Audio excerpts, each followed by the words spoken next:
welcome back to the Death Needs Dialogue Entertainment Network. This is The Depths of Fel'Than, Episode 9, 4 Chests and a Gobliness. Okay, so a little bit of news, I guess. We had Halcon last weekend, which was awesome. Really low turnout on Sunday, but all the DMs got to play together, and we played a game called Deadlands. I played this Reverend. It was awesome. I had so much fun. I spoke the fire and brimstone kind of thing. It kicked ass. I actually recorded it after the fact. I recorded myself narrating what happened. And once I edit that, I think I might put that up too. It was a lot of fun. And next year it should be bigger. And since we were there this time for streaming, it should be a shoe-in for next year, I think. Yeah. That'll be fun. Welcome. Yeah. Welcome. That's how we should start it. Episode. Yeah. Welcome to Death Needs Dialogue, recording of episode 9. I haven't had the name decided yet, but hopefully we'll have something before the end.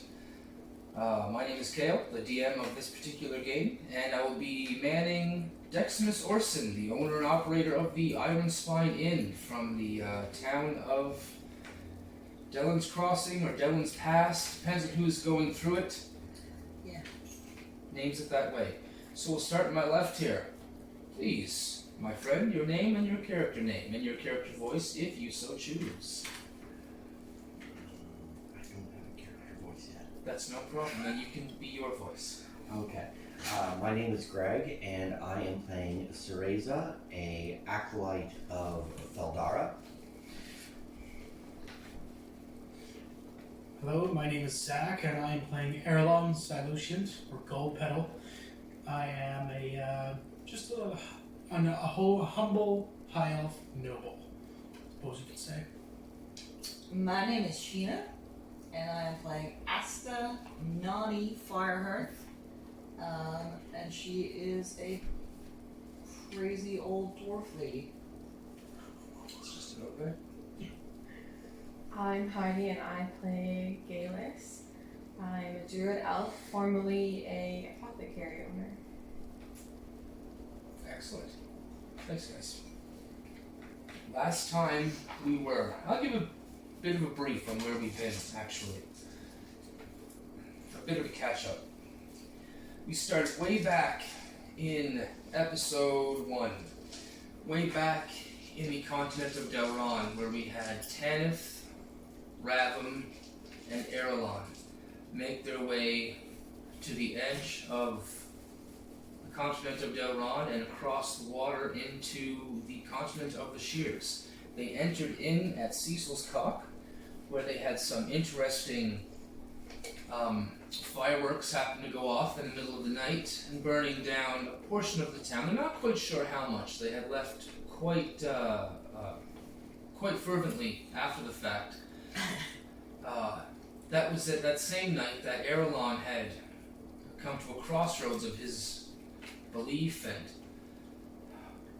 much metaphysics in between what Erelon is doing and having things happen to him. But we moved on. You guys begin to climb the mountain of the Shears, where you met another small, older lady by the name of Elise Connersand, and her missing child. Do you remember the name? Arthur. That's right, Dice of Inspiration. Oh, mark that down, you don't need that. Well, Arthur Connersand had been taken prisoner by a small force of goblins. They seemed to be kidnapping children and taking them to the coast. While tracking them down, you guys had fallen over an embankment and right into the mouth of the goblin cave itself. Fighting through, you guys were able to save some innocents, 2 dragonborn by the name of Trell and Gretch. That sounds accurate. And from there they told you that their father was an owner of a rather prosperous mine in the Shears, and from there you gathered up those innocents. You also found Arthur Connersand and made your way back. Finding the mother Elise Connor Sand being harried by dogs as she was upon a rock, fearful for her life. You guys chased off the dogs and gathered her up and returned to the wagon. The next day you guys made travel southward, where you were ambushed by another group of goblins. They seem to have strange pieces of wood that would make the logs you guys have been transporting glow. And those ones that were glowing, they would take them and they left. You were able to take out one of the sleighs and many of the goblins that were there, but one sleigh did get away with all of the logs except for 2 or 3 that were yet unidentified. The party then made camp because the wagon was heavily destroyed and damaged. And you guys went back to town, 3 days travel with the horses to catch another wagon. You were able to get a wagon and 10 more dwarves to help in your journey southward, as well as Deximus Orson, the owner of the Iron Spine Inn. They say the way to a man's heart is through his stomach, and clearly again, Nani has proved it so.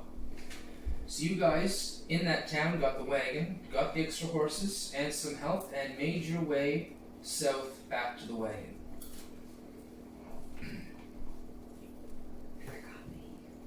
Sorry? You forgot finding me. I didn't speak over that, did I? I thought. It's all good. Yeah, I got caught up. In the midst of that, you guys ran into another wolf. Not another wolf, a wolf that was tied up amongst these dogs in the goblin cave. She eventually transformed into a druid, and can't exactly remember how much of you guys know about her, but she seems to be tagging along anyway. She might be a baby murderer. She's We still need to clear that up. there's still a mystery I around think this Gayla particular needs to person. tell her story. I'm still not sold. Hey, by the way, if that ever happens again, remind me that I forget something, because it could be very important.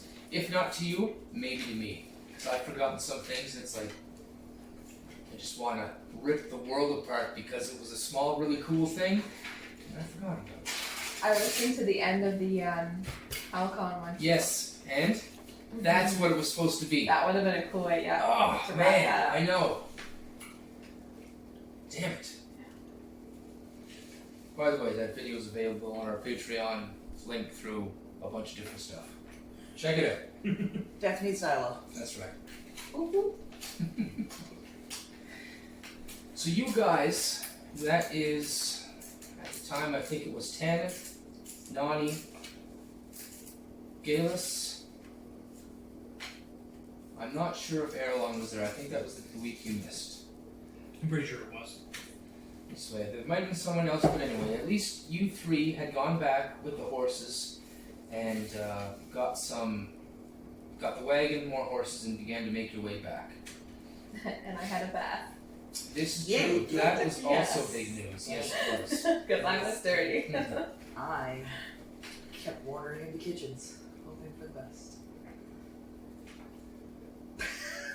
As you guys are riding the horses back, or riding the wagon back, I guess now, one of the dwarves is trained in wagoneering and has taken up command of that particular thing. The sun is just coming up on the last day of travel to the wagon, and most of you are in the back just relaxing, waiting till you get there. Nani, I believe you're probably making some sort of snack or Sandwiches for sustenance for everybody. Galus, you're on the back of the wagon, your feet kind of dangling off as you're watching the sunset just dip over the horizon, and you close your eyes. And when you open them again, you open them to a different sun. You feel that it's different. You look around and you are sitting amongst the trees in and near the town that you grew up in. Beside you is a familiar face, but not so familiar. His hair is cut very short, his face not so scarred, not so marked with age, when his hands go to caress around you, they're soft, not rough and work-worn from the years. His hands follow around your sides and they meet around your very voluptuous belly as you both kind of look down as his head pokes over your shoulder. You look back and it's Alaric. Am I saying that right? Yeah. You look back My dead husband. and you see How Alaric. did you not get there? I was sitting there. I was like, how did you not get there? I was totally there from the beginning. I was like, oh, who's this? You're like, who's this random dude? Oh, this is my husband. This makes sense now. Disappointment. He was a good man back then. He was good looking. You snuggle into his neck and you close your eyes. You open them again and you're looking directly at Alaric this time. Slightly older. This time he has a very fine set of leaf work clothing upon him, very formal. You yourself, you look down, you're wearing the same kind of formal wear. It's knitted cotton from the animals around, knitted within leaves and bits of berries and sticks. It's very I'm a bird's nest. but you look very favorable as a wood elf. Thank you. You have both tiaras of holly and leaves around your head, and you have your hands in with each other. There's a small elven child holding on to your dress as a man taller than you both stands there speaking in a language of Sylvan. He's giving you telling you your vows as you look into Alaric's face. You go in to kiss him and you blink again. As you open them, you open to darkness. As you're staring up, you can feel heat all around you, and then your dark vision kind of kicks in. You can see you're in your home. Not so long ago, this memory is. This heat that you're feeling is Alaric, his arms and legs wrapped around you. As he slopes to a slump, you can hear him exhale and breathe slowly. You can feel something has changed. You exhale and embrace him and close your eyes again. And when you open them, you are on the wagon again, looking out at the sun as it rises up into the sky. The wagon clattering along over the rocky and ridged path towards the wagon. Nanya, get your roll perception.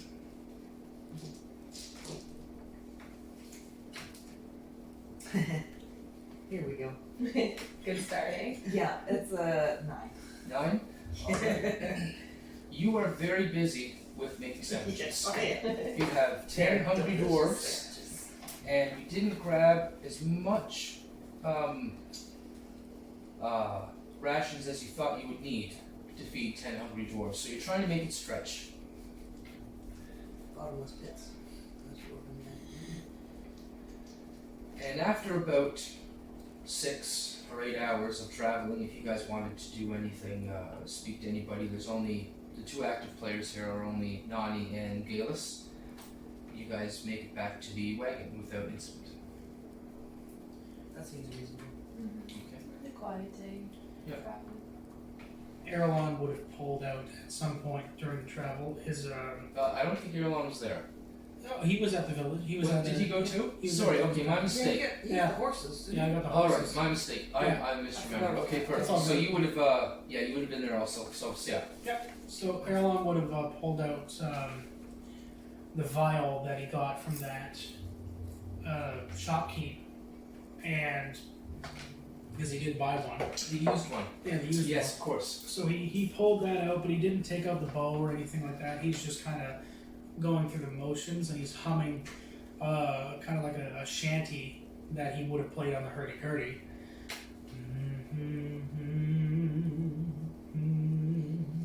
Never played viol before in your life? He's going through the motions. He's not actually doing it at all. Okay. He's just humming and kind of going through the motions. I would say, let's say roll performance with disadvantage. Disadvantage? Yeah. He's not actually playing the No. instrument though. I know. Double 19s, Pretty good. which Nice. is You seem you're holding it without the bow, and you're just kind of feeling. It feels you placed it right. It feels kind of soft. natural. It's soft. It's light. It's used. You can feel the chin place has been really worn in, and it's just comfortably. And you're kind of as you're watching the strings, and you wave the pretend bow over top of it. You can kind of imagine how they would be hitting, and it's this might work. I think I could really blend this well. And, you didn't make any noise, but you've got a fair amount of confidence out of this. This might be an okay transition. Okay, very good, very good. And they were both soft 20s, 1919. Yeah, But yeah. So he doesn't take out the bow, but he's just doing the soft hum to that tune. And anybody who was like a patron of Narail would probably recognize that as like just a. It's kind of like a call to the dead who have died at sea. Like a shanty. I like that. Oh, nice. I like that. To put them at rest. That's 50%. So out of the 10 dwarves, including Deximus, you can hear this dull hum, different notes, different varying voices.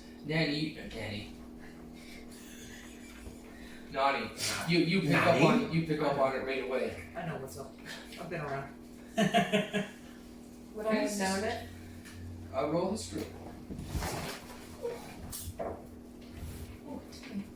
20. There has been a few merchants that have passed through in your old town that you grew up in, and it's definitely familiar. You definitely don't know the words, but the humming of it you're familiar with. It's a very soothing sound. Erlon continues this hum, just the viol in the nape of his neck, and just strumming drawing the pretend bow, holding the chords as they would be, and he's got his eyes closed, and he just continues that for probably a few more minutes, just as the sun comes up. And you said you were strumming the. Oh, not actually strumming. Okay, He's good. just Just kind want of to make sure. putting his hands down where the notes would be. He's not actually playing at all. Gotcha.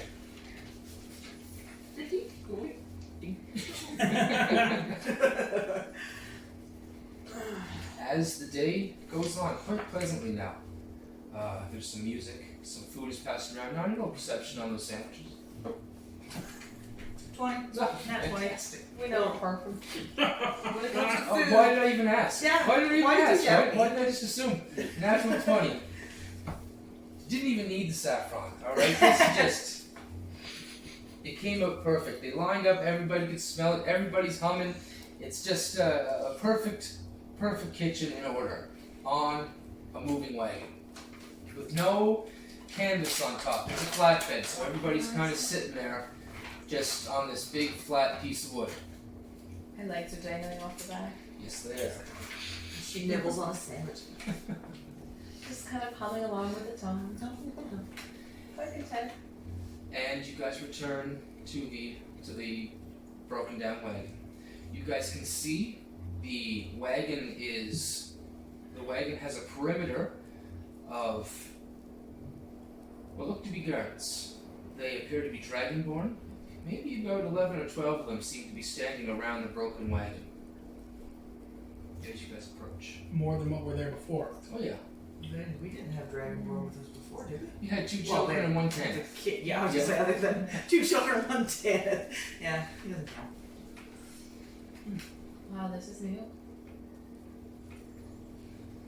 Erlon decides it's a good time to open his eyes and sees all the assorted flavors of guard, and The humming dies down. Except for Nani, who's still Oblivious. She doesn't know what's happening. he sets the vial back in its place in his pack, and he kind of just blinks, looking over at the guards, and he. What was the? I can't believe I didn't write it down. What's the name of the rat? No. What's the name of the captain? That's like kind of in charge of the wagon. Captain in charge of the wagon. Oh, I know this. This is I didn't know there was gonna be a test, but I know this The one. guy who was like usually running the The driving guy the who wagon. lost yeah, everyone- Or no. Oh, no, no, Or gotcha. no. Okay, yeah. How did you remember that you got a vial from a shopkeeper, but you couldn't remember Ornall's name? So I wrote Wrote it it down. down. Okay, I was gonna say, do you take notes You here? remember the shopkeeper's name?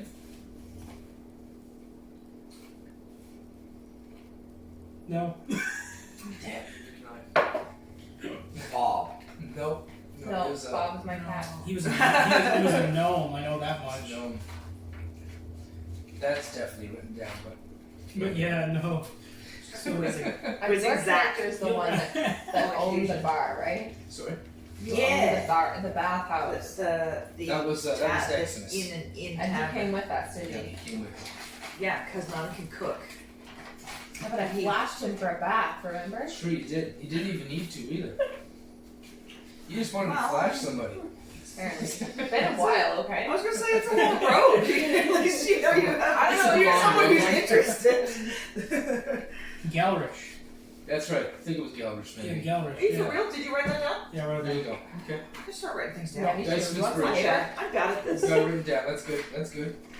Yep. So, So he'll pop up and kind of look over, and he'll stand up at the wagon and just kind of call out, "Oh no! Are you there?" I'm kind of like peeking up behind him. I never considered this might be a hostile takeover. I was just like, oh, cool dragon. Well, yeah, we're rolling up already, so they see us. so you call out. Deximus, the wagon comes to a halt. The wagoneer stops. Deximus kind of stands up behind you. Galus, you're in the very back. You can see Deximus put his hand on his long sword and kind of inch it out a little bit. And he says, he looks at Nani, who's humming away, and says, you go and get me in here now. Question is, do you notice him talking to you? Since you're in your own little thing right there. Oh, I guess probably not. Okay, everybody else would hear him though. As he's there looking at Nani, kind of with a frown face, as she doesn't talk back to him. Yeah, he definitely didn't realize how bad shit she was. Erlon will look over his shoulder and I'll roll perception to see if I see him inch out his sword. Well, you see it. I see it? It's not a lie. It's not a. He's not doing it for pretend. You Did see it. he let You pull go? it out. No. He's still got his hand on the hilt. He pulled it out about 6 or 7 inches. Yeah. Erlon will kind of just take a few steps towards Deximus. Wait. He'll just hold his hand out to like try to dismiss him. He doesn't put it back in, but he doesn't pull it out all the way. He'll look back towards the Dragonborn and he'll actually hop off the cart. And he'll start walking up, his bow staff in his hand, just kind of being as a walking stick. And he'll walk towards them and he'll call out again about maybe 10, 20 feet away-ish. He'll say, Ornal! Nani also jumps off the wagon. Okay. With a, You just think with a you're tray home. full of sandwiches. Erlon gets to the line first, and as you walk up to the line, one of the Dragonborn gets in front of you, and he says, "Halt!" He puts out his hand. Okay. Were you recruited by Ornal? We're here with the other other wagon. He kind of looks off behind you. Roll insight. 13? 13. He looks kind of off beside you, off to the wagon. He kind of rolls his eyes and he says, "You're just gonna have to wait here. Just stay there." And he pulls his hand back down. Nani, you see that happen? I don't care. Yeah, that's what I thought. To come trotting through with a tray full of sandwiches. Sandwich. Walk right straight, smack through the middle of everything. Ducks under an arm. The guard will Clotheslines attempt to stop. Clotheslines Nani and all her sandwiches. So the guard does put his arm out and grab you by the shoulder. He doesn't jostle the sandwiches, but he says, "You heard the man. You're going to have to stay here." And Nani sort of comes back to reality as he grabs her arm and sort of turns and looks at his hand They are very well armored. and sort of blinks at him as she looks him up and down and then offers him a sandwich. He takes the Must be sandwich. hungry. He takes the sandwich. He'll take it. What you guys see, these guards, they are in full plate armor. Not all of them. Some of them are in different types of armor, but it is metal, and it looks like it's in the form of dragon scales, all of them, and all in black.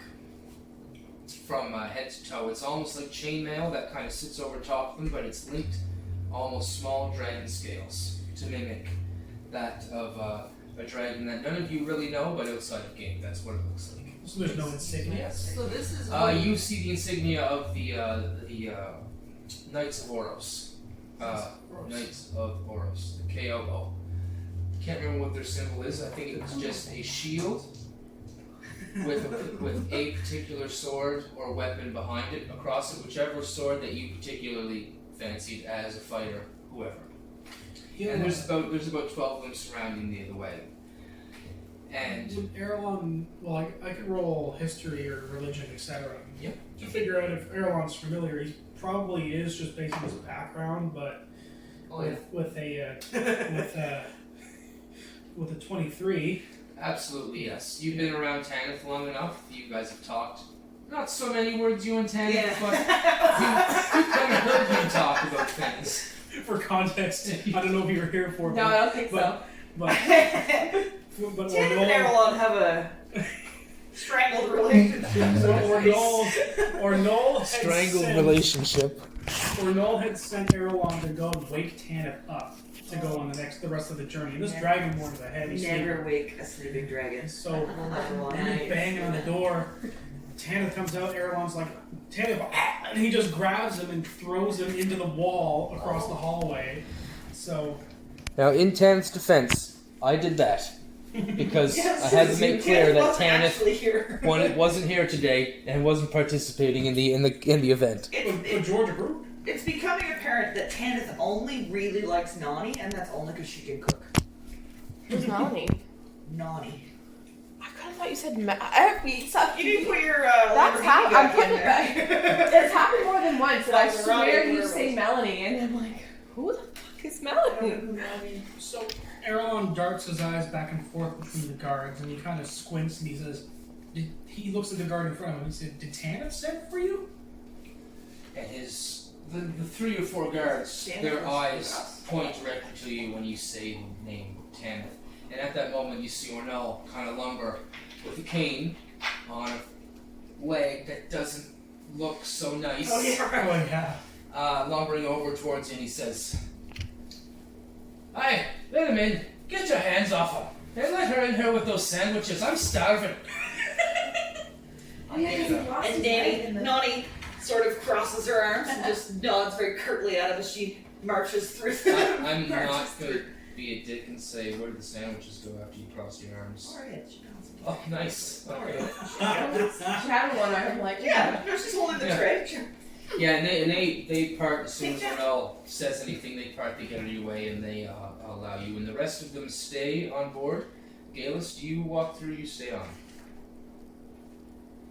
Where's everybody else? We Nani have and Nani and Erlong walk through the line, Mm-hmm. and everybody else, including Deximus, is staying on the wagon. I'll just stay with the wagon. Sounds good. Erlon will kind of secure an outer perimeter. Yeah, and like an outer perimeter outside. He'll kind of just circle around. Yeah, it's pretty close. All the guards are within the perimeter. They brought 2 of the campfires in closer, so they can be around everybody. Mhm. And as you come around the left side of the wagon, you can see Tanith, I Dermot. thought Tanith was with us. Dermot, that's the one I was. Yeah, Dermot. Okay. Did maybe Tanith did go with you guys? He did. He You went are to smash right. us. Yeah. Shit, my mistake. Okay. No, So he wasn't there. no. I'm pretty sure he didn't go to Dallas Pass with us.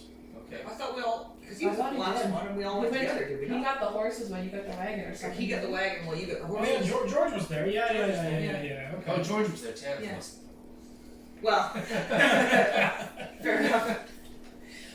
Yeah, that's right. My mistake. So Tanith did go with you guys, and yeah. So then Could just he wreck walks on. in, and he doesn't announce himself right away. I guess he walks in with you guys as Ornell calls you both in, and as you walk in, past the line, you begin to do a perimeter there, Erlon, and Ornell walks over to Nani right away and grabs a sandwich. And he says, where have you been? My stomach is sore. Take 2. He does, he takes 2. Then he walks over to Tanith and he says, Aye, it's too bad you left. They came only 6 hours after you went away. Trask wants to see us. Tanith nods, kind of gets a stern look about his face, and he walks off with Ornell. They go and they walk up towards Dermot, and Dermot gives him the nod, and they begin to walk off with one of the guards that looks a little more decorated. His helmet is actually, I think it's a red helmet. And if you guys want to do any extra perception on them specifically, you can. But they begin to walk off with Tanith, Ornell. Seem to be the captain of the particular guard that's around you. And as they walk off, the rest of the guard kind of slinking behind them as they walk in the direction of the large black tower that's perched on the edge of the pass.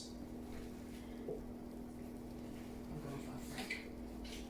Frank is there. Frank and the kids. No, I gotta go get Frank and the kids sandwiches. Oh, right. Yeah, Frank. Did you say who's Frank? Yeah, no, I said where's Frank? I said hi. No, I remember. Frank I was a saved book character. I saved him twice. You see Frank, he is there. Frank is playing cards with the kids. He seems to be losing from what you guys can see. Oh no. Strong and brave, not smart. that Frank. No, he had, yeah. No. And you also see I don't want to Elise. die, babe. You also see Elise and I forgot his name. Albert? No. Arthur. Arthur. Good Damn, I lord, forgot you his forget name. Arthur. Yeah, I know, right? You see Arthur and Elise there as well. They seem to be sitting close to each other, chatting. They seem to be looking up at the sky, looking out to the sea, staying warm by the fire. One other thing, you guys know that it is cold up here. The air is a bit more thin, but it has gotten colder over the past week and a half up here to the point where if you don't have winter clothes, which none of you do, you've got cloaks pulled about you to stay warm.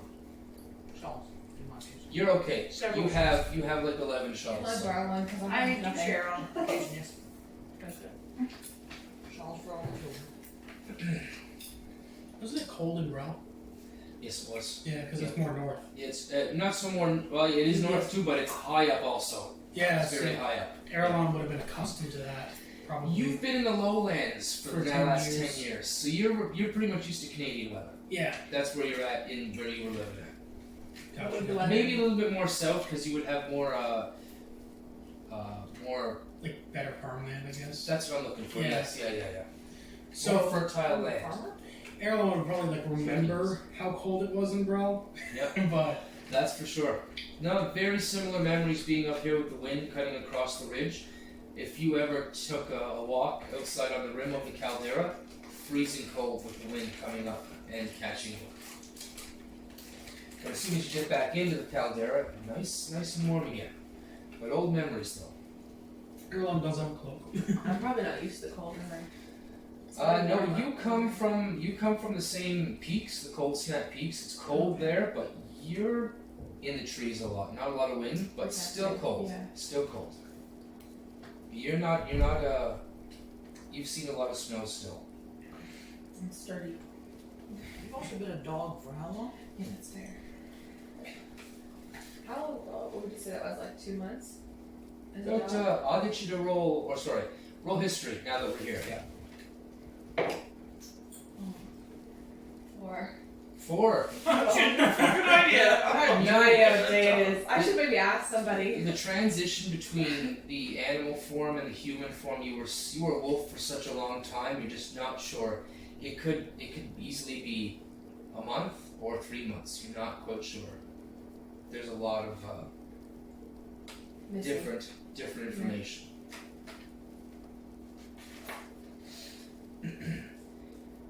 As Ornell, Tanith, and the rest of the guards walk off, Dermot and Erlon are also sitting by the fire with Frank and the 2 dragonborn children. You guys can see that you can see that Dermot is listening to the kids speak. They're talking about their house. They're talking about all the things that their mind can do. They're talking about all the people that serve beneath them. And Dermot, you can see there's roll perception. The wheels are turning. Dealers, please, as well. Oh, that's a 20. 20. How naughty of all people. Let's just look. You get the air He's people. paying too much attention to those children. There you go. She's got eyes on them. Erlon is intrigued because of his noble background. 21. 21. Nice. Give us. I rolled a 4, which makes 9. She's a little distracted Yeah, today. you were very distracted. The husband Yeah, husband memories, exactly. yeah. You guys notice right off the bat, not that he's paying too much attention, he's writing the information down. He's writing in his book. He's writing as these kids are talking. He's writing. He's got this little inkwell that sits in his ledger that he just kind of sits upright, and if he dips it too low, it's going to go. But he can get it just right. He seems to be writing information. Ornell is. No, Dermot. Dermot. And Ornell has gone off to the tower. So there's a black tower you guys can see off in the distance. Probably. Okay, Erlon's going to insight the hell out of that. Yeah. See if he can kind of figure out why. And with a 10, no. No? Okay, well, with your perception, as you were going around watching, doing a workaround, and he rolled a 4 for his stealth, since let's say he's trying to hide it a bit, you can see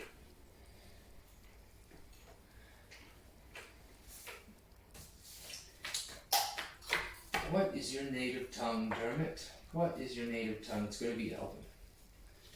He's writing in Elven, which you can read. The names of all these people, these places, these things, this city, numbers. Whatever these kids are saying, he's writing. It's all business. It's nothing to do with the children. Names. That's all. It's all business. You can see how much. And you can see even beside it, there's calculations, numbers, math problems. Seeing like, is that an annual? He's trying to work out the taxes. The budgets. What do you know? You keep going, and that's what you see. He looks away and just kind of ponders what he just saw. I love plot hooks. But Erlon does now have a concerned look on his face, and he's not hiding it Okay. at all. Nani, who doesn't speak, read, or write Elvish, has now made the assumption that he's plotting some sort of Death on these children. inappropriate acts. Okay. And she is now fully aware of her surroundings. Like And the rest of us. has decided to make some tea. Alright. You begin to make some tea. tea. And possibly serve some tea. So you make yourself busy making tea. Erlon, you do your perimeter. You don't see anything out of the ordinary. You can see all the broken equipment from the wagon has been piled up, and the wagon has been kind of moved off from where it was before, out of the middle of the path, the most used path anyway. And a lot of equipment has been taken off of it to seem like it's going to be just preserved for extra parts and things they could salvage from it. Mhm. The wood is also stacked up. You can see that they're stacked. Would you see that? Yeah, with your perceptions, both you guys can see that there's two stacks of wood. There's one large stack, and there's one small stack over by the wagon, and the parts for refuse of two logs, and they're clearly logs there, and they're clearly covered up with other pieces of refuse. Okay, so I don't know if we got any of those, if they recovered any of those wand thingies. They did. They did. So that's Divining rod. right. Yeah, that's That's small. what they call it, the divining rod. Oh, is that what they were? That's what they call it, yeah. So that small pile, Erlon would assume is like the rejects, or are those? You better choose wisely. You know what they say about assumptions. So he'll They tend to get you killed. he'll make his way over to Ornal. Ornell's already walking away. He's already walking away. If you want to ask him, he's probably got you got time to run out and ask him a question. Yep. Yeah, he'll run out and ask him a question really quick. He just runs beside Ornal. He's a quick little elf, and he says, "Hey, Ornal, there's two piles. Did you happen to take one of those?" He just does the motion for the scan.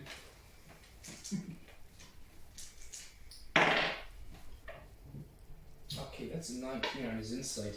As you kind of start waving with your hand, he puts his other hand and pushes your hand down right away, and he says, "What two piles are you talking about? There's only the one pile there, and it's what's going up. It's what's going down south for Dermot. If you have any questions," and he squeezes your wrist, "ask Dermot." Then he lets you go and keeps walking. Sure. He nods. What roll insight? Sure. 14. 14. There was something between the lines with that. Yeah. No, it's more like Shut up. As you kind of look Walk around and away. see all the other knights of Oros looking at you as you ran up to talk to him about something, and he waves you off and keeps walking. You can kind of put two and two together that he doesn't want you to openly talk about the second pile, perhaps. Well, I guess I didn't make it clear that he was being hush-hush about it, but, He's not that kind of guy. Is He rolled a 19 on his. He doesn't get much bonus to that. Hush, hush, okay? In between the lines, there was a shut and an up. So Erlon will kind of scratch his head and he kind of is mentally opposing the idea of talking to Dermot after seeing what he wrote down, Mm-hmm. but he just kind of looks up at the sky and watches back down as Ornal's walking away, and he kind of just moseys over to wherever Dermot is. Do you speak Dragonborn? I do. I thought you did. As you're walking away, you can hear in Dragonborn. You can hear, "Haughty elf." And he retorts in Dragonborn, "Thank you very much." You can see one particular guard look over at you and snarl through his grill on the faceplate. Is that a thing? Like, do elves and Dragonborn dislike one another as a general policy? That they do here. Yeah. Okay. Maybe not in I'm every just realm. curious. Well, because obviously Tanith has a thing, and then I just wondered if maybe there was like a This is just the way the feud of the races here. the way you guys are building and talking to each other and Really talking to other pissing off people. Dragon. That is how the realm Okay. is playing out. So this Okay. this I was animosity between Dragonborn and elves is a thing now. I just wasn't sure if that was like. Same with Some sort of lore that I missed out on because I missed a lot of No, things. no, it happened. It's I would say that kind of thing is canon. That was made after a few times you and Tanith had interactions that had just been beautiful. Honestly. It's pretty great, yeah. Dragonborn and elves aren't just murdering each other in the streets, but I didn't know there was like a race war going on and I didn't know about Naughty, who's been like in the woods for 100 years. No genocide right now. You've probably heard about that. they're sort of like your typical dwarves and Yeah. elves Yeah, just a little bit of relations there. They don't like you. They don't superiority really like each other. complex from both of them. So, while these things are happening, Yes. Nani has devised a plan. A plan. A plot. A plot. It's not a well thought out plot, but it could be effective. It's Nani. It shouldn't be well. Nani doesn't. Thinking's not necessarily Doing. her jam. Is Doing. what Nani is. Yeah. It's all about. So, Nani has been steeping some very strong tea, Oh. and she offers her tea Challenge tea? to the other beings gathered around the fire. Cold. Tea will keep you warm. Okay. She's taken. She serves herself. You give her to the children. The children look up to you earnestly, and they're like, "Oh, hold on, voice short for them."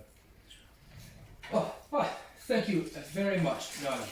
Your services are much appreciated now that you're back. 30-year-old children. Right, so let's talk about body I don't like these kids. I love children. I don't like these kids. So she pours herself a glass of tea, and she walks over to settle herself near Dermot, who is. Did you offer tea to Dermot? I offered it to everyone. Okay, so as you give it to Dermot, he kind of just glances at you. You can see him kind of close the book. Not very concerned, but he's closing it so you can't read any writing in. And he says, he looks up and he's, "Oh, thank you. Very nice, Nani. Thank you very much." I'm sniffing at my cup. I'm not sure. It's Yeah, you might be a baby killer. We're still not sure how we feel about you. Yeah, takes a sip immediately and sets it down. Nani settles herself nearby. There are some logs, some stumps, not the ones that you guys have been hauling up, but or not so much logs, rocks and pieces of stone that have been broken off from the ridges around that the men have arranged around the fire pit, so there's somewhat comfortable seating. You sit down, the rock is cold, it's only warm around the fire. And Dermot closes his book, puts down beside him, and picks up the tea, and he says, "You did fine work. Getting the wagon here, and the horses. I'm very pleased seeing 10 dwarven men here. Some face and some value might be worth going forward where we're headed." And Nani just kind of nods curtly at him as she sips at her tea. He slurps. Shoots daggers out of her eyeballs at him over her the rim of her cup. And then she gets up and she takes a couple of steps towards him and she trips. And he somehow So that would be a deception check. I'll give you a straight up because he's not expecting it from you. That's a solid 9. 9. Okay, now I'll get you to roll an attack for the tea. Attack for the tea. Time for the tea. That is not great. She thinks she's being sneaky, but It helps when you don't cross your. I mean, what- When you don't cross your ankles before stepping. What? You're proficient with tea. I have killed a man with tea already. Well, technically. Yeah, you have. Technically not, but yes. Inadvertently. Big assist. So that's Big assist. that's an 8 plus. Do I get a what's my what's a proficiency bonus? Plus 2, so 10. 2. So 10. 10. Alright, so as you were sitting there, you walk up, you kind of turn around, and as you go to trip, it's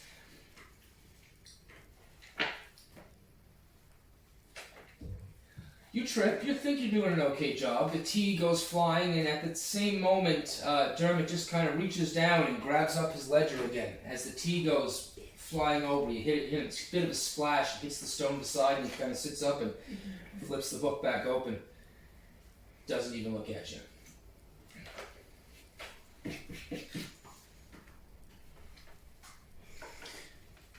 Erlen would have noticed that Nani is now on the ground, and he would have been doing something else. So he thought that she tripped for real. Mm-hmm. So he kind of rushes over and says, "Nani, are you okay?" And he'll try to You and help her 3 out. other men.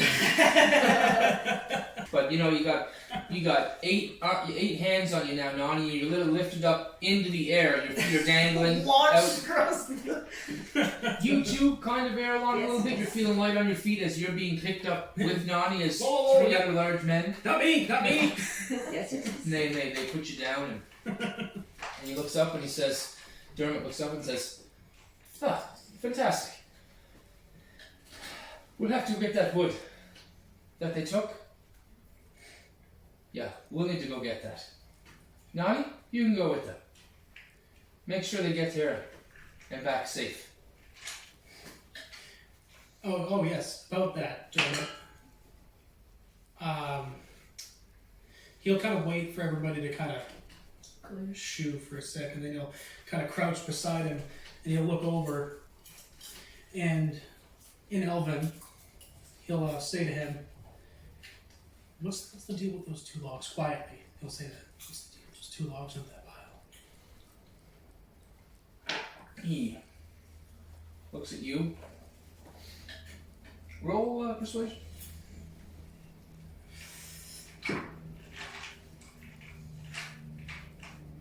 23. 23.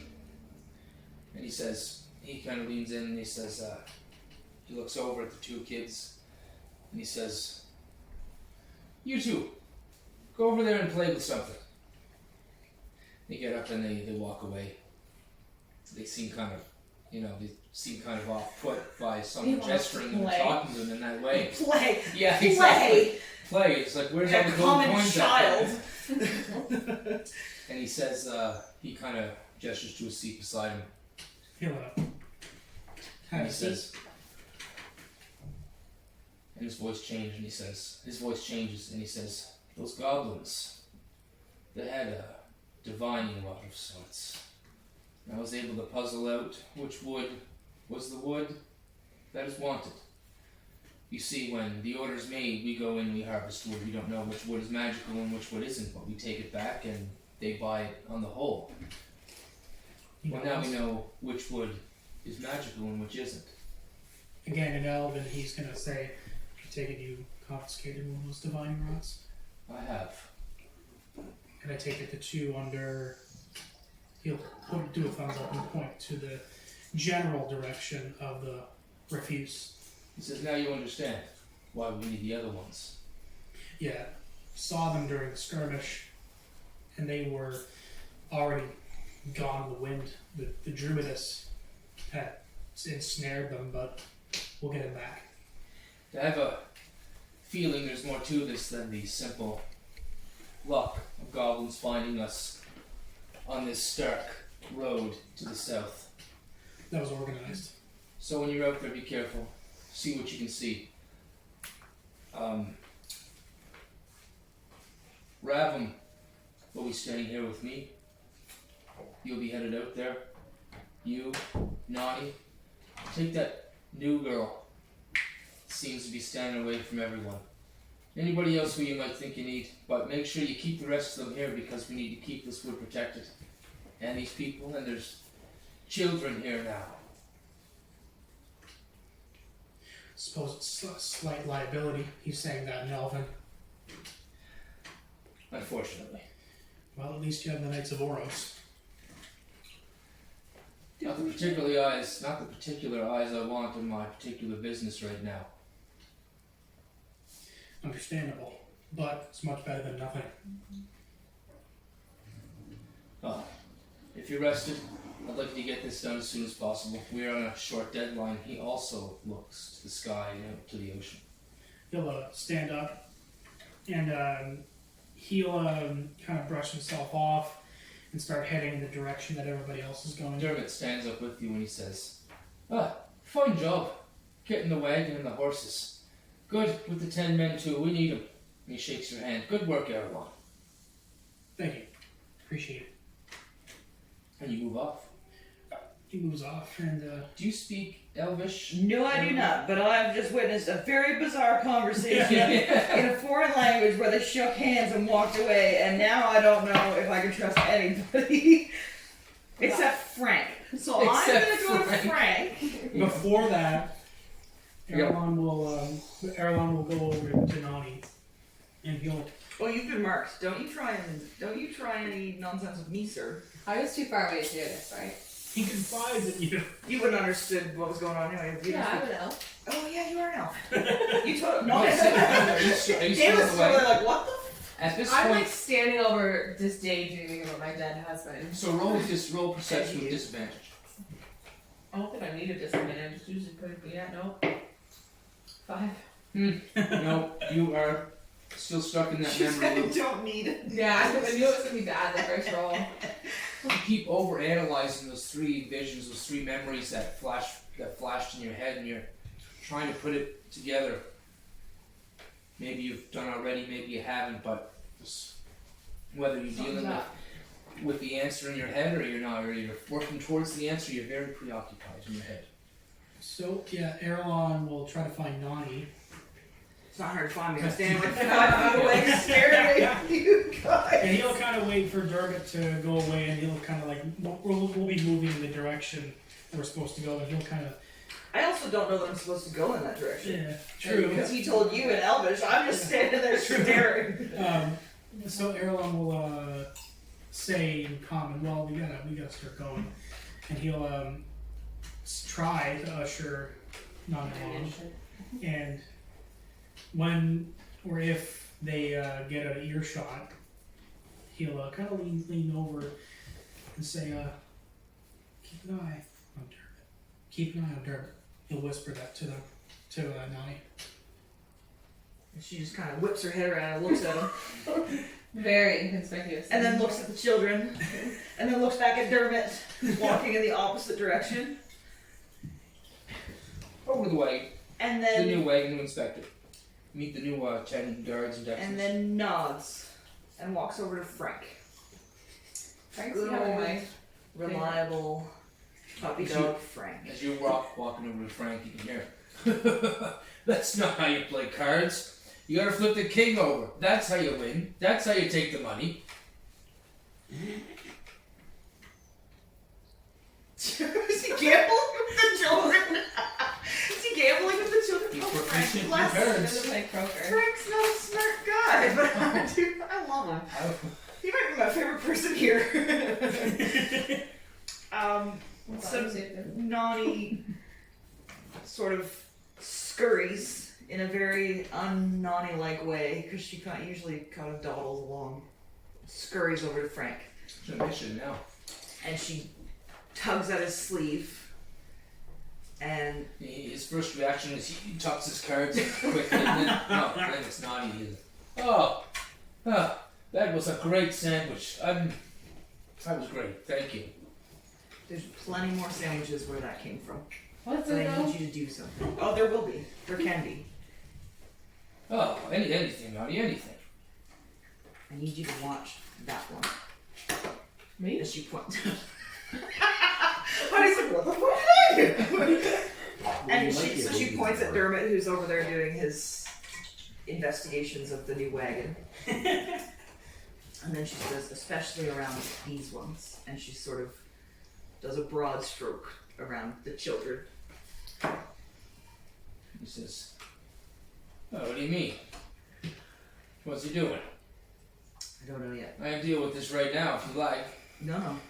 Just watch. Frank's like, we're going to the This is done. why I love Frank. This right here is why. No, just watch. Just watch. In case something untoward happens. I don't know. I have suspicions. I'll keep my eyes open.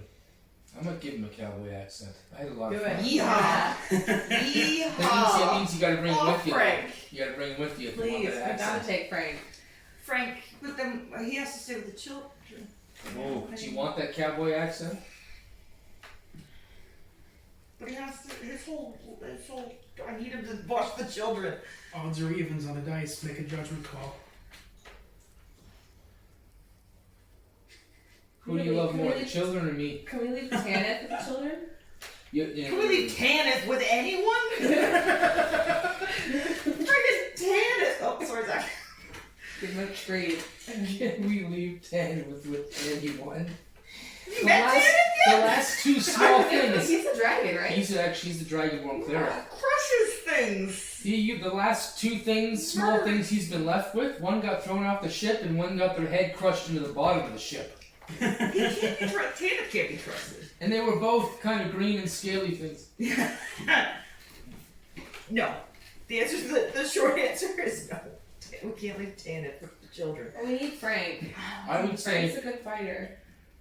Right? We do need Frank with us. Okay, so We can't bring the children, obviously. I need Frank to find someone. The To permanently no guard. woman's still with us. Elise, or whatever there it you is. go. You got Elise. We can leave her. Elise and You think she can fight off Dermot?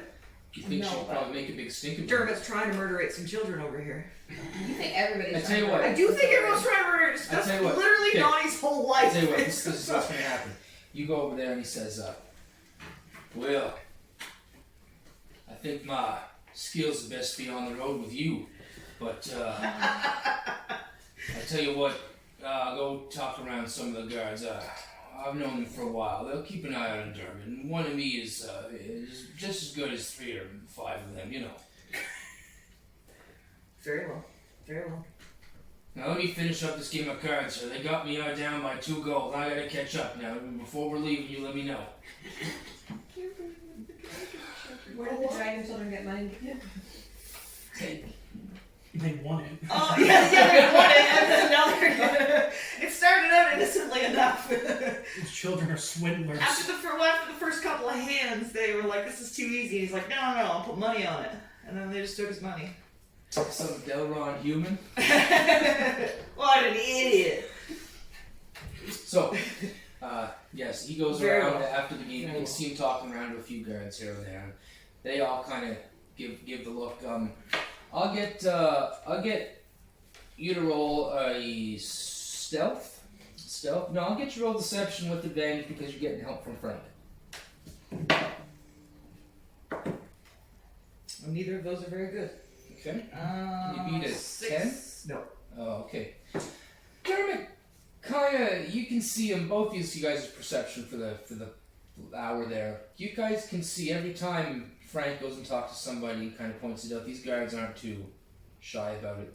You know, they That one over there! not so brazen, but Dermot's good enough to catch up on it, pick up on it, and you see it, and then he kind of glances towards you guys, kind of just standing there waiting To be around. fair, a lot of these guards probably have more allegiance to Nani than they do to Dermot. Nani and her food. And he then walks right up to the both of you. Erlon's not there. Huh? Erlon had moved on. Donnie had broken off from him. Oh, that's right. Okay. He's not getting dragged into this. He's like, no. So, Dermot then walks up to you, Nani, and walks right up to you. When he closes his book, you can kind of hear the clack of it closing, and walks right up to you, and he says, Is he trying to intimidate Nani? Because that'd be funny. maybe. He walks straight up to you and he says, I don't know what you might be thinking, but I run a tight crew here, and if there's any dissension to be had, I'd be having it. Put your problem out on the table now, and we'll discuss it. No problem. Looking to provide appropriate care for the children while I'm gone. The children. You mean those 2 gold mines over there? Yes, those 2. Well, don't you worry. They're going to be fine. Right as rain. I would not have anything ill happen to them too. I intend to deliver them to the shears myself and collect quite a handsome bounty. So, if that does put your mind at ease, Nani. Bounty in the form of just great wealth. I figured. Okay. No, like Nani has a bounty on her head. Nani doesn't Dead or respond. alive. Nani doesn't respond. She sort of sticks her nose up. And this is the only time you kind of get that haughty elf finish from him. He kind of goes, you don't respond, and instantly he's like, pfft, sniffs and walks away, and you kind of see just the shimmy in his cloak and his clothes that speak of a higher echelon of elf. Everyone's familiar with that. I don't care about this. Oh yeah, you see it. I don't You see care it. about Yeah, this. definitely. He's over like 40 feet away. There's not too many people around, so you can see all that go down. I just kind of look over at Frank. Dermot walks off. Just a few seconds later, Frank comes up and he says, I think I laid enough safety nets around. We should probably move on. Love this. Frank is a cowboy. This is everything that I wanted it to be. Very well done. I trust you. Erlon, wait for us, goddammit! Keep up! I'm still not aware that we're leaving yet. I'm over like by myself. No one's told me I'm going with them yet. That's true. Erlon has walked off without telling Deximus. Without saying Without anything, telling really. Frank. He told me that we were going, and then it was like, peace. Dermot kind of hinted that you were going somewhere, but I'm just assuming he didn't get it. That's Erlon's worked out. That's good. Although she's quite lucid at the moment. Erlon's worked up about the prospect of those kids being possibly like in danger. So that's probably why he walked off. Yeah. And that's my story, and I'm sticking to it. But Erlon will kind of turn tail, and having been like nearly 70 feet up the road by this point. quick on his feet. Yeah, and he'll just kind of jog the rest of the way back. Barely takes him like 5 seconds. You can see Deximus. He leaps up onto a horse. Frank as well leaps up onto one of the horses. Nani moves Oh, out her sorry. hand. As you guys are doing this, you would have noticed walking up 70 feet, about 20 feet and off to the side, kind of sloped up against the ridges, is one of those wagons or one of those sleighs. It looks in operable use. And the dogs still don't seem to be all killed. There seems to be 6 or 7 dogs still alive. And there was to Erlon's memory, there was only like one person with the lashes, the leash, right? Yep. One goblin rather. He'll kind of stop 20 feet up his jog and kind of eye that, and he's committed to it now. He's gonna go over slowly, and these dogs kind of dogs are probably looking a little bit feral. Oh yeah. Yeah. Well, I mean, let me see. Roll animal handling when you approach. 14. 14. They seem their ears go down when you approach. You approach confidently, not afraid of the animals, and they don't seem to be feral as you approach. But you've seen dogs similar. No, you haven't. That was the other dogs. You haven't seen these dogs before. You haven't seen them be feral, but they seem to be pretty timid as you approach. They seem to be pinned to a piece of steel that's been banged into the ground. Gotcha. So Erlon will kind of investigate it here just to see. Well, it's one of the crew probably did this. Yeah, you see it there. It's the sleigh is laid out. It's about 10 feet long. Somewhere to stand. It looks like there's 2 or 3 places for somewhere to sit on the inside, or somewhere for cargo to go.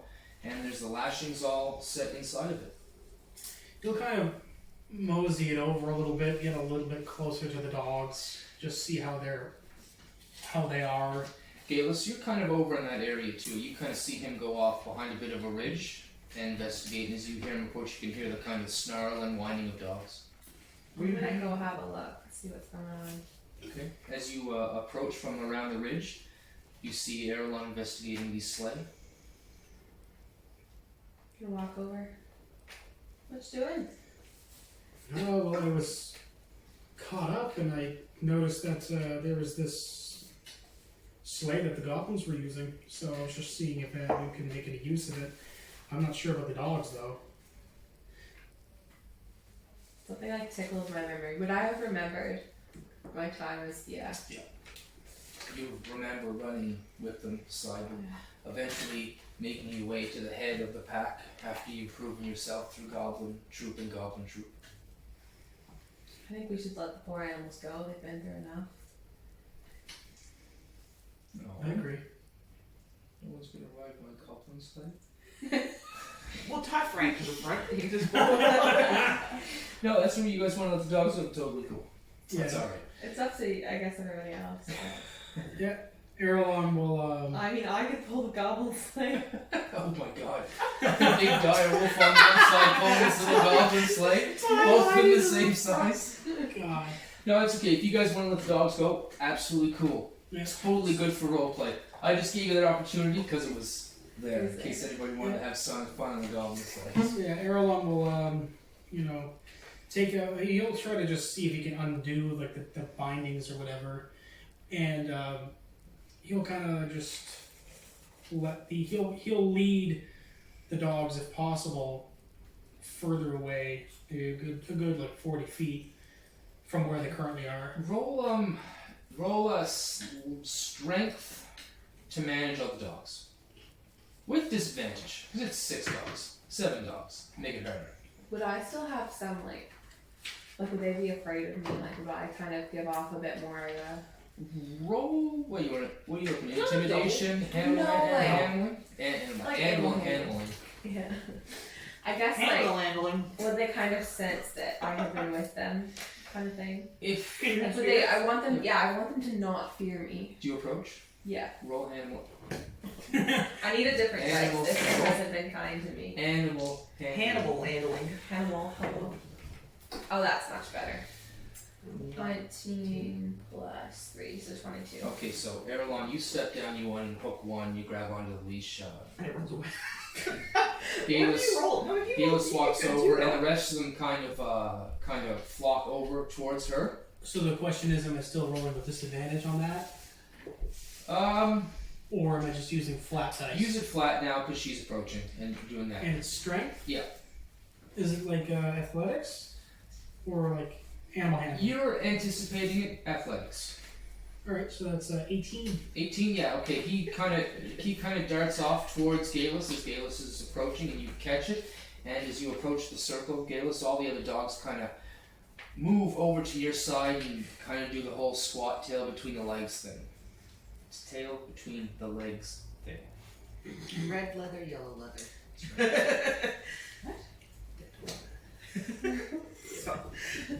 Okay. I'm just gonna kind of like squat near them and just kind of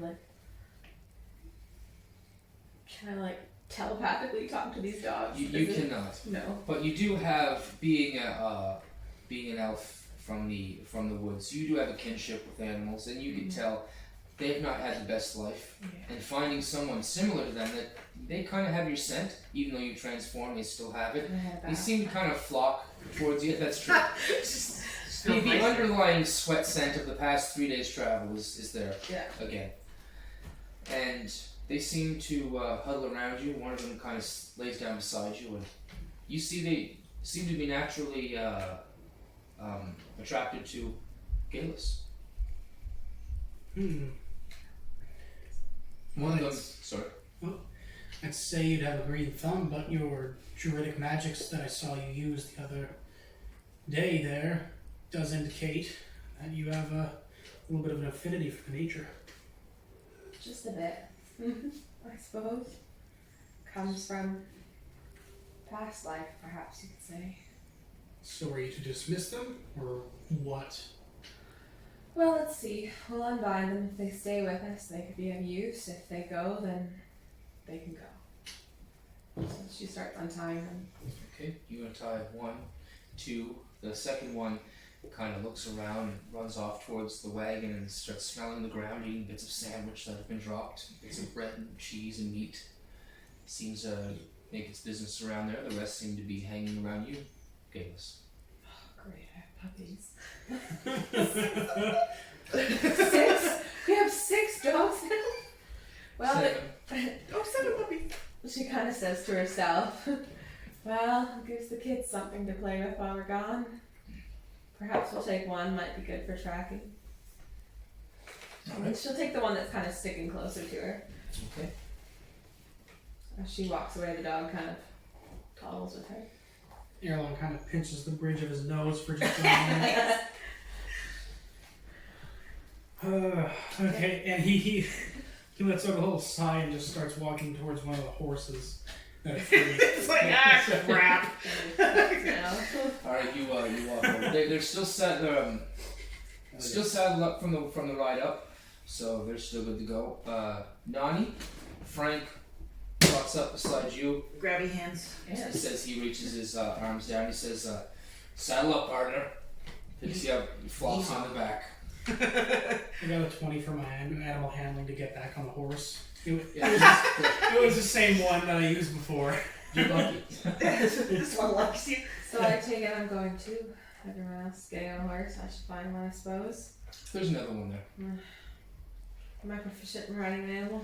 I feel like if you can talk to dogs, you can ride a No, horse. Though. but these are pack animals for the most part. Yeah, they're They kind of follow the leader. And Okay. that's Frank says as much. He says, he looks out behind and he says, "Just y'all follow me.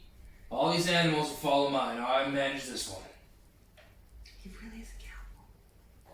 You forgot the cowboy voice. No, that that was pretty Oh, cowboy. yeah, you got it. Got it. The Got a couple more the twang statement in there. for You that. say y'all a bunch. Yeah. Hattie. Hi. And Sorry, that's from one. you guys begin to make your way. It was easy where they came from. You guys know the particular ridge they came out of. And you guys head away from the wagon yard. Would So- it be survival to look for tracks? I would say the tracks are easily found right now, so it's survival to pick up on it. But later on, it might be a perception event. Natural 20s. There you go. It is very easy to tell where the tracks are from the debris that happened approximately 100 feet up, and the traveling that the sleigh made to the ridge line. As you make the ridge line, it cuts to the left very sharply, and then cuts back and forth as you guys are kind of going up. You're ascending in height. So they were like swerving. Yeah, kind of like that. Did it like. It was going to be a big chase scene if you guys got on there and chased them, but again, next time. And you can easily see these large drifting marks of sand and rock being pushed up along the side on each one of these large banking curves. Now, this was a day and some change ago. This would have been 3 days ago. Yeah. Yeah. So the trail's pretty cold, but. It's cold, but it's easy to see. That's Visually very. visually easy to see, but once you guys come out of this kind of ridgy area, it kind of flattens out. There's still lots of ridge, but there's no more cutting back on each other.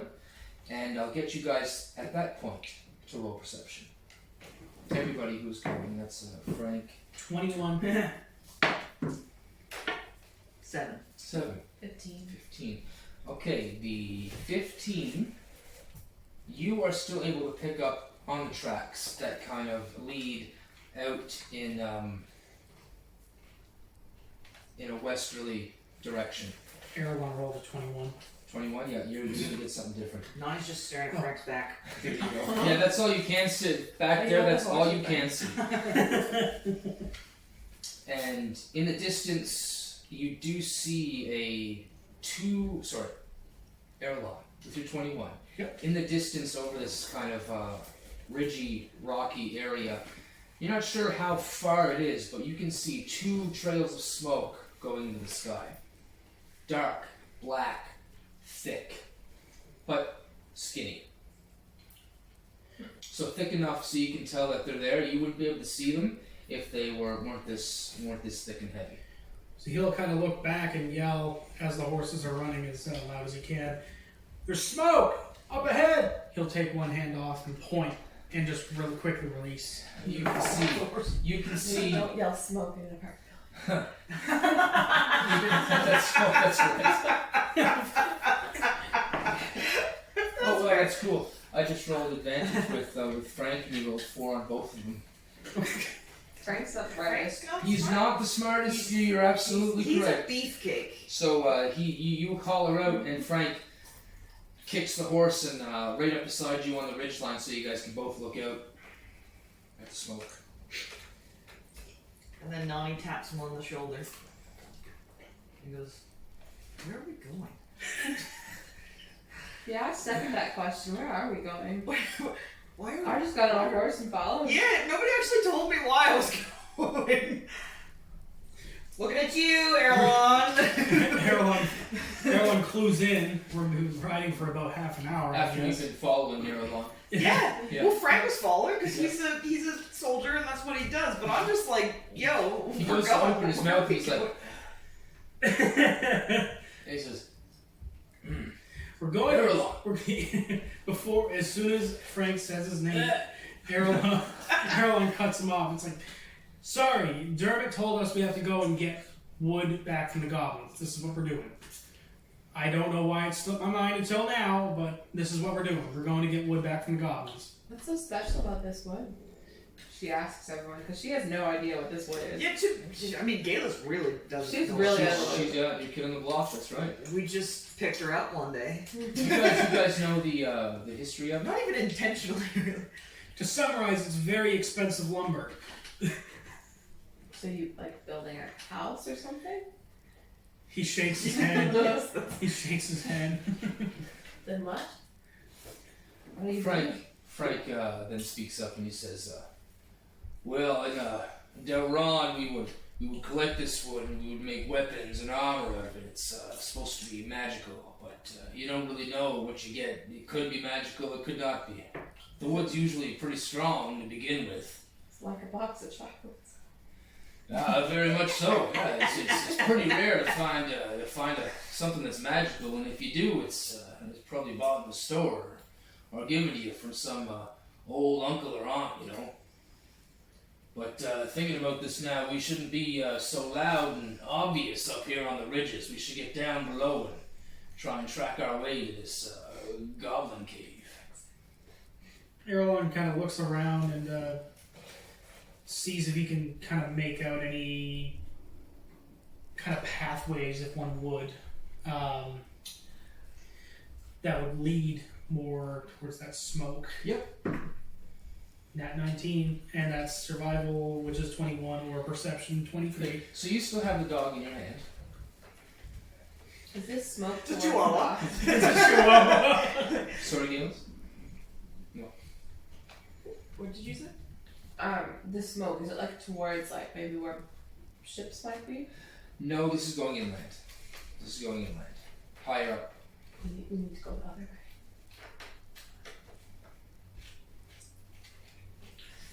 You guys see Gales, you know, you guys are keep going up and west, and she keeps, you know, every now and then looking back at the Towards the coast, water. exhaling from time to time. He'll start to clue in, and he'll Roll perception, you're busy. Roll perception. You're busy not telling anybody what's going on. That's what you're busy. it's 13. 13, she's way in the back. You're not really picking up on this. Yeah, you guys got a few horses in the back trailing out, so you can keep eyes open everywhere. Nani can't see anything. No. And he had out front. And he was looking for a pathway. Yeah. Oh, and you guys, you still see the tracks. The tracks seem pretty heavy, pretty steady. They're winding around a few. You see a few singular tracks kind of go off in different ridges, but then you can see them running back. If you do quickly go in there, you can find a small world. You wouldn't find it anymore. It's been gone a few days now.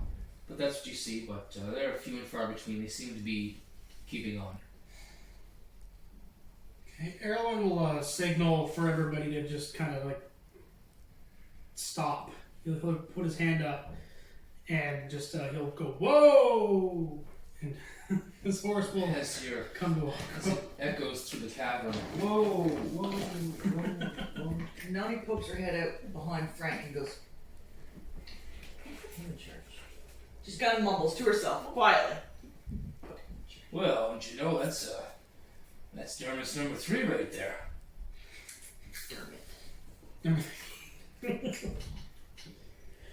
So Erlen will look towards the smoke. I'm assuming it's a lot closer now. Yeah, you guys have been traveling for another half hour, 45 minutes, yeah.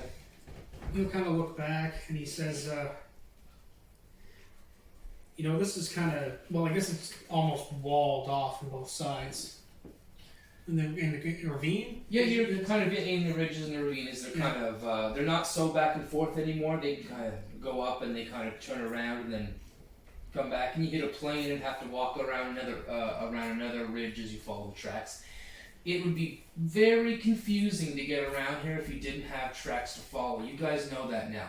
You're looking around like you can get lost and you can be 30 minutes off the road and die of starvation up here. With the elements as cold as it is. Not so cold in the ridges. You might find the one ridge that lines up with the wind that just cuts you down, but most of the time not. Out of the wind, it's not the worst up here, but it's still cold. Erlen kind of surveys the surroundings, and right now they're shielded from the wind because of the walls of a ravine or ridge valley. So he was just looking around, and he says, just looking around to see if there's any better paths we can take, because this is pretty direct. So there's not a lot of cover, so if we get close, then there's no chance that we can catch them off guard. You're probably going to have to get a little bit higher in order if you want to see somewhere to look down on things. He kind of glances up towards like the tops of the ridges. Some of the ridges go up about 15, 20 feet. You definitely can't get a horse up there, but you could try and climb. He looks over to Frank. He says, Frank. Yeah. I don't have the strength to climb up those ridges. As the laughter kind of echoes through the cavern and then dies off kind of suddenly. He's just kind of like scowling at him. Puts his hand up and he says, "Don't worry, my boy. I got this under control."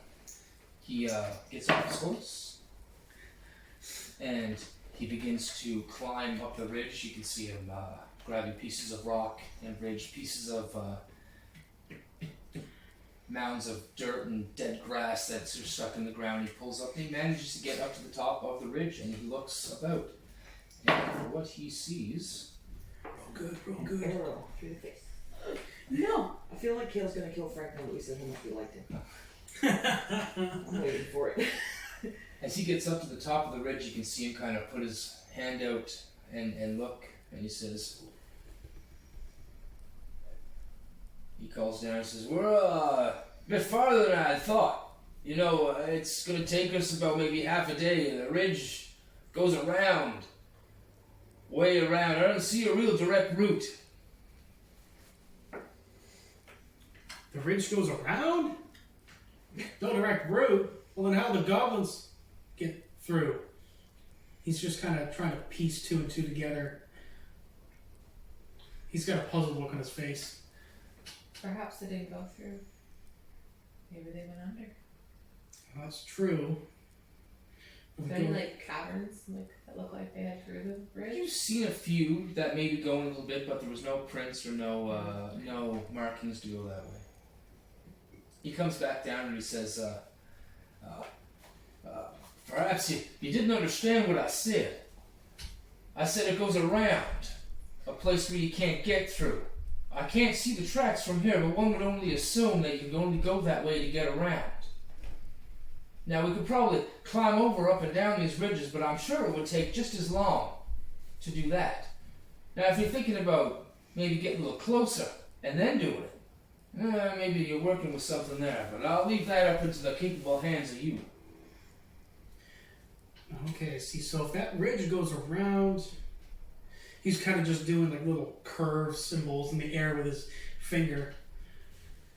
Then, if the ridges get too steep, we can backtrack and go around and go that way, because we'll still be shielded from the elements.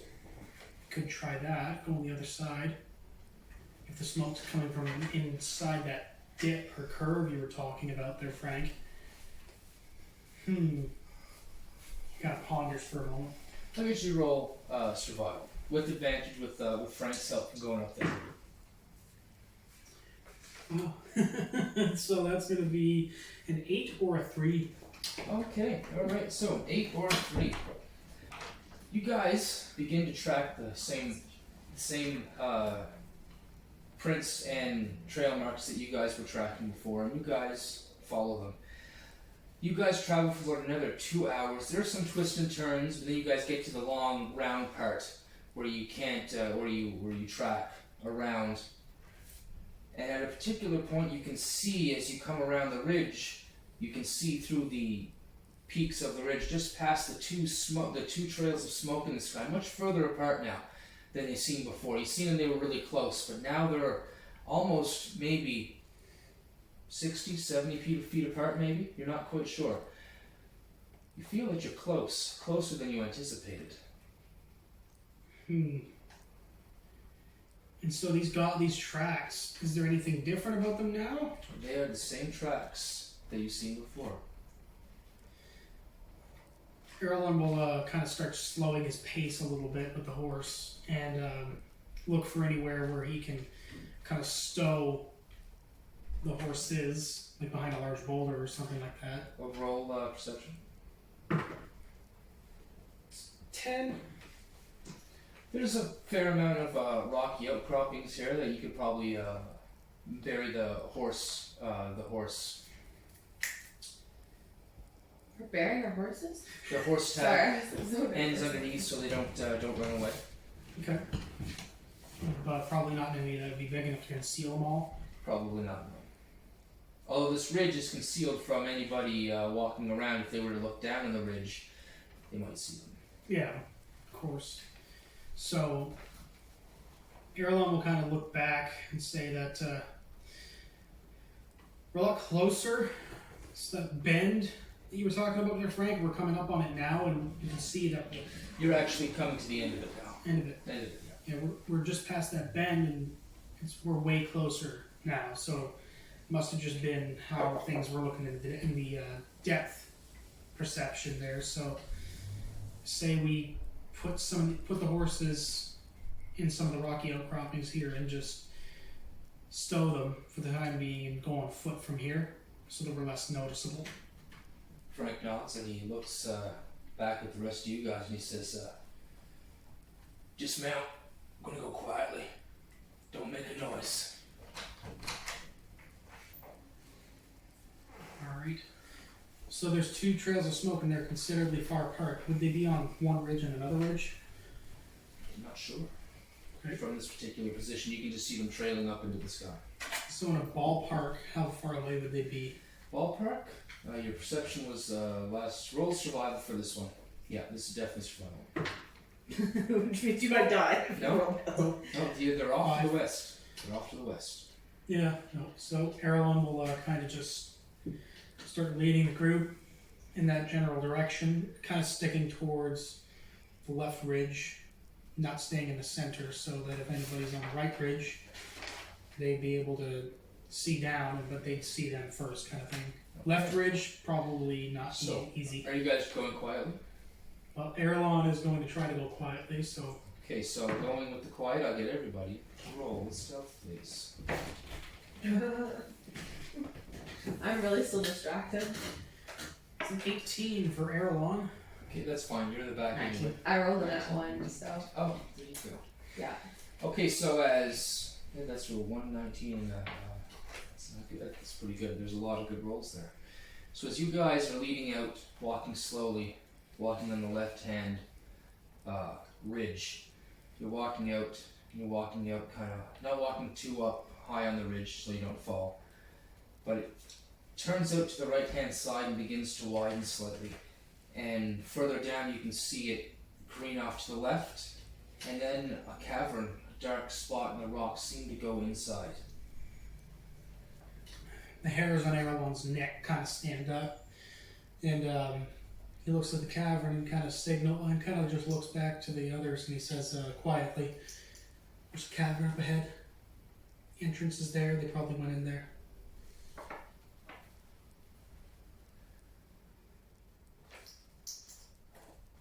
Oh, it's locked.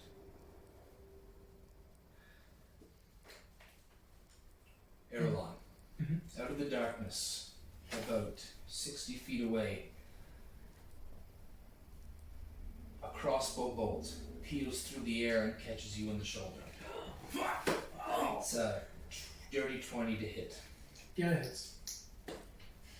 4 minimum damage, 2 points of damage. As it doesn't catch you in the shoulder, it just gets the edge of your shoulder and slides off. You can hear tick tack all the way to the ground on the cavern wall.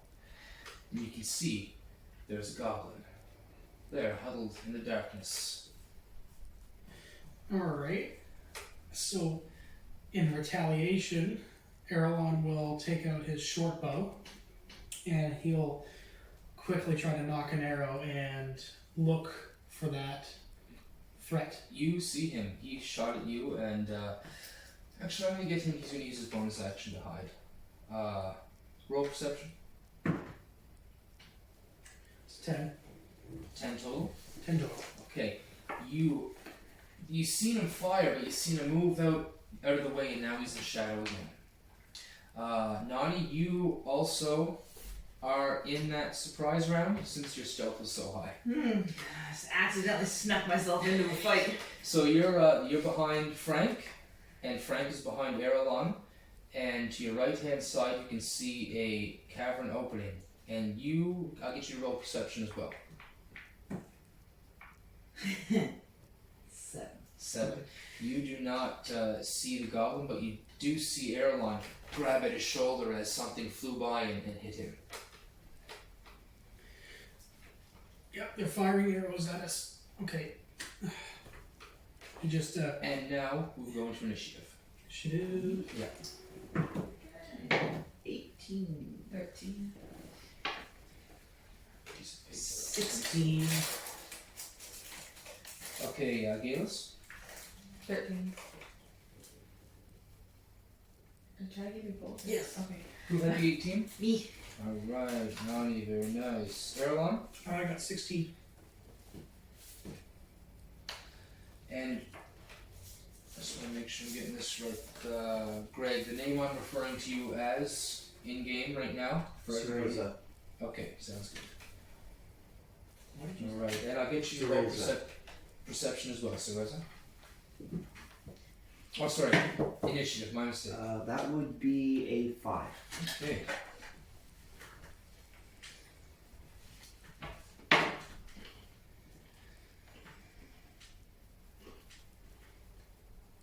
Do you like my moose? Do you want to hear the story of that moose? Moose. Do I want to hear the story? Absolutely. So I got it from Valley Village for like $12 Mm-hmm. because the frame's actually a little busted. That's why it looks funny inside. Oh, yeah. Those are $400 on Wayfair. Really? Yeah. Wow. That is a $400 painting with a busted frame. That I got for $12. That is a $400 screening. Yeah, it's not Designer even of it's a print. painting. It's a How? print. From Wayfair. It's laminated canvas, that'll do it for the most part. Oh, and fellas. Oh, I there you think go. what we That's did here, fantastic. you know? My dad had a moose once. Okay. Top of the round. Nani, what's your dexterity? My dexterity is 13. Okay, better than Frank's. You're going first. Of course it's better than Frank. So, I should say nobody else. what you see to your right hand side is 60 feet of open area, not rough terrain, but there's some broken down ridges. It leads off to the left hand side and a cavern to the right. You can see the open cavern, but you know a crossbow bolt came from that direction. So I only have 25 feet of movement. Can I move myself sort of out of direct Yep, you line? can move 25 feet. back 10 feet to where you are out of line of sight of the ridge. That'll do. I Okay, can so move back you 10 feet. move back 10 feet. Yes. Frank will. Yeah, Frank goes second. Okay. Frank watches you go for cover, and he says, "Now you go over there and take cover, Nani." And then he runs 60 feet towards the goblin. Of course it is. Or towards what he thought was a goblin. Roll perception. He doesn't see the goblin, but he runs into the mouth of the cavern all the way over. Erlon. Alright, so the cavern mouth is 60 feet away from me, and Erlon can move 40 feet in a turn. So what he's going to do is run up, and it's a move action, move up, and get to where he can see into the cavern, and see if you can see that goblin. I can share it. Yep, roll perception again. 22. You got him this time. Pulls back his short bow and fires an arrow. 23 to hit. That's a big hit. That is going to be d6 plus 4. That's 7 damage, piercing. The arrow, or the short bow, the arrow takes him right in the neck, and you can see him just kind of flop face down as he was huddled in against the rock face. He caught him right in the Adam's apple, and he falls forward. It's flat on the ground. Erlon winces. He did not know he was that good of an aim with a bow. And he kind of just looks at the bow, looks at the goblin, he says, sorry. He killed him, sorry. Galus. I'm just watching this all go down. You actually see Erlon knock a bow, or knock an arrow and shoot it. You are still behind the ridge. I'm gonna move forward so I can see around it. Okay, you can. You move up 5 feet and you can see around, and you see all that. You see a goblin face down on the ground. I'll get you to roll perception as well. 14, 19. 19, that's 7. Okay, you see another goblin against the wall. Erlon, you also now see that, I forgot to roll his stealth, but you see there's a second goblin within that cavern wall. Gotcha. And Galus, you see this. Can you remind me what I have for weapons? This is my second one. I don't have it on here, but did I have anything? Sling, dagger, quarterstaff. Maybe a scimitar. And what's a quarterstaff? Just a stick, D6 A damage, stick. Two I handles, have a yeah. stick. Yeah, but it's a big stick. It does some very good damage. One It's a big two-handed. stick. A D8. And you would actually have a scimitar as well, because a lot of these goblins I was would gonna carry say, those. you probably picked some stuff up from the goblins. Well, the two goblin guys, yeah. Alright, so. And you are 60 feet away from these guys. And you got your magic too. Oh yeah, magic.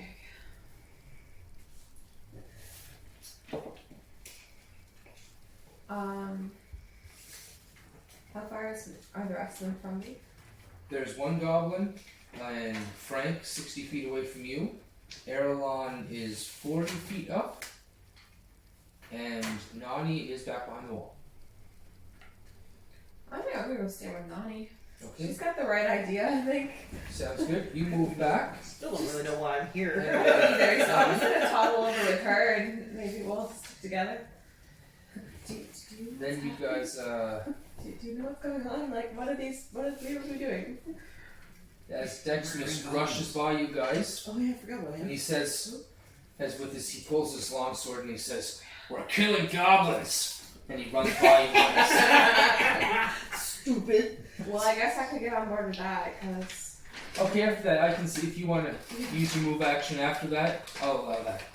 After he says that. Okay, yeah. And so I'll go with him instead of... Okay, sounds good. So you guys and I'll move pull up. whatever my best weapon is. Alright, you guys move up 60 feet. You are right in the mouth of the cavern. And I believe you guys can see that goblin. Yeah, you guys can all see that goblin huddling against the wall now that he's been pointed out. Yes, that was Deximus. And now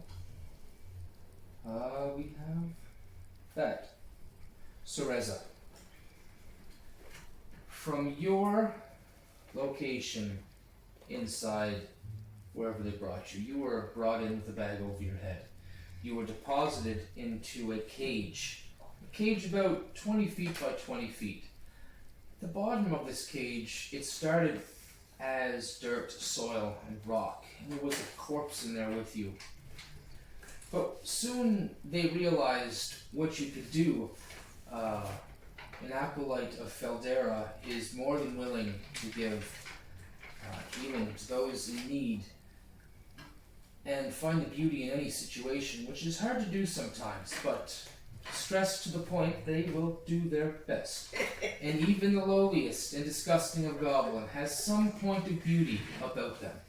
I just Something. I just pictured you going, oh, look at this beautiful corpse. It's gonna grow so many mushrooms.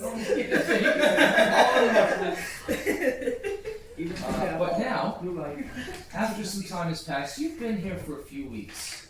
You've been fed well. You've had alcohol of your taste brought to you. There are pillows, rugs, blankets. They fed You're me like the Scott. god. You're like the goddess divine.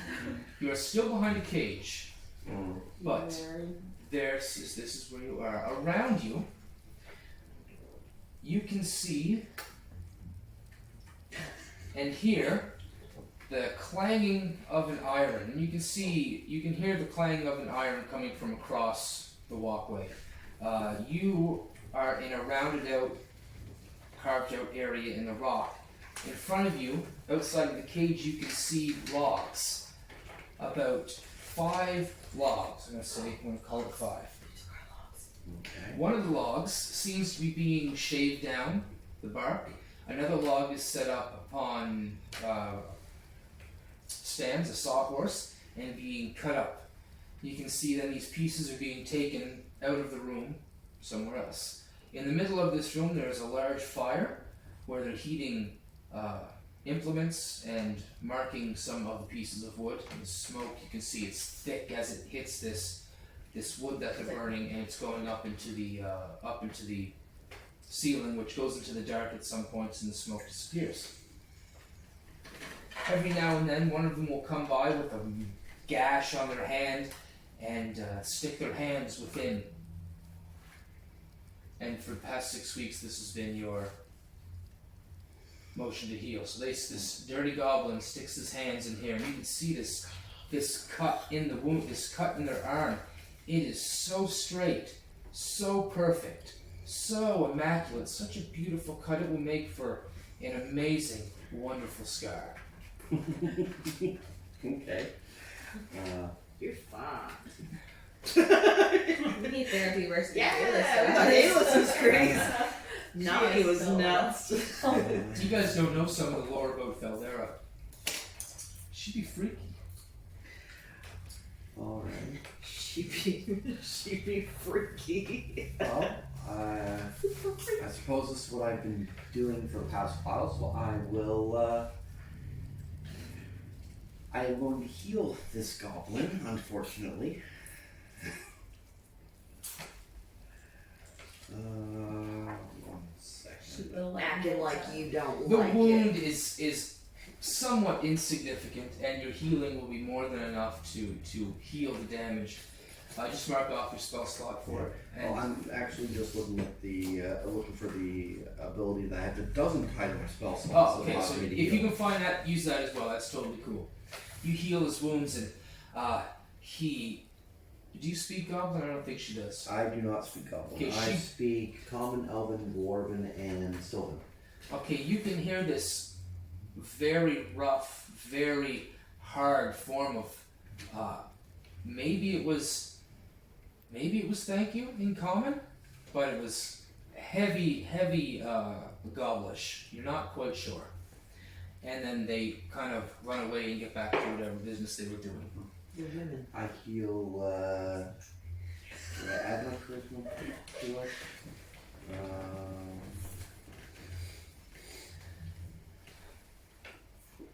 I just heal him for 2. Okay, that's enough. It was a Using minor. my healing light. Then we go back outside with that one goblin who will disengage and move away from all of you guys that are now right next to him pretty well. And he runs 30 feet down this tunnel into the darkness. He runs screaming. And you can see him feebly huddle his body up against the wall. Feebly. In plain sight. Full to two. It's like you can't see. So it moved up 30 feet and sunk its body up against the wall in this cavern. And it's just It's like me Standing speaking there. a telephone pole. It's my clear. Nani, you are outside. Everybody else had ran into the cavern. I'm gonna move up my 25. Okay. Just kind of like, Yeah, you're just gonna like looking to see, craning your head to see what's going on, and make sure Frank's okay. Like, Roll perception. Erlon, you're up next. she's adopted Frank in case you can't First, tell. Frank is well, up I next. thought she had the moon eyes for Frank. 19. Yeah, you Plus see whatever. You see all of this as Frank runs up to this dwarf. As Frank runs up to this goblin and just kind of baseball bats him in the belly with his sword. And you can see the goblin double over. And there's this hiss and a bit of a cry as it doubles over right on the ground.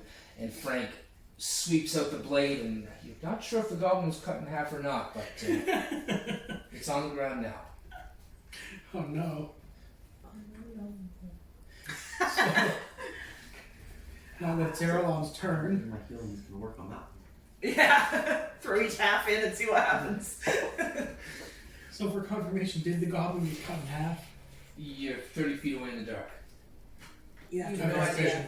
You can see that the goblin is on the ground. Roll perception. Is it 16? 16, yeah. Okay, yeah, 20.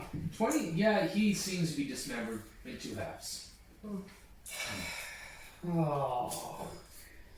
Erlon just winces for a moment and then just moves forward into the cave with Is that not the intention? Kill the goblins?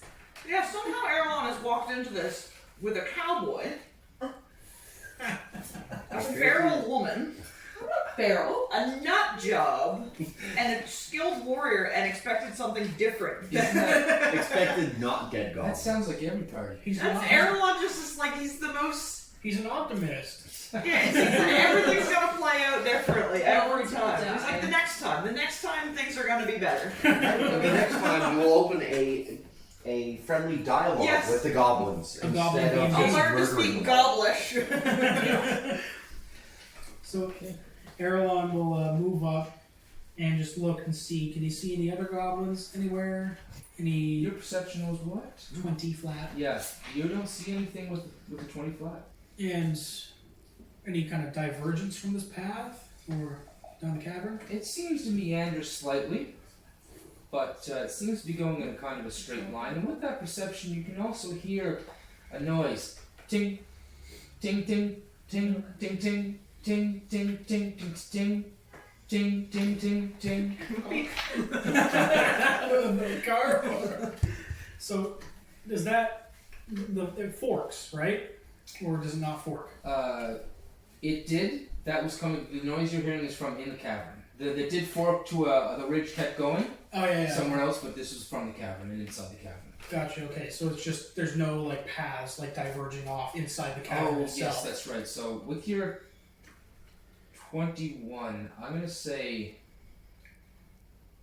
that was good enough. As you guys are walking up, your perception was 21. Walking up this path, you realize it goes up maybe about 100 feet, and you can kind of see Erlon on the left-hand side. There's an opening.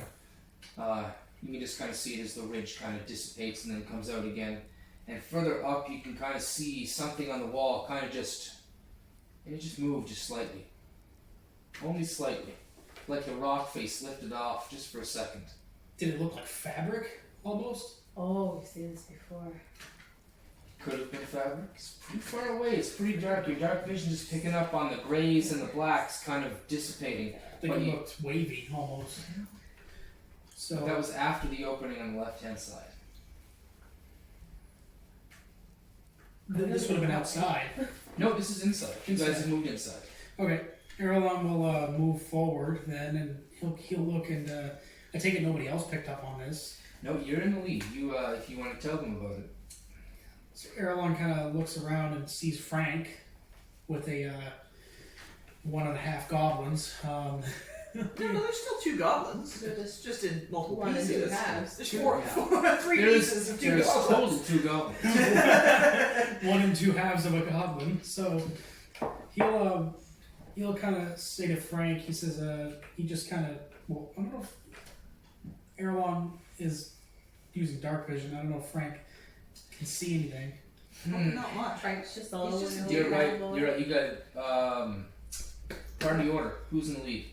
Anybody that needs light is back with Frank and Deximus. I have dark vision. Okay, so Yeah, you can be up. Okay, so I mean, I'm still way back there anyway. so you're back with Frank but I and can then still Galus and see things. Erlon can be up front scouting. Okay. Alright, cool. So Erlon will just kind of mosey on back to the rest of the party and just let them know about that weird wavy kind of section of the wall. He'll say, inside the cavern, there's, well, a little bit further down, there's this weird sort of wavy section of the wall that I saw. I didn't go near it yet, but I just want y'all to be behind us. Frank says, "Magic." Could be. But it doesn't look natural, that's for sure. Wavy rock is not normal. Didn't we see that before? We've seen this before, yeah. Oh, where'd you see it? When our first encounter with goblins, In the first cavern. there was like a canvas covering a doorway. Oh, I must not have been there, because, I seem to recall something of that sort. yeah, no, Like I painting or something. I'd met you out on the road when you were coming back. That's right. Right, Yeah, yeah, yeah. because that was when you guys first found me. Was when there was a canvas compared to. Well, there's only one way to find out. So Erlon will lead the party in a slightly closed formation, I suppose, up to the this weird wavy thing to kind of poke his staff through. Okay. Do I have a detect magic? I don't know. What that's You do, but before that happens, you guys are approaching the other opening first, in a tight group with a torch. As light begins to spill into this cavern, you guys can see immediately 6 pairs of eyes turn towards you, and you can hear the whining of dogs. And then a pair of yellow eyes come around the corner and look with this kind of dumbfounded look on his face as his yellow eyes turn to this pale green in the light. It's another goblin with a really surprised look on his face. And Erlon will Oh, just rolling his initiative to add to the tracker, that's all. So he just- walks out. Rolled up. Shit. First act is Nani from the back. There's How a, far away is he? He's within, right, you can walk I'm up. going for it. I'm gonna wiggle with a frying pan. Doing it because it has to be done. Maybe not. Oh, That is 14. you swing out with your frying pan and he just ducks out of the way. You just kind of hit his ears and brush his ears off and push them out of the way. That close. That close. If you had raged, I haven't hit anyone with a frying pan in a while. Is he surprised? Huh? If he's surprised. he's very surprised as a beardless dwarf ran after him and swung a frying pan. Yes. 300-year-old dwarf, beardless dwarven woman.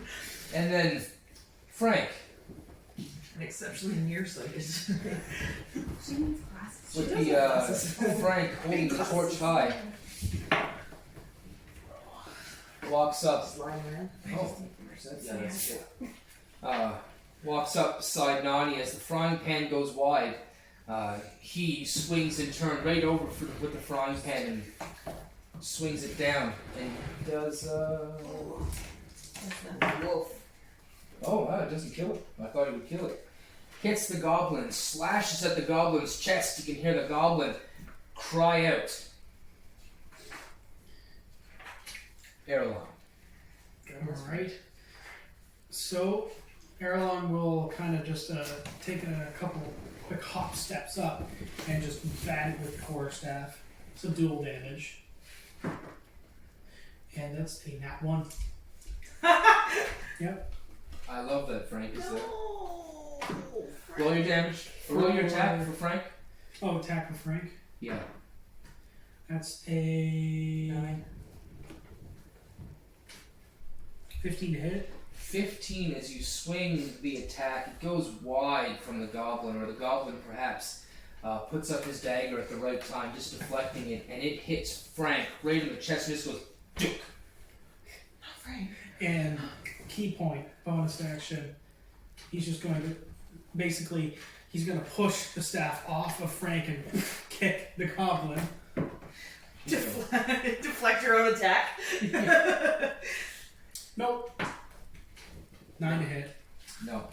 So It was out of as you reach. swing, it goes high and hits Frank in the chest, and with the kind of the bounce back from Frank's bulkiness, you try and swing down, but you just miss the goblin again. Second unarmed strike, because that's an at 20.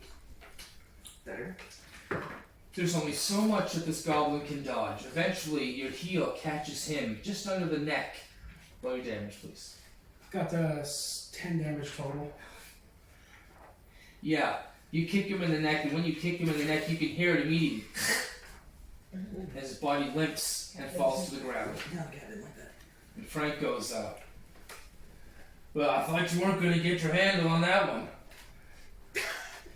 I had it. He'll brush himself off and just to kind of look up at the ceiling of the cavern and then down to the dogs. So, they're dogs. They are dogs. Are they, Similar kind to the other ones. They're kind of Heinz 57, you know, different breeds mixed in together. Big. are they Furry. are they secured?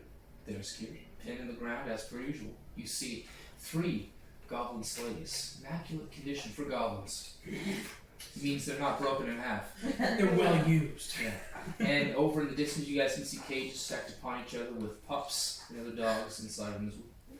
Any other kind of cages at all that we can see? Odd thing enough, the cages for the dogs seem pretty similar to the cages for the people.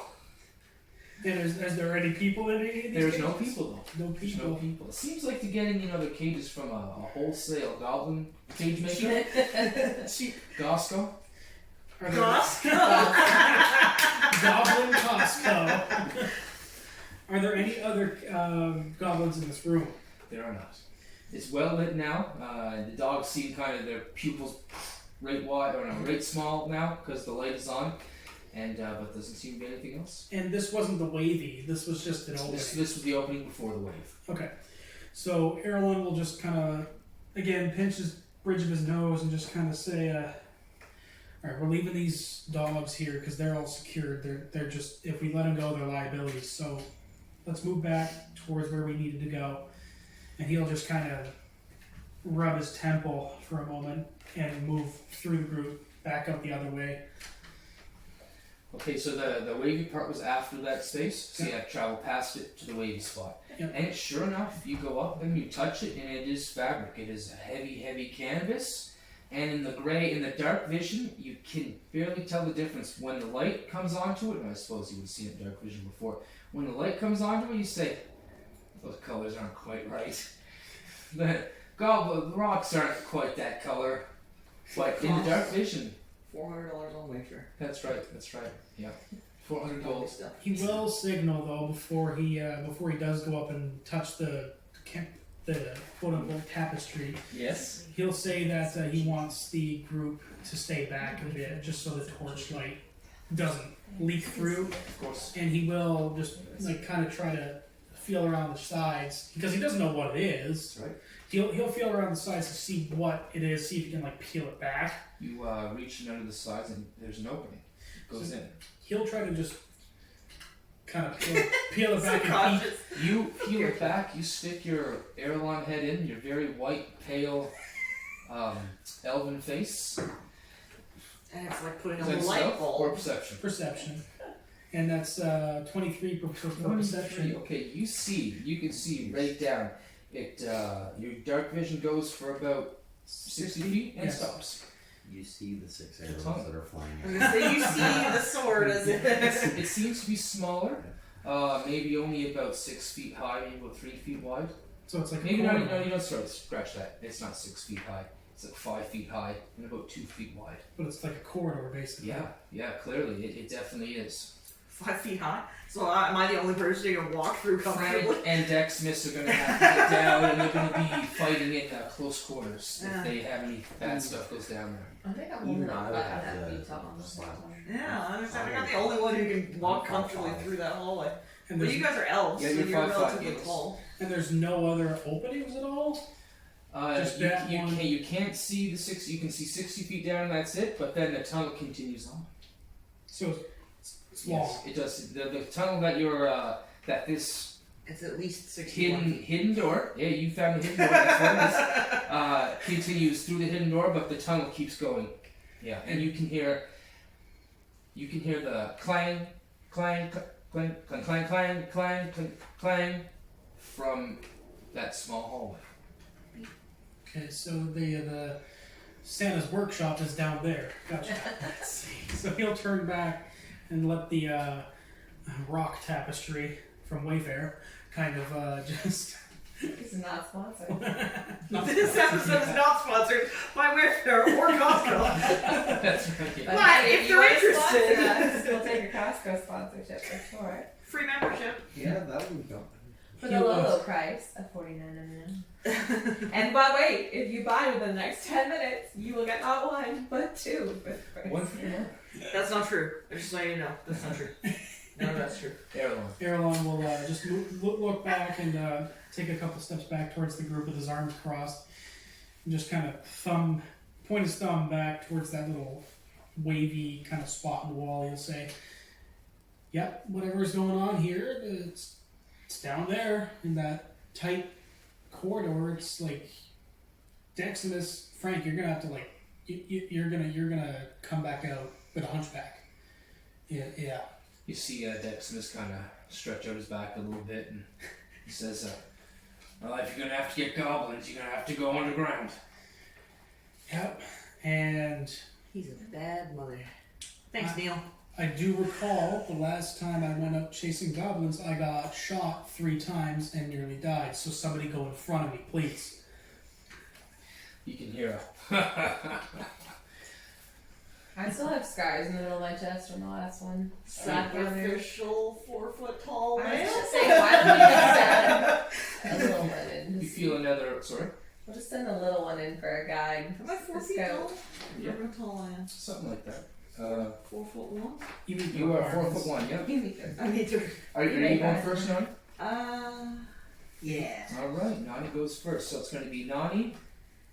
Nani, Frank, Deximus. Okay. Poor Frank. And then the rest of you guys are falling behind. Okay, Yeah. sounds good. So you guys make your way down this very narrow tunnel. It gets a little bit narrower in some spots, but nothing where it's too much. Deximus and Frank are not making quiet of it. They're scraping and their scabbards are catching on things. She just wanted me to know she was here and I could continue to pet her. And as you guys come into vision about 60 feet away, Nani, the cavern begins to open up, you can see. And that's not very good. I'll get you guys to roll stealth again, please. Oh, I don't know. Go ahead and use But it it. just keeps moving into my space, so I just... Well, that's not very stealthy of me. 9. 17? You would 17, okay. all that stealthy with a torch in goblin tunnels. So as you guys are walking to this opening, you can hear, at first, you can hear in Goblin, and it says, Gauk, get back to those dogs! As you see a hobgoblin begin to walk down the hallway towards you. There's a goblin coming this way. Erlon would have heard that. He would have said to the group as quietly as possible, "There's a goblin coming this way. He's going to check back on the dogs." As Erlon passes on, you see I was gonna say, would I have seen this? You see that at the same time you see the Kind goblin. of like elbow Frank. Frank kind of pushes you forward. He can't get by you. That's fair. I'm gonna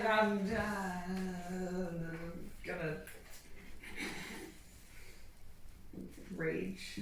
Oh, I'm gonna rage my way at this. Rage in charge. Okay. Is it close enough? I only got 25 feet of movement. He's about 60 feet away. I mean, I don't. Yeah, have any you're choice. I'm just dead. running. I'm going. Okay, I'm sounds just good. going in that direction. Alright, so you make 50 feet in that direction, and he's still about 10 feet away from you. Then we have Frank, who's moving at half speed, gets to the mouth of the opening and gets out of the way. Yeah, there we go. Same with Deximus, they just get out of the way. And now we have Galus and Erelon. Erelon is up first. Alright, so he'll move to 40 feet. Can he get up to the... You can get to the opening, yeah. Yeah, he'll get to the opening and this hobgoblin. So the opening goes out into this like room. It's the cavern just kind of extends and kind of bowls out, and you Yeah. can see it on the other, or you don't see on the other side yet. Just kind of bowls out, and you can see there is a small fire and a few bedrolls on the ground. And there's a hobgoblin. There is, looking right at you, and he's kind of fumbling for a weapon as he was expecting Gelk and his complaining arse to come up here about the dogs again. And he will rush up. I don't know if 40 feet can make it to him. 40 feet cannot. Cannot. Makes sense. So he'll move his 40 feet and draw his short bow, knock an arrow, and just aim for the leg. Gotcha. Yeah. No, natural one again. Oh, Oh. no. No. Who ran up there? Nani ran up there. Nani, Frank. Next, now you're past Frank. Roll an attack again, my friend. No, you misses 3 on the dice. Alright, the arrow goes wide over Nani's head and kind of skitters off the top and then falls to the ground again. Whew. That's why we- accept the wind and dash. I have 1 point left. Oh, Can I cure him? Conservation. Not for points. Not for what? No, those are his key points. No, key points. His ability to do special stuff. Oh, extra moves or whatever. I I got Okay. Dang. So Sit now down for a one. second. Felix, it's on you. going into a goblin. So how far is the goblin ahead of me? 60 feet. 60 feet away. Can I cast entanglement? Can I try to like knock him I think you have a 60-foot range for entanglement, yeah? No, it's like 100 something. 100 okay, you'd be able to Yeah. reach him, yeah. You can reach him. Okay. Are you reading it as I you're am. going? Okay. I don't know my Very low, spells. 90-foot range. So it's a strength save or be restrained. He Does that- succeeds 19 on the dice. Is that does it entangle anyone in the area though? Yeah, it's a range. It's a And a range. 20-foot square starting from a point within Yeah. range. So you can see the vines kind of break up through the ground and grab onto bedrolls and grab onto the bits of fire. They pull the fire together, the fire goes out, but it doesn't quite grab onto him. It's all difficult terrain now for Yeah. the next minute, though. So Well, I was just wondering if anyone was close enough to the goblin to get sucked into it. Nope, you were still on. You're still 10 feet away. It was a 20-foot. 20-foot range. So you were just out of range, and everybody else is also. Okay, that was Galus. Very nice. And do you move you move closer, Galus? Yeah. Okay, you move 30 feet closer. Perfect. Then those guys move their move out of there, and we go to the we go over here. I'll do the hobgoblin first. The hobgoblin is going to grab at a piece of bone at his chest and put it to his mouth, and he's going to blow on it. And this shrill, pealing whistle carries out throughout the entire cavern. Oh no. That's not You good. done did it now. And that was his action, and he moves 20, and he moves 15 feet the other direction away from you guys. And Nani. do I hear this whistle? Yes, sorry, now I'm gonna, now that's right, I was gonna do your turn after his turn. He rolled initiative higher than you, but I'm just gonna say that it was close. So you hear the shrill, shrill whistle. Have I heard this before? No, you haven't. Okay, You so I haven't. have no idea. And what you see, however, is everybody in the wood shop, which is 2 goblins and a hobgoblin, drop their implements of whatever they were doing, peeling, cutting wood. They run to the door and they pick up other implements of stabbing and slicing. Oh, okay, the fun kind of influence.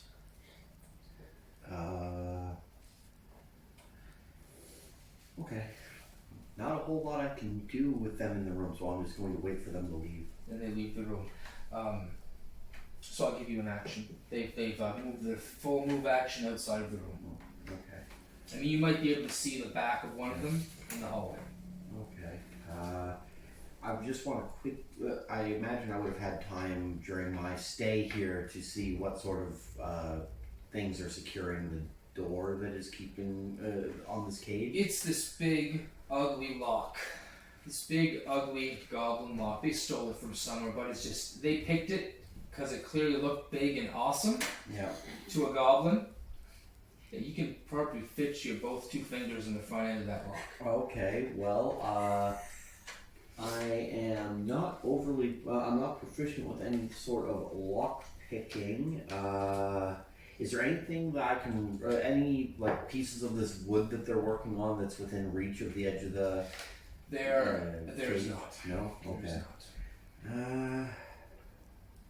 Okay. Nothing that I can use to try and bludgeon this thing open. So I'm going.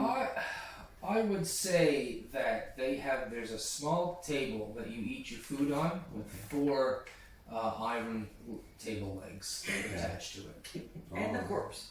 Oh, they got rid of the corpse. They got rid of the I corpse. was gonna say. I have proven to be useful. So they got rid of the corpse. I don't have decaying company.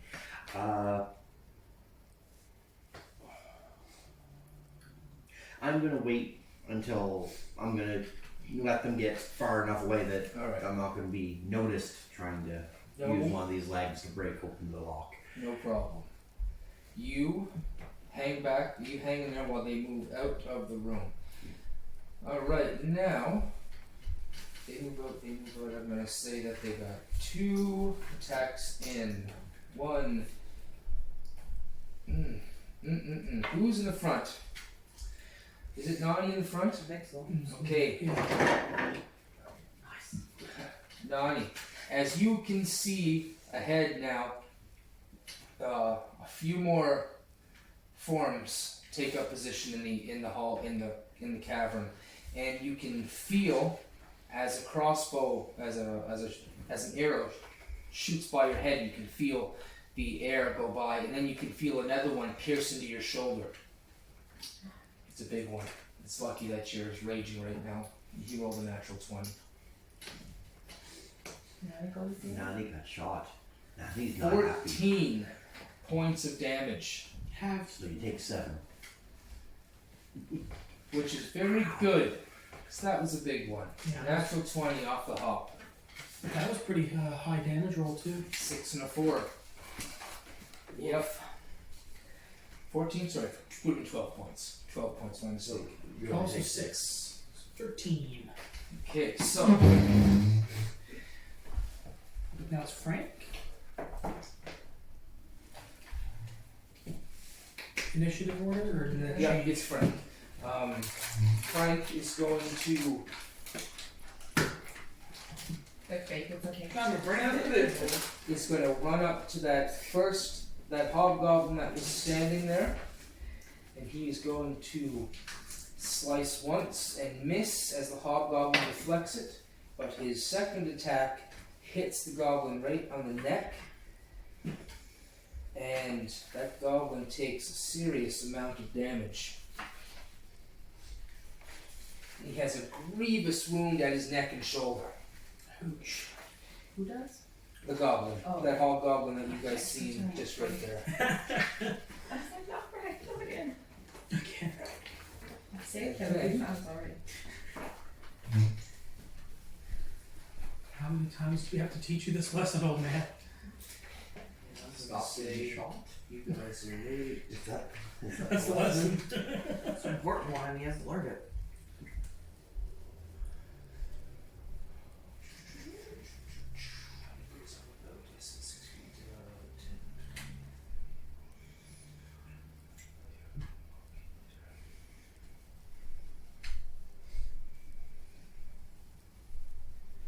Okay, you can see as this is going to be the hobgoblin.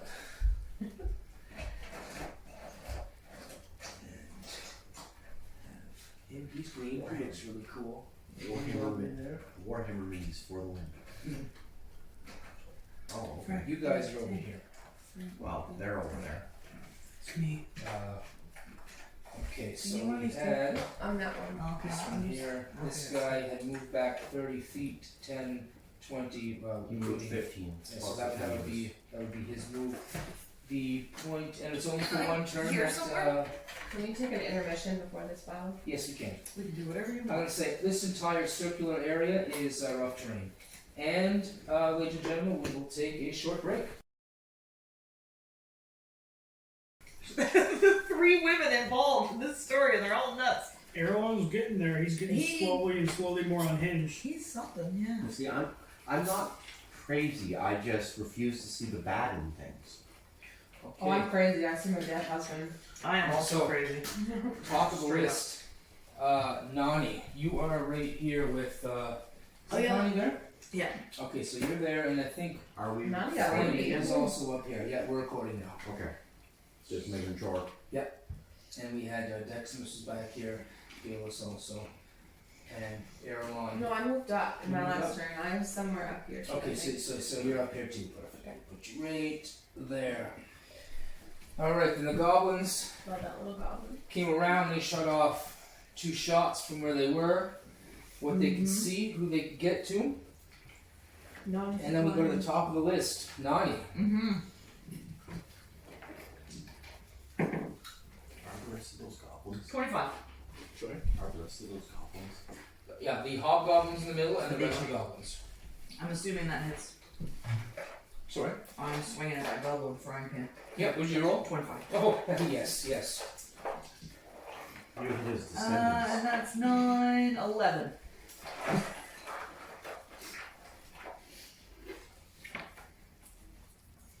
As you swing down with your frying pan, it clacks with a shield, and he bounces it off. Didn't hit. No, it didn't hit his shield. Yeah. 25? Didn't hit. 20, Oh, sorry. 25? 25 Is to it hit? 25? My mistake. 25 I hit. went somewhere else. Definitely hit. What's the damage, please? 10. No, 11. 11. Maybe that's what I heard, and I was thinking that was the hit. Yeah, okay. Yes. Frying pan comes down on this goblin's head, and you can just feel the impact crush the skull instantly as it flattens. There's this big flat plane on his head, one ear sticking up, one flattened down into the meat. Gone. Thank you. He disintegrated into dust. It's that guy. Alright. Frank is currently in. Think of So Goblin. move. I apologize. Splattered Everyone's gonna go home. He'll- with a cat hair. He'll get to that. I had to put a towel down in my car for Zach because we took the dogs that day. The dog climbed in a puddle. It wasn't even like. There's like sand all over the back seat of my car, and I was like, Zach. I like how you He's put it going down for Zach. To Oh, in move case you get hair up on 30 feet and take the dodge action. Didn't want to get Zach hair. Next up is Erlon. So seeing a hobgoblin rather, just get get a little bit taken off the top, so it works. Succinctly put. He just kind of looks and just winces again and takes out a short bow from the back, and that's Frank. That's Frank. So he can't see I have so many back. up here. He's gonna. Frank has a torch. You can see everything up there now. Quite lit, so I can do that. 2, 3, 4, 5, 6. Yeah, you can see everything. Frank has a torch with him. He moved right here, so his line of fire. He can catch all of them. Catch all of them. Okay. And maybe the one on the left there has quarter Little bit. cover, but the one on the right hand side don't. Okay. Can I have a machine gun? No. Well, a little Down. A little bit early in technological development for that. Galus pulls out an AK-47 and starts blasting Hell, I away. don't even. Alright, guys, let's I don't go. even. Okay, I don't even Rambo, know if, calm down. repeating crossbows are a thing yet. So that big I guy have in a the middle. stick though. Guns do exist, though. The very beginnings of. We have found a gun. Oh, Yeah. somebody has a gun. With muzzle I loaders. think Greg Durno has. A musket or something. Ravens Putting got the a powder little in it. gun from a pirate encounter. So that big guy in the middle is a hobgoblin. Yes, it is. He's gonna aim towards one of the guys on the left. Not on the left, on the right. Mhm. Little guys. And just try to make something happen here. Across Just with the little thingy. These magical Oh, yeah, it's an 18. Oh yeah. Oh yeah. With the This little is, guys. seems to be a goblin. Doesn't even seem to be wearing much. Just some skimp leathers. Minimum damage 5. Okay. He hit him in the leg. Yeah, still a big hit. The arrow goes right through his leg. You can see him reach down, grab on it, cry out in goblin. Incoming! Awesome. Yeah. Grabbing his leg, crying out. I think he says something like horsetail or something like that. My adventuring career. Mommy! Now I'll be resigned to Play goblin. basketball. Now I'm gonna be resigned to Goblin White Run. Galus. You got it. Okay, where am I at? Right there. You can see I everything don't up have here any now. It's all in the weapons light. of length, do I? Oh, you have a sling. You can That's, throw anything, really. Pick up a rock and hit 30, somebody in 60, the I eye. believe. 60 feet. Probably. Oh, 30 feet regular, 60 feet at disadvantage. Yeah, you can If I cast entanglement, I can get all of them, couldn't I? Can I do that? You can try. Yeah, sling my is favorite. 3120 with a sling. Or I can be Elsa. I just shot my popcorn down your shirt. High five. What's the DC for that? It's Would be 8 plus 2 plus your wisdom modifier. Hold on. We got it. Do goblins have wisdom? What am I doing, sorry? It's Make a wisdom. strength saving check. Yeah, they have to make a strength saving check against your spell save DC. so it's 8, Which I don't know what that is. I got it here. Spell save is 13. 13. Yeah. Yeah. All except one succeeds. Which one failed? This guy in the corner right here. I went from this way to that way. That guy's the only one who rolled a natural 1. The rest of them, the vines, they seem to slash away with their weapons or stomp on them as they come out of the ground. I gotta learn some new tricks. Yeah, they're getting wise to your ways. Yeah. Okay. I don't have any tricks. Next. I'm a new pony. It's a young pup. I have 3 spells. And they're Are useful. they good ones? No. They No. used to be. 60. Cure wounds is pretty good. What's that for you? I got 6 spells. And then he's 4 going cantrips, to 2 regular. and Yeah, he's going to action surge and Nice. also take the dodge I'm gonna action. use guidance. Action surged. Yep. What's he do? Dodge. Okay. Can I Now, move on my turn as well? yes, you can. You can move 30 feet up. Okay, since you delayed your turn to activate, I'm just going to delay it from here on in. Okay. So you can officially see these guys Oh, that's leave fine. your line of sight. Okay. So that guy. Oh, so I can see Yep. this, but I can't Oh, see that's right. I should probably, where am since I? I do that, yeah, let me see here.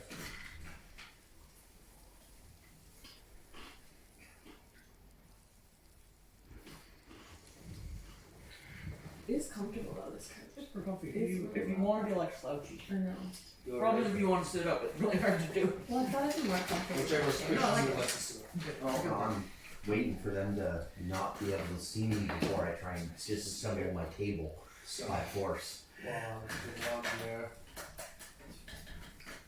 which will probably pay off, but I don't know. One's downstairs. Okay, breaks he moves in. chairs. Let's see. Runs over your neighbor's dog. attacks. Okay. But 3 points. He's gonna. He was entangled though, right? He was That restrained. guy was entangled. Yes, he was.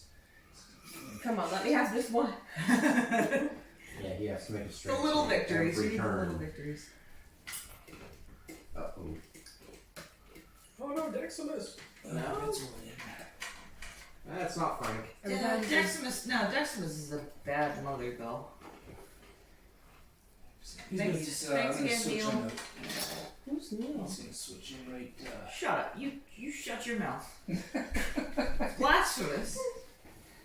Is he not our only Patreon That's right, subscriber? He's our only patron. Shout out to Neil.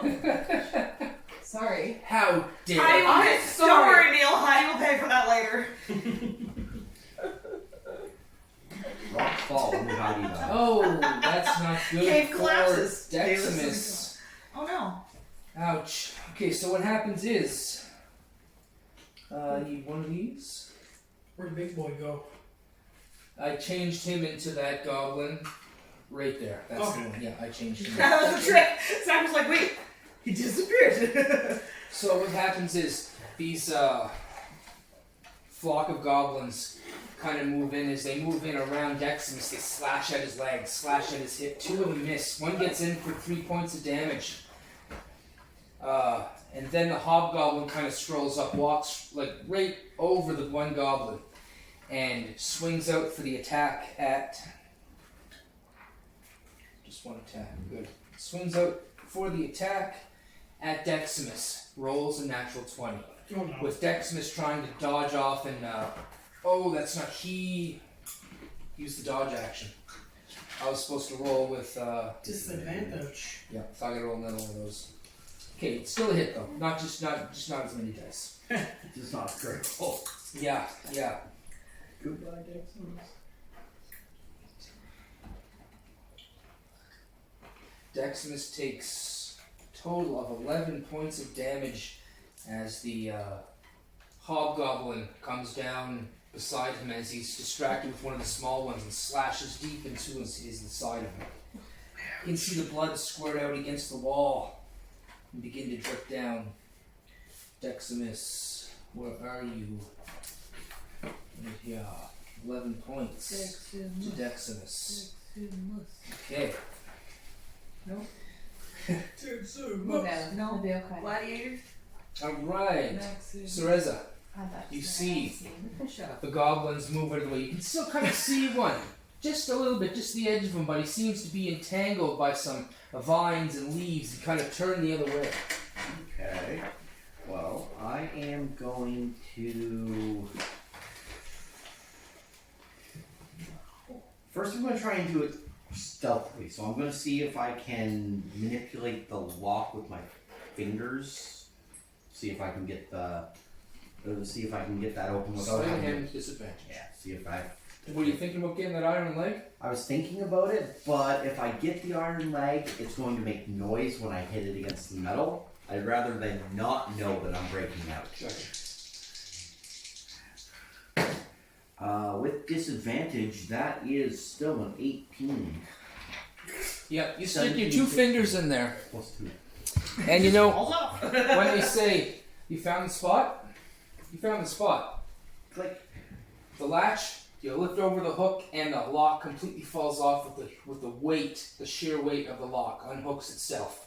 Woman, of course she found the spot. Also, that's a shitty lock. Must She's have like, I wonder. How long have I been here? Never walked in this cage for weeks. And I've been in here for weeks. Okay. There it is. Alright, so I'm going to open the door. Swings open. The goblin over there looks at you. He's like, shit. Only his head though, because the rest of him is like Crap. stuck. So, if he's restrained, how does that work for dex saves? It's not good. Yeah, it's a no. He rolls a no. Because he might be catching on fire. Well, that's fine. Convenient. He has disadvantage on dex saves. Alright, because I am going to cast Sacred Flame. He's just getting treated like a lobster, this poor goblin, tied up and then Oh, that's a boiled. natural 19. We'll take him home. What? Put him on Disadvantage? Yes. 9. Alright, well, my DC is a 14, so. Alright. Roll that d8. We didn't start the fire. Great, dude. 1d8 radiant, 3 points of radiant damage. 3 points of radiant damage as this godly, majestic light swirls around him, and you can see him trying to bat it off. He's trying to scared to touch it. It seems like it's burning his skin. And that was a goblin. Yes. He didn't put on his SPF god. Shish kebab. Get it, Bob? Next. Shish kebab. Shish kebab. The gob. Move The gob action. kebabs. I'm gonna move back over here because if he has a bow, I'm not gonna get shot. Gotcha. That was Nolly's still in the back, just like. Okay, She's got short legs. She can only go so fast. Alright, so let's go. But when she gets there, dear God, Bad she things makes that happen. frying pan work. To not good people, so it's okay. They're goblins. Nobody cares about And goblins. I didn't give Deximus his turn. I forgot. Deximus is going to attack the hobgoblin with a hit and a natural 20. Yes. Alright, so that anybody want to roll 3d8 plus 9 for me? 3d8 plus 6, sorry? Who's got the rolling skills? 13. Done. Yep. Don't worry about Deximus just, everybody surrounds him. He's got his shield. He just kind of condenses himself and draws his sword up with the height now that the cavern has gone up some, and he just slices the hobgoblin from nose all the way to belly button as it comes down. it. Deximus the Decimator. Oh. Nice. Get mean at it. That's Deximus. Now the goblins go. The hobgoblin will not get their attack. However, the two smaller goblins will get advantage on their attacks. That's miss with both, I think. Wow. 'Cause 2, now Deximus 7, is 8, weird. 7. Miss. Just clatter of dagger on armor. The hobgoblin just went down in two strokes. They're probably on the verge of pissing themselves. On the verge. The other one, One's tangled and burnt. the other one will disengage. And Deximus will cut him in half. No. Disengage so it doesn't get the attach. And bonus action, they can dash or hide, right? I think so. So let's see, he's gonna... Alright, he's way up there. He went further into the cavern. Goblins go, and then we go to the top of the list with Nani. That's me. I'm not getting anywhere though. Over there, you can... No, I'm She's way just back gonna there. stroll up. Yeah, yeah. Put me in your Frank somewhere. That'll work. You got the muscle man in front of you. I don't need a muscle man in front of me. I'm just... Frank and I are a team. We're bros. let's see, okay, so in Yes. order to maintain your rage, I have to attack, I know. attack or be hit. Nah, it's fine. Get Frank to give you a little It's smack. fine. And then we The original move rage has wore off. to the next. Frank will move up just one. And slaughter this guy with a 17 and a natural 20. That was his advantage, so it was a natural 20. We got 1, 4, 5, 6 on a previously injured one. Yeah. The goblin there, just by side of Deximus, has fell to the ground. Rock is dead. His name is Rock. His name is Rock with a H. The other one named Dirt. No, The that dirt that stick. one's named Bly. I know why, With a right? H. Remember Darl and Garth? Darth. Darth. Frank. Alright. Dark or Erlon. There's both. Alright. Darth. So, It's his move action. He's just still gonna get his move action. He's gonna move up right there. Yes. Erlen doesn't really have a clear shot at anything right now. does You he? don't really have to. You can. I can careen something over. Yeah. Alright, so You can still move also. that goblin who's way in the back. Yep, way back there. And let's see. Did you skip me? Maybe. We're gonna talk about that. Because if we're at the top with him, you definitely skip me. You're next. Okay, Yeah, you're next. that's fine. That goblin's about 100 feet away. I just want to hit something. Thereabouts. He's 15 more feet off that page. That's all it is. Okay, so if I move up to like right around here, a short bow with 60 Yeah. should be able to hit him. You should be able to get in range for your short bow, I think, anyway. Alright, I'll move to here. 1, 2, Be 4, 5, 6, prepared. When we get closer to Christmas, there will be Christmas basically. 15 squares, 15 times 5. You're good, 45 feet. Yep. No, 15 times 5.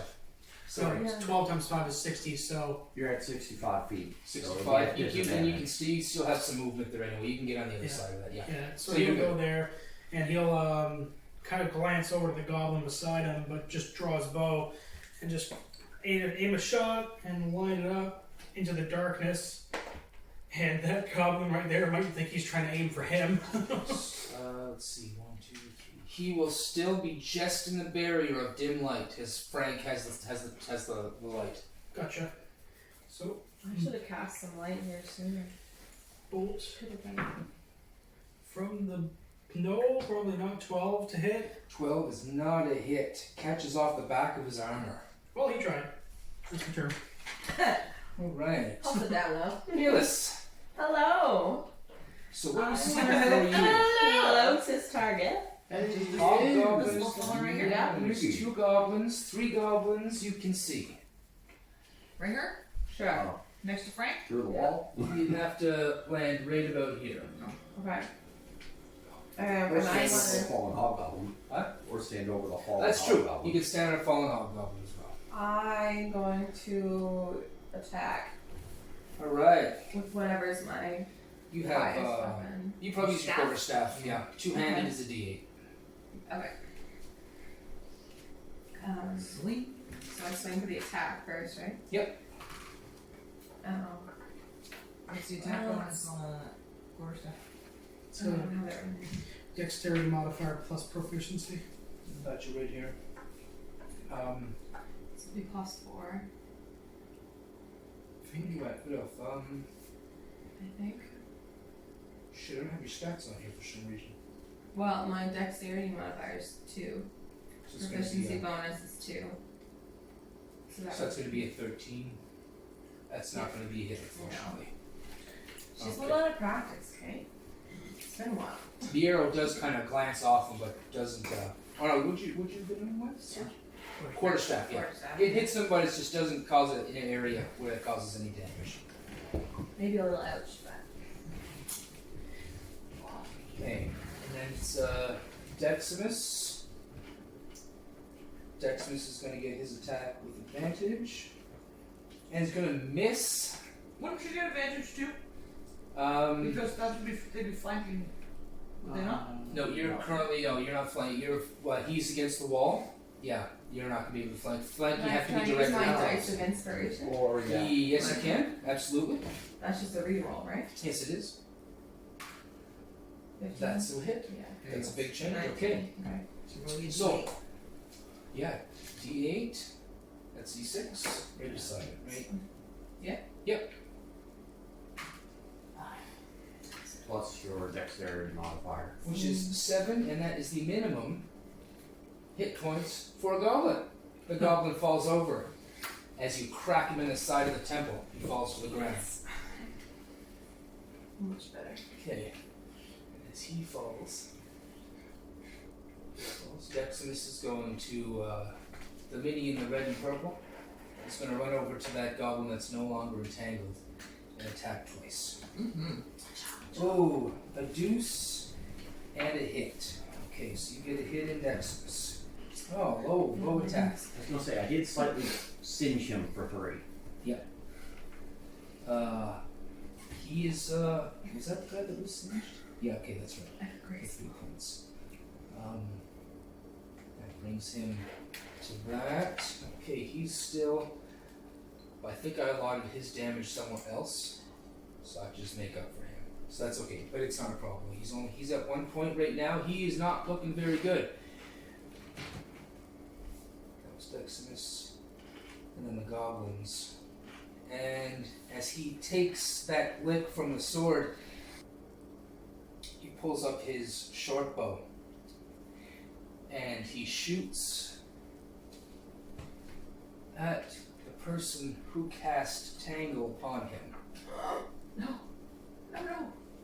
No, no, no. Right. Ooh, max damage. 8 points of damage. As you take an arrow in your torso.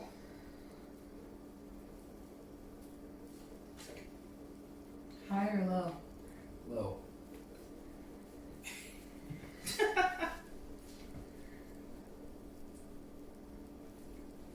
That was that goblin. And the fire goblin, way up there, moves to further back, way further back out of sight. So you can't see him anymore. We're gonna forget he's there. I haven't. Okay.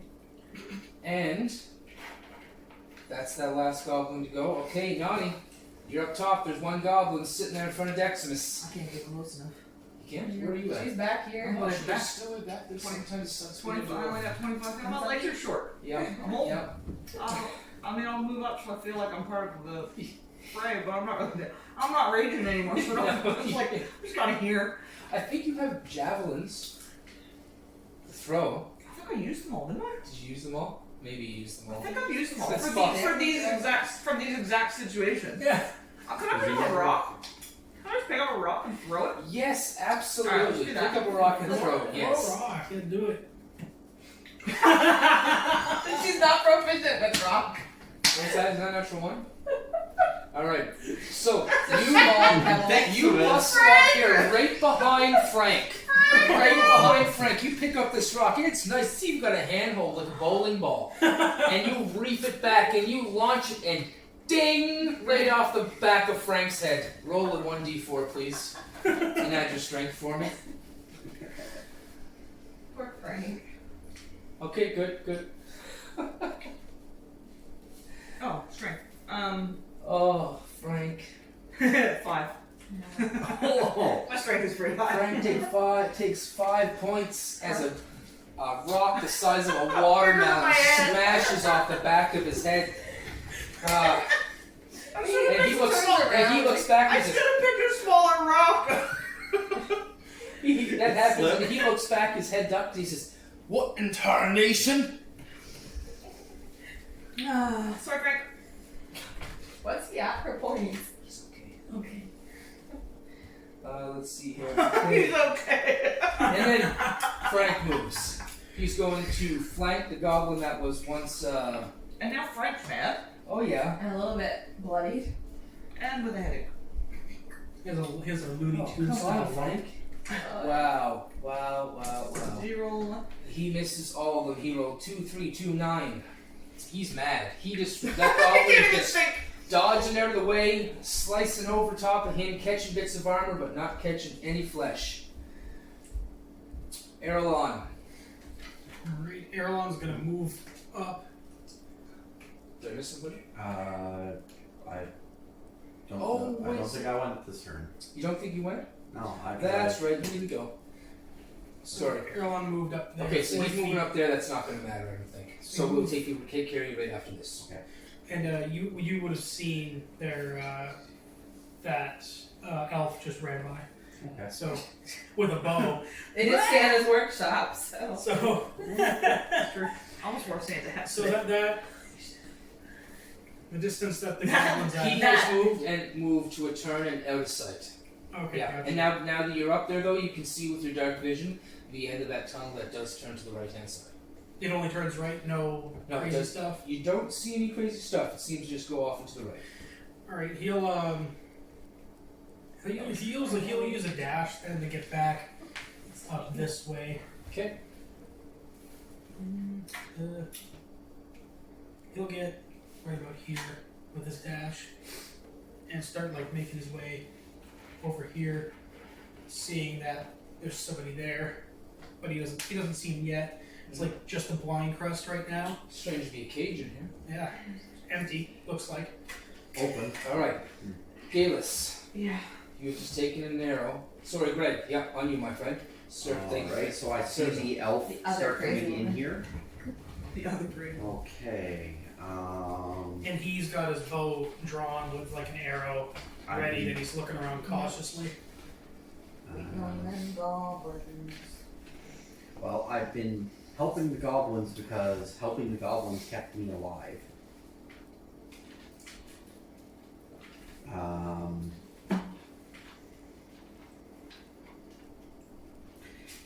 for the light spell, do I need to touch the object, or does it have, or can it just be within a certain distance? It is touch. Okay. I am going to pick up one of the cushions that are around. I'm going to cast the light spell on it. Yep. Oh, fallen. And I am going to step out with the cushion in front of me. I don't know what it's supposed to protect me against, but An arrow? I don't exactly have any other real options. You see another source of light illuminate from the dark caged area in this corner of this dugout area. Erlon and Yeah, everybody else. they're still fighting that goblin though. Yeah. I guess tie that up first before Oh. next. We I started. sort of actually, I've got it here. Goblin's turn. The goblin is actually going to disengage. Run away. Run away. What a whoop. 6 and 6 more down that way. I don't know, you want to hold my hand. I did. Where we are now. Fel'Than. This is what we're doing. Yeah. It's fun. The goblin moves away. Alright, top of the list is Nani. The goblins seem to have moved away. You can see this source of light coming from the left-hand side. You cannot roll perception. I'm going to apologize to Frank again. Yep. Bad, right? And then I'm going to just walk over. I mean, there's nobody else to fight, right? Nobody else to run off.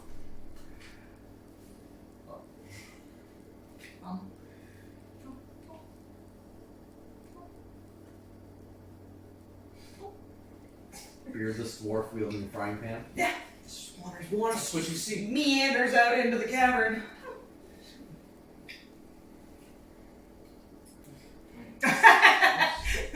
Oh no! Can I see anything? Oh, I'm still behind them.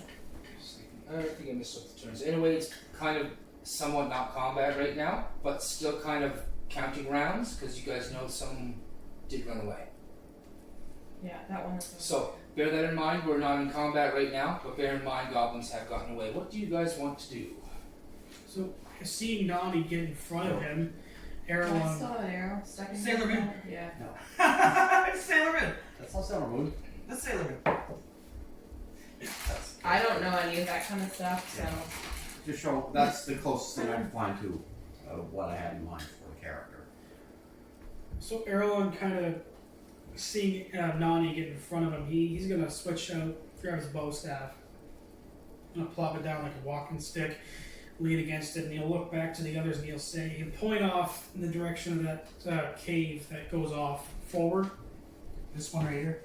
He says the cave routes around to the right, curves. 2 goblins ran up that way. Deximus and Frank kind of look at each other and they walk up that way. After them, you can hear I love your little walking horses. as they walk away, Deximus calls out and says, "Well, hold on the guard. Keep an eye out down here." And they run up into the darkness with the torch. And he'll look at the light, and he'll kind of just keep his hands on his bow staff, and he'll call out, "Who goes there?" Nani's still up there, just hanging out. Yep, by the time this time you got Galus, you can probably meet, come around the other side if you like. Gripping an arrow that's still hanging out of me. And you see this person. Describe what you look like in words for us. Alright, well, she's a half elf, about 5.5 feet tall, reddish orange hair, wearing a little bit torn from lack of being able to actually take care of her clothing, but still clean, white and red sort of robes, like that you would expect a priestess to be wearing, or acolyte of Fel'Than. Holding a pillow.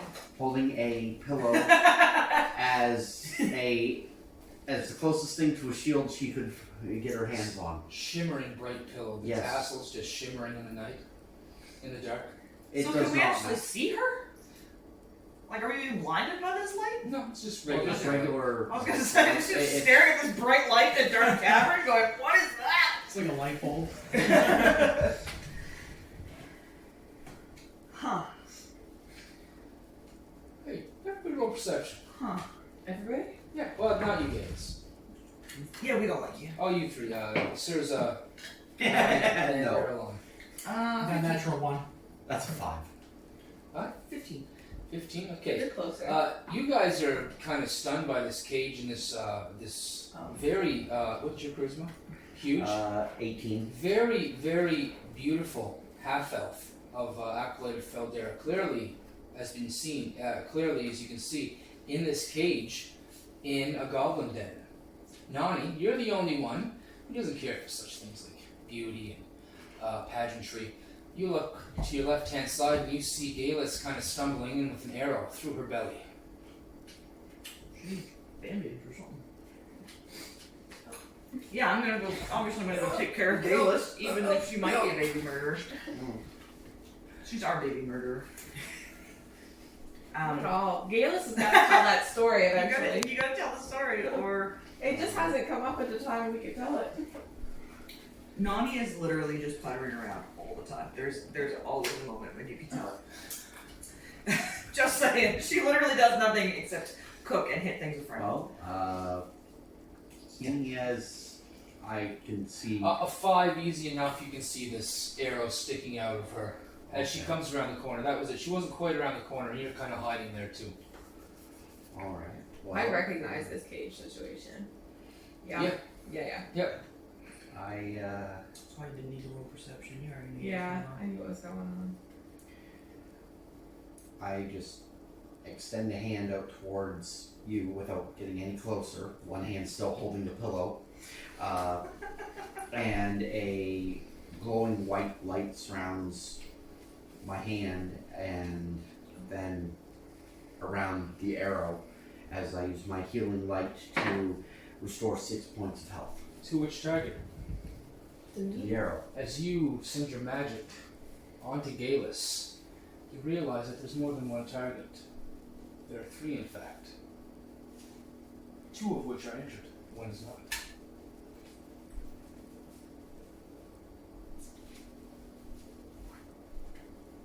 So, here's a question. Would Nani realize that she was healing? After the fact, after the healing? Bolt of lightning shooting out of her hand into Oh, Galus oh, doesn't sound friendly. Roll religion. Roll religion. It would be an 17. It would 17? unfortunately be an elven, but there would be a little. You've been around for a long time. You've worked in the tower. You worked in the Sky Spire itself, where a lot of healing is done. People will bring their very sick there. It was very similar to healing words. They weren't very Just wondering very whether Nani was calm gonna swing words. throw her frying pan at her or just let it happen. You know what I mean? Yep. This is I would have deserved it. in typical Nani fashion. But it does seem that the cage isn't even open. Then, yeah, it's good reaction. But you sense no ill magic from it. And Galus, I'll tell you how you feel after Cereza decides Multiple targets? Two of them are uninjured. One of them is injured. I'm using one of them is uninjured. Two of them are injured. I've taken damage. No. You're focusing your magic on Galus. Yes.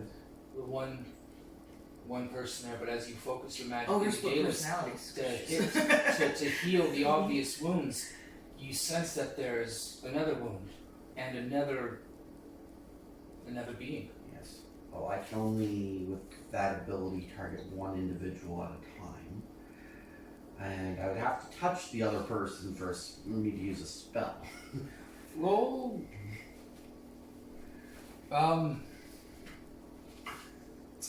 For an Arcana. Your split personality. Yeah. I don't think I have split personalities. No, her me. split personalities. Apparently that's what you're hitting is my personalities. Oh, Her dead Arcana? husband that she carries around on her back. Listen, he helps me. Arcana 15. 15. What's our You can sense magic. Sorry, Study okay. of magic. It's magic knowledge.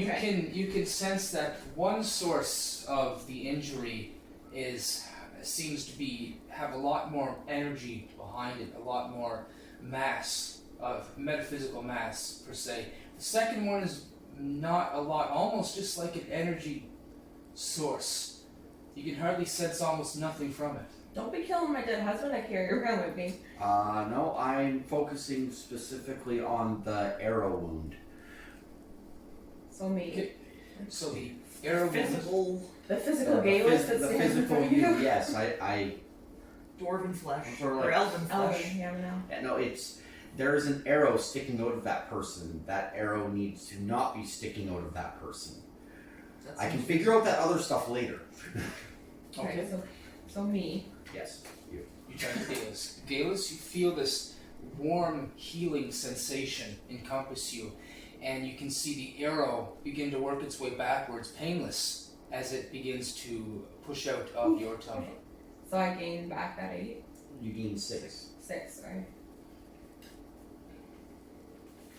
Everybody's going to do a little bit of the work. That's all the healing plate I got because I used the other one on that damn goblin.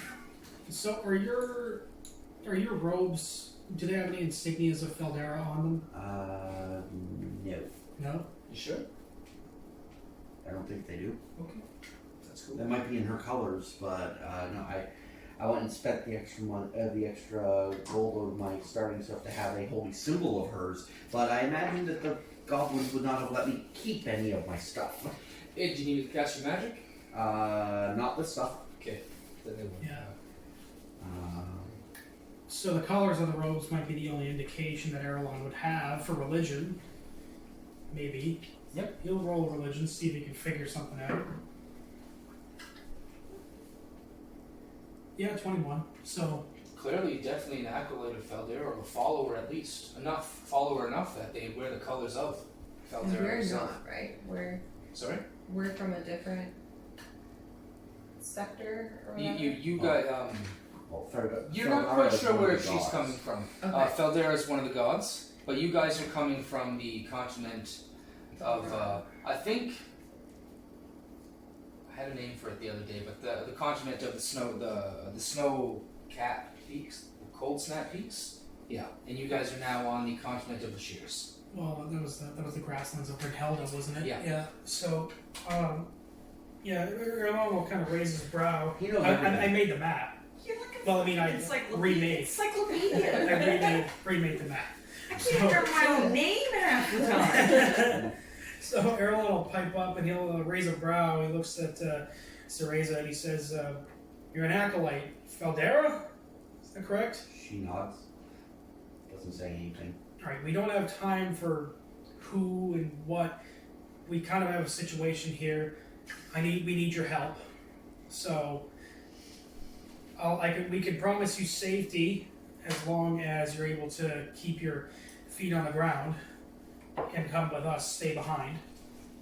And she nods. Bring your pillow. Maybe a leg off that And table. he'll usher the group to follow along as he goes that way. I'm sure the group to I am follow going to along pick this up. guy. Well, I'm gonna follow after, but I'm gonna pick up one of the bows that the goblins had and a dagger. You got it. You got a bow and dagger. Is there another bow? I don't want a distance. There's a few goblins there. Yep, Thing. definitely. Distance thing. Perception are pretty low. Nani, with your perception of the area, Is this that's wood. You're gonna see those are logs. the logs we came They for? look very similar to those logs you came for. Don't all logs look the same. Depends who's looking. Well, and if we're looking for logs, then I mean, we did. This the whole point of this was. I mean, I know I'm crazy. but are you just crazy enough? Crazy like a fox. Funny all would make a judgment call to stay behind and guard the logs. I mean, perfectly fine. But where are we going? Isn't Well, this where Who's we're gonna going? steal the log? Isn't this where we're going? These guys are Close unconscious. to the logs. The hallway continues on. There's another room across the cavern. They stole more. Erlon does remember them stealing more. Granted, he didn't communicate that to the rest of y'all, but For a guy who does an awful lot of talking, you're really bad at talking.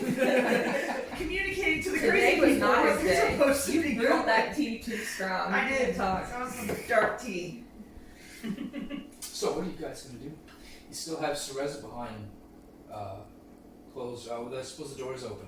Yeah, I You push opened the the door open. I opened the cell before realizing that that made noise, so I need to kill that goblin and set him on fire. I might have a rest. I'll sit on the log while the Ah, others. fantastic. As you sit in the Go log, down. Heidi, Galus, kind of drifting back and forth, and you kind of look to your right-hand side, and you can see on the log a snowy, bluish white figure in a familiar form, and it's more so the look upon the face as Alaric looks at you with a quizzical, concerned and worried look, and then he glances down at where the wound was. As your eyes follow down to the belly, you look, and you look up at him, and he's gone.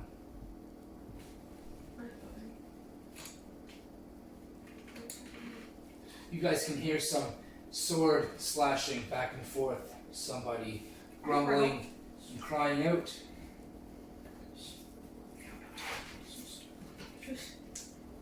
Ma'am. Excuse me, ma'am.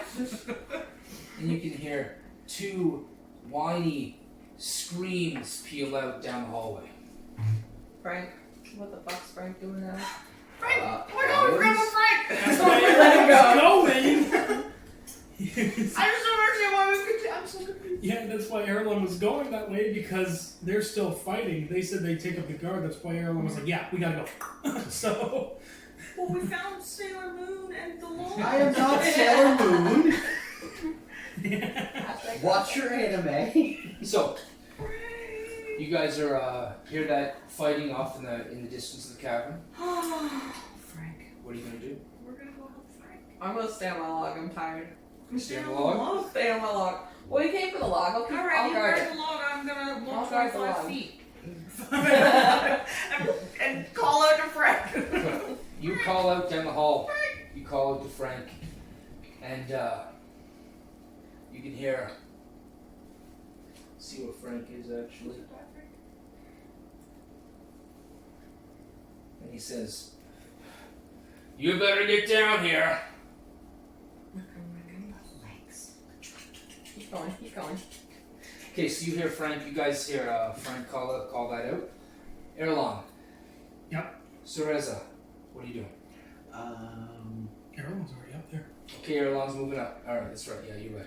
Yeah, Okay. he fucked off. He's go mode right now. So back coming in. out here. Yep. 1, 2. I can see the ones over Goblin there. death. Yes, you can. So I would recognize my captors, obviously. Yes. Did any of these particular ones treat me poorly during my stay here? At the start, you You were see the treated beauty in poorly, them. but then The you were beauty. treated differently. As soon as they found out you could help them, you were not treated illy after that. And it was a while back, you're not quite sure which goblin. There was definitely one goblin that was mean to you, but then it stopped quite quickly. Do any of these ones look like the one that was that was mean to me? They loved you. Roll perception. You try to say that all goblins were like. Yes. That is a 5. No. You do not recognize the particular goblin. Okay. All goblins look alike. They're all beautiful in their own special way. You really are crazy. I'm gonna go over here. The craziest of us all. That's a dash action to get there. Sounds good. Technically. Get some Double equipment. move. Alright, so just up there. Next we have Erlon and Nani. You guys meet Deximus at another cross in the roads, in the path. It goes left and right.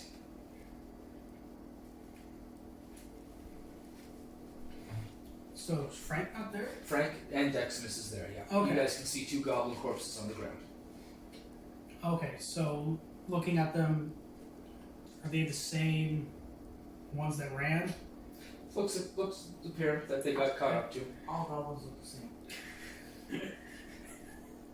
Guess we're racist now. I'm just saying. That's what I was told. Everybody's racist when it comes to goblins. So, Erlon will make his way out the course, and he'll see the 2 goblins laying on the ground. And Deximus and Frank, he looks at them and says, what's going on? What's going on? Well, there's 2 ways to go. Left or right. I love that he was like, you gotta get down here, there's a decision to be made. Get down. Erlon just kind of looks through him and just kind of pinches the bridge of his nose. His nose is gonna fall off Yeah, it's by gonna the end fall of off this. again. Yeah, Again.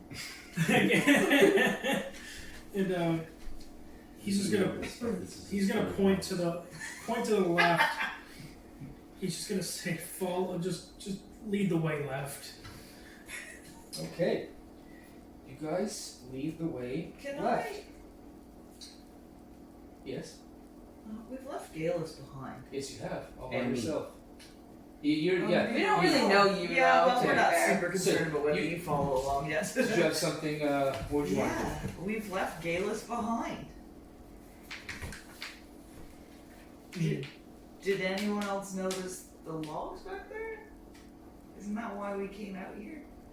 Yeah, but they're harboring more. There was only a few there. Yeah, but it's I think I said there was 5. I think I said there was 5. I only drew 1, but there That's are like- about 5. In that little section you are? Yep. What they see. All 5? You seem to see 5 stacked up. Okay, because I only saw like that and then the chop. No, no, so no, I assumed- said there was 5, I just didn't draw Okay. 5, yeah. Gotcha. Okay, so with that in mind, Erlon kind of before they start going, then Erlon kind of looks at. look around, maybe notice somebody's missing. Well, I guess we have what we came for, but we don't want them tailing after us while we're getting the logs out, because then that will cause problems. You have already given Frank the go-ahead to walk. Then Nani had come up and started talking to you with some new information. Yeah. As Frank gets to the edge of the hallway, You just killed Frank. he says, "Hey, there's some treasure over here." Treasure? We'll leave it for now. Just come back.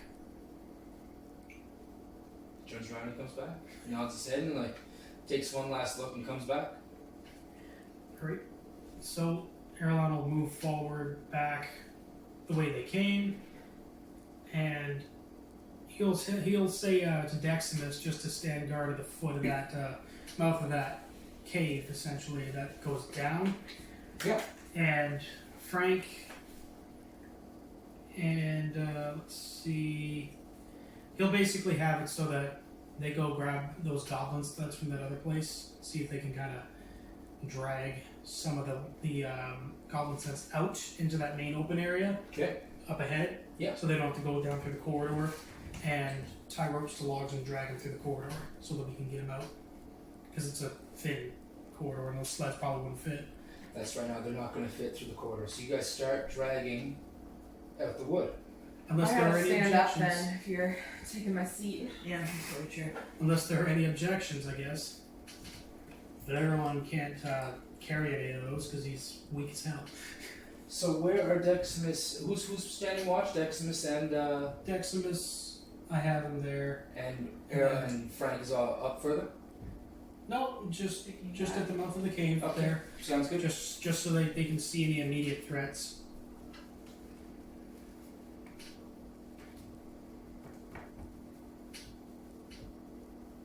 And Erlon is going to be like patrolling around that area too. So they'll have like 2 people around the logs plus, the 2 stronger ones, Frank and Nani getting the logs. I love that the 300-year-old 4-foot dwarf is the stronger one. You're a barbarian. I'll see what she can do with a frying pan. Yeah, she can haul a log. So you guys begin to tie the logs up and begin to haul them out.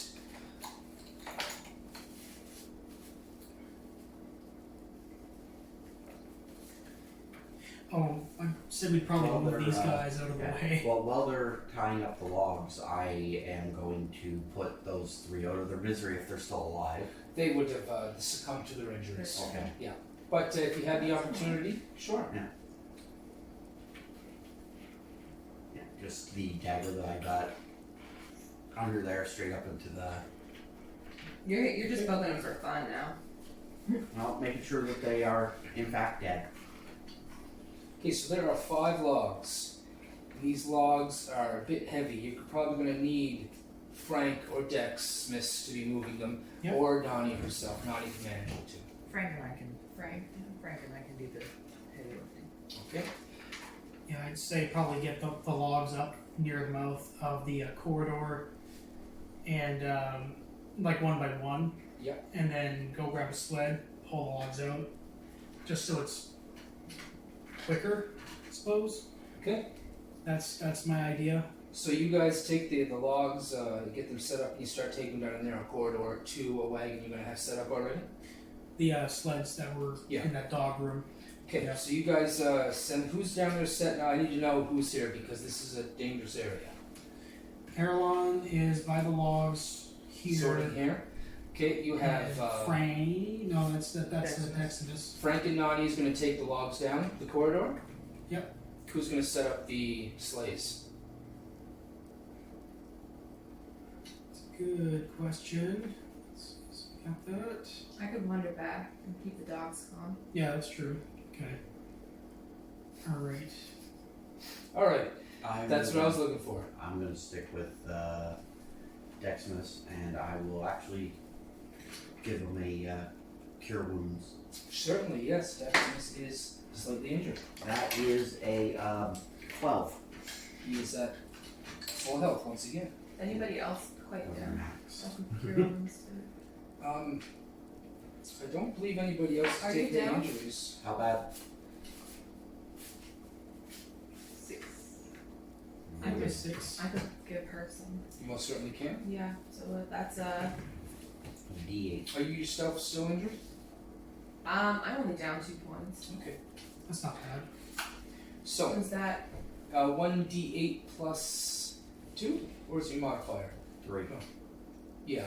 So your modifier is plus Why? 3. I Yeah. don't know what my modifier Was your wisdom? was. It's 3, yeah. Yeah, okay. So So you get 6. 6. You're back to full. I like you. So we can What is do that? that. There you go. You're Okay. alright. Thank you. And Galus, you make your way Kind of slow. Down. Fire. the tunnel and you get to that other room. Behind you, It was down here. yeah, but it's not going to be on the map anymore. Oh, okay. Behind you, Nani and Frank are carrying a piece of wood. You get there, they drop off the first piece of wood, the sleighs are there, and you guys head back to gather your second piece. Uh-oh. As you guys are leaving, I need everybody to roll perception. Oh. 15. Sorry, not Soreza. Only Nani, Frank, and Galus. Frank sucks. Okay. Alright, sure. Davis sucks too. As you guys are walking back through Nani sees things. Nani, you can hear. Say what you can hear.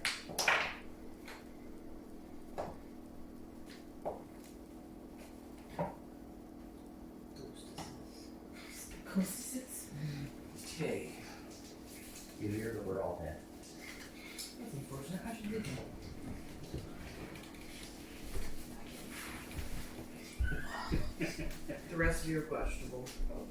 You like me though, right? Frank is. You're alright. You like Gaius? I don't dislike you. Oh, that's good. Questionable feelings about Errol at the moment.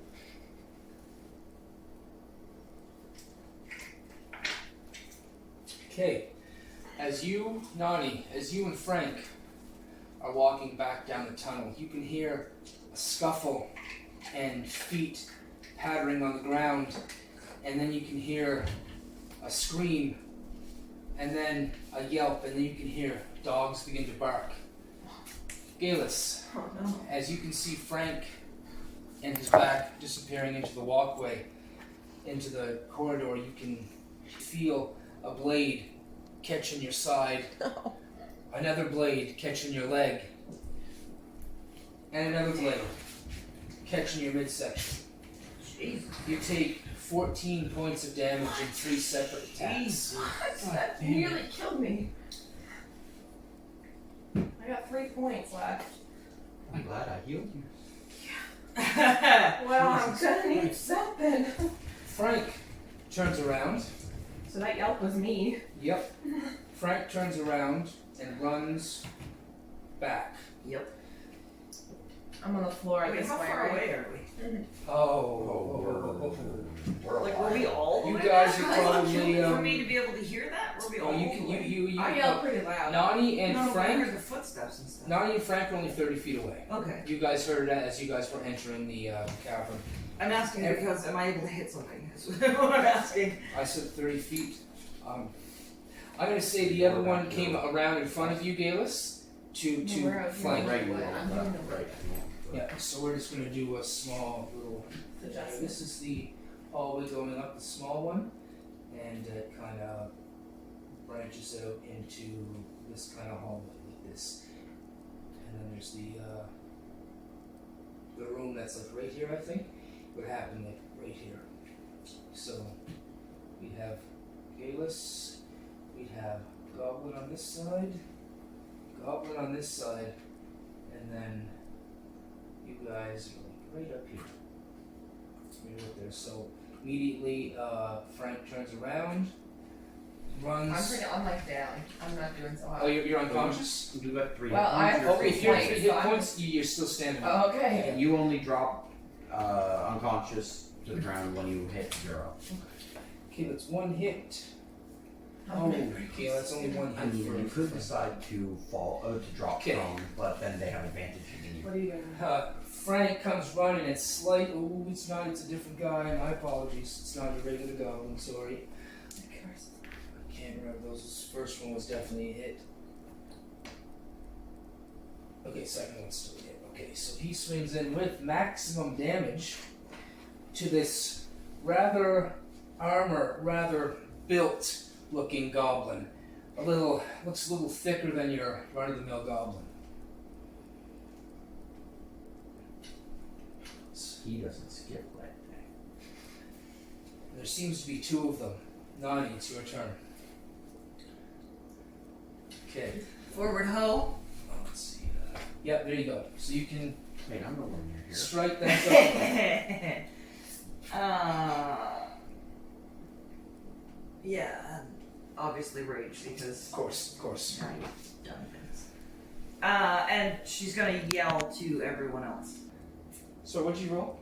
Are you in like mid-roll? 16 on the dice for a hit, plus whatever modifiers. Plus 16 rage. on the dice for the hit? Plus 6. You got a hit. Yes, definitely. Slips past his chainmail shirt and shield. Oh my. And he's bloodied. That last attack, How much damage? Last attack hit? 10 points. 10 points. It was a big one. Plus 1 for your damage as well as your modifier. I You think. get +2 for rage damage. 11. 11 points. 11. His maximum HP was 21, and he had Oh 10 my hit God. points. You crack that goblin in the back of the head, and it's not no ordinary goblin. He looks back just for a second before he goes unconscious, and he has an eye patch. Not anymore. And these Knocked off bristled his teeth and this scarred face. He looks like maybe one of the leaders of this little goblin troop. Now he's He going falls to the ground. And you guys in the other room, about, you guys are a fair distance away, maybe 120, 160 feet away, you hear the commotion. You're not going to have time to deal with this. But if you do make your way towards it, you make your way that way. Swing with all your We might. had goblins attack, Frank. Then me. but Frank So and me, Galus. and Galus got 3 hit points. They came out Rail of the that dark. goblin as hard as you can with whatever you got, girl. Oh, 3 attacks. That's my mistake. It's alright, Rebecca. It's okay. My mistake. You would Oh, have there's a been third. unconscious. No, they're using different weapons. Do you have... Should I be down? It's okay. I didn't call it. It's alright. So, can people take the disengage action without having that like ability, or does It's it need a to be... standard action.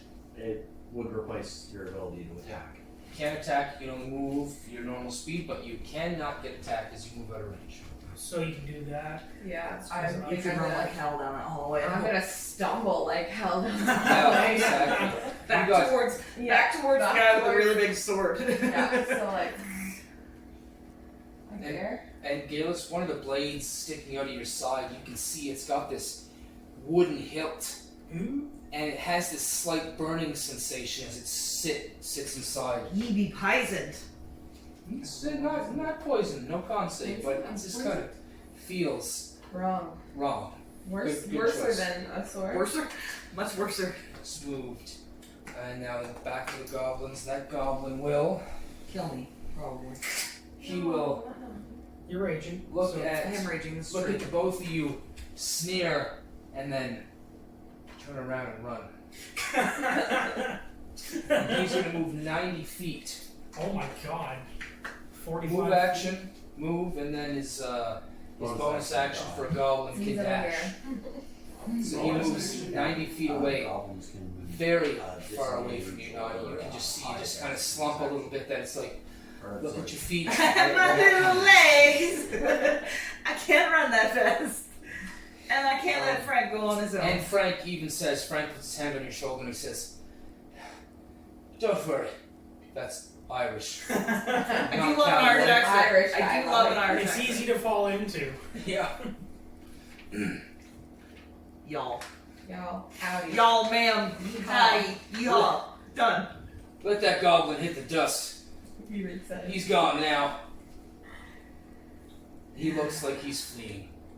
As Nani is like But shaking Airlock. in rage. You can hear in the distance from where you are, you can hear this cold call down the hallways, and it's this goblin. It's goblin. It goes, "Ka ka ka!" It says, "Revenge."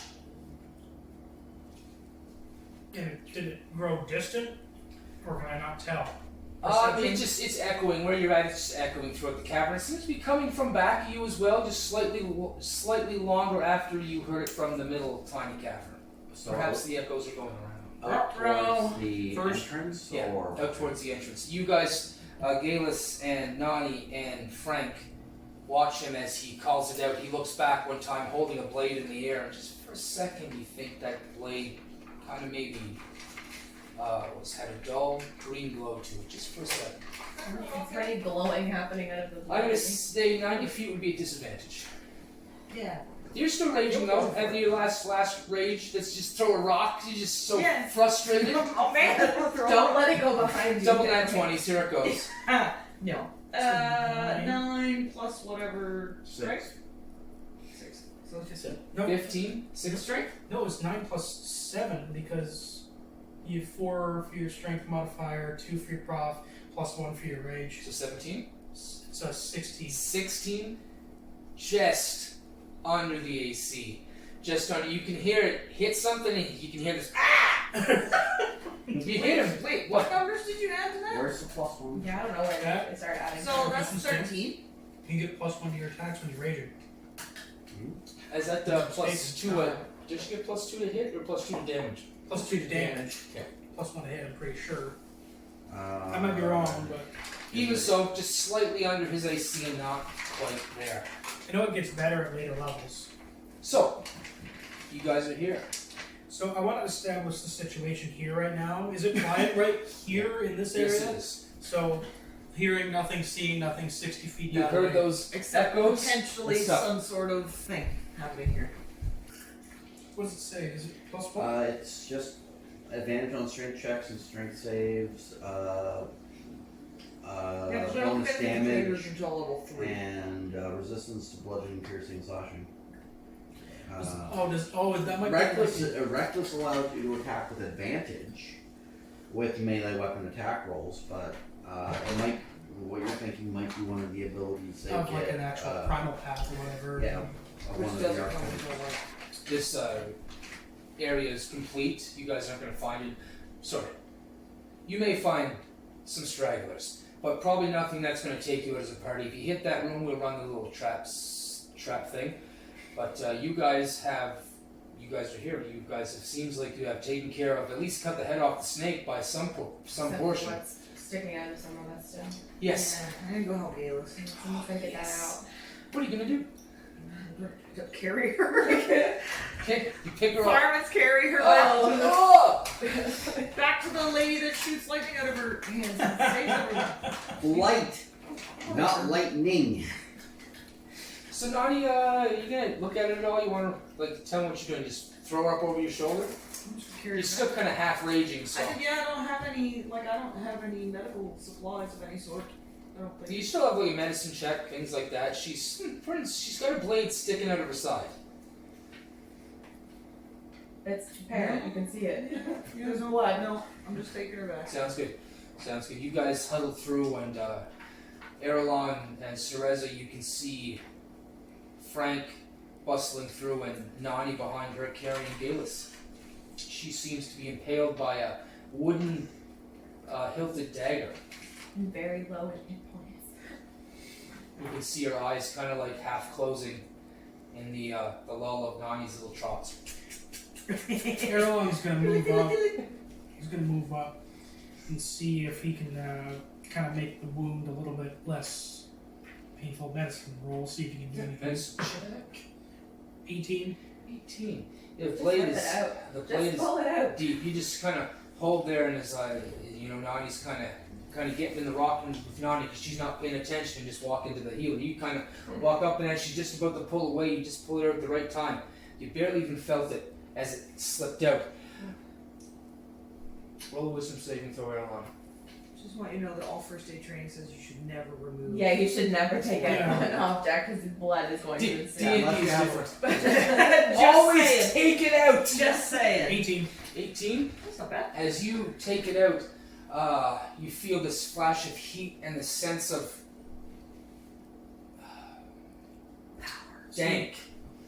dankness. He lets it go. Let it go. Clatters on the ground. Or something. Don't touch it. Dagger. Don't touch that. Leave it there. You better have taken all that dank out with it.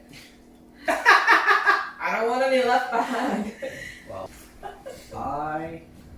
It's fair.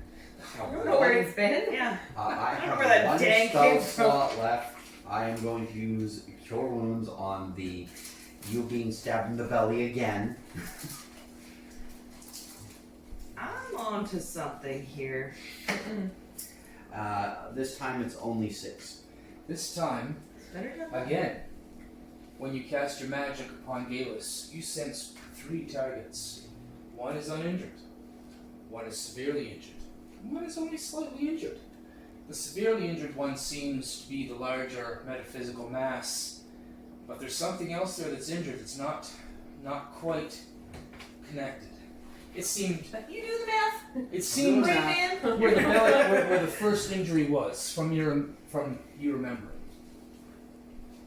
The me with all the lady. Yeah, the lady with the map. Numbers flying out of her head. The lady in front of you is dying. So You are currently bleeding out of a knife-shaped hole.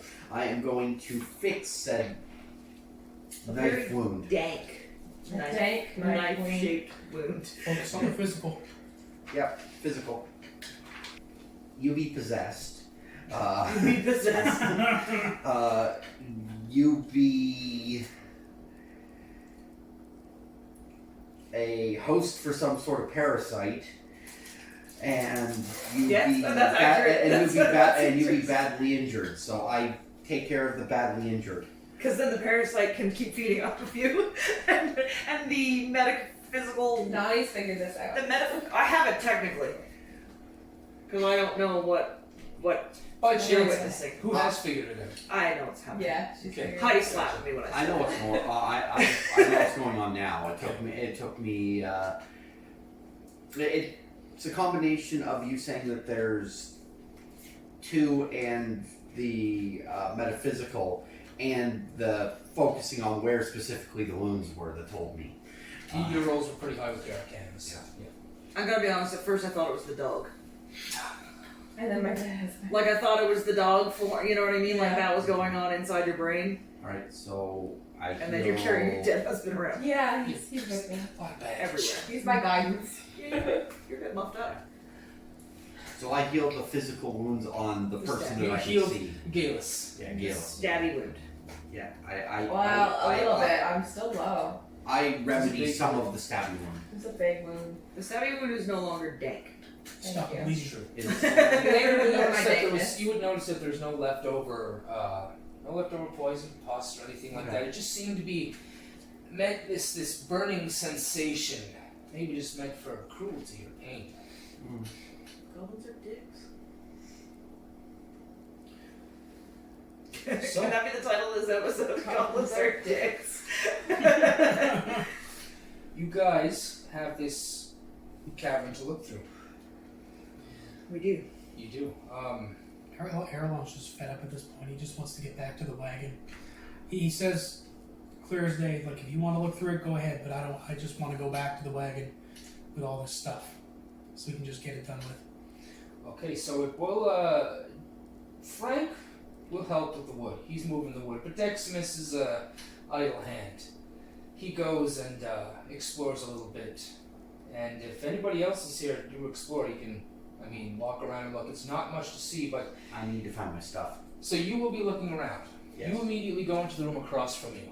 The room across from you seems to be a series of tables and tools. They seem to be creating weapons. It seems to be them taking the pieces of the logs here over to the other side, chopping them and whittling them down for hilts, as well as some wood-studded armor, things of that nature. There's a whole bunch of different kinds of shields and wooden planks that they're using for certain things. And you continue on forward through the tunnel. Do I say any anything that would be like a wooden club or mace or anything of that sort of? Certainly, Oh, there's a wooden club for sure. Okay. I am going to take one. Okay. I have Roll a wisdom saving throw. 6. 6. Okay, you pick it up. Oh. And you continue on. You pick up this club and continue on. You get to that fork where Frank said there was treasure up on the left. Did you take a walk up there? To the right hand side, you're unsure where it goes. Well, if there's treasure there, perhaps they have my things there. So I'm going to carefully go down there. I do know enough about goblins to know they like their traps. Is anybody going with Cereza? We have Nani, Frank, you guys are tied up. Moving logs. Erlon, you're... Erlon is going to put on a glove and try to gather up whatever of that wooden stuff into like some sort of There's a crate, Yeah, something crate, of that, so you can something. pick all the... something to just like tie and just Gotcha. pull out so you can put it on the sleigh and just go. Sounds good. So you guys are managing that. While you're in the horde room, so nobody's going with Cereza? I am looking for my backpack. Okay, Galus, you doing any exploring, or you just kind of sitting I'm back just there? having to sit. I'm Yeah. still quite low. So I'm gonna say you're taking a short rest. Okay. Okay, so roll up any hit dice you got there and heal up whatever you got. And Okay, what level are you? 2. Okay, you can roll 1 or 2 d8 and heal that much. dice of inspiration, Greg. Thank you. So 6. I don't know why you wanted that. Dice of inspiration, and he used it right away. Oh, Yes. He's storing it for later. So, I'm good at what you see a series of chests, all right, and I'm gonna hold Galus's hand. I just want you to know that. okay, good. Roll medicine Medicine? because you're 300. 4. Roll with advantage. It's better than the Better 3. than- Does she have another advantage or she's really old? How much? 13. 13. No, sorry, 11. Oh, 11. Okay. Wait, what did I say? Medicine. Plus 2. Yeah, 11. Okay. She seems really shaken. Really shaken. She's just been, hit with an arrow, stabbed 3 times, Stabbed again. stabbed again. I It's like her now, I think. rough and tumble. She keeps Well, I getting just stabbed. feel like I've developed an attachment to Galus now. Go. I don't think she's a baby murderer anymore. Because she's been stabbed several times.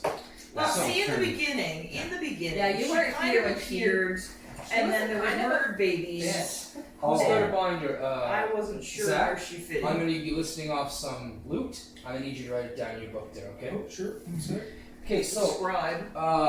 we have Syriza looking for her treasure. What did you get her to roll for? To see if I knew what your deal was. Yeah. I think is what was happening there. So you just saw that. See, fire. yeah, outside the game she knows, but inside the game I she don't might not actually. know. Yeah. I don't have any real insight to the 3 Yeah. people going on inside your There brain or whatever. are 4 chests. Syriza. Uh-huh. Yeah. Do I see my backpack? What? Do I see my backpack? You see outside of 4 your- chests. Nobody cares about the chest. Do I see my backpack? I don't care about the chest. I want my stuff. You're gonna come back out looking like Beetle from Zelda, just a big, Oh. huge pack on the back. Okay, well, 4 chests. I open chest number 1. First Chest one on the number 1, alright. First one on the left. They're not locked. They seem to be unlocked and open. You open it up. I'm gonna Immediately. I'm gonna use the piece of wood, the club that I have, to sort of. Yep. So I'm not touching the thing. That's directly. fine. You edge it open with the club. It clangs back, clack, clack, clack. And inside you can see some things. Things. You can see Like first silk robes. Oh. Roll religion. That is I a just have big old non-stop. 16. Big old 16 means you've just picked up fine clothes, fine silk robes with a silver Emblem. embroidery. Silver embroidery of a large dove on the back and above the breast. It's a large silver dove. It's Anna, right? You got it. God of Anna, dice of inspiration, brother. Pardon me? It's Anna. Oh, I remember the symbols. You find also I mean that nicely. 2 iron or 2 bronze crowns with a strange language written in them. You don't quite understand. Okay. Oh, what? Crowns? Yeah, 2 bronze bronze crowns. With a weird language written in it. Address. Yep, strange language unknown to everybody right here right now. Please, oh god, something's happening. You put 2 E's at the end of the tongue. Tongue. A brass mug with jade inlay, Never mind, they're like in the back of the closet. I have a little box. and the inlay of jade is Knights of Oros. Oros. Yep. A large gold bracelet, and it's like bracelet with these big clamshell shaped pieces of gold joined together. There's like 6 or 7 of them. Really, really fancy.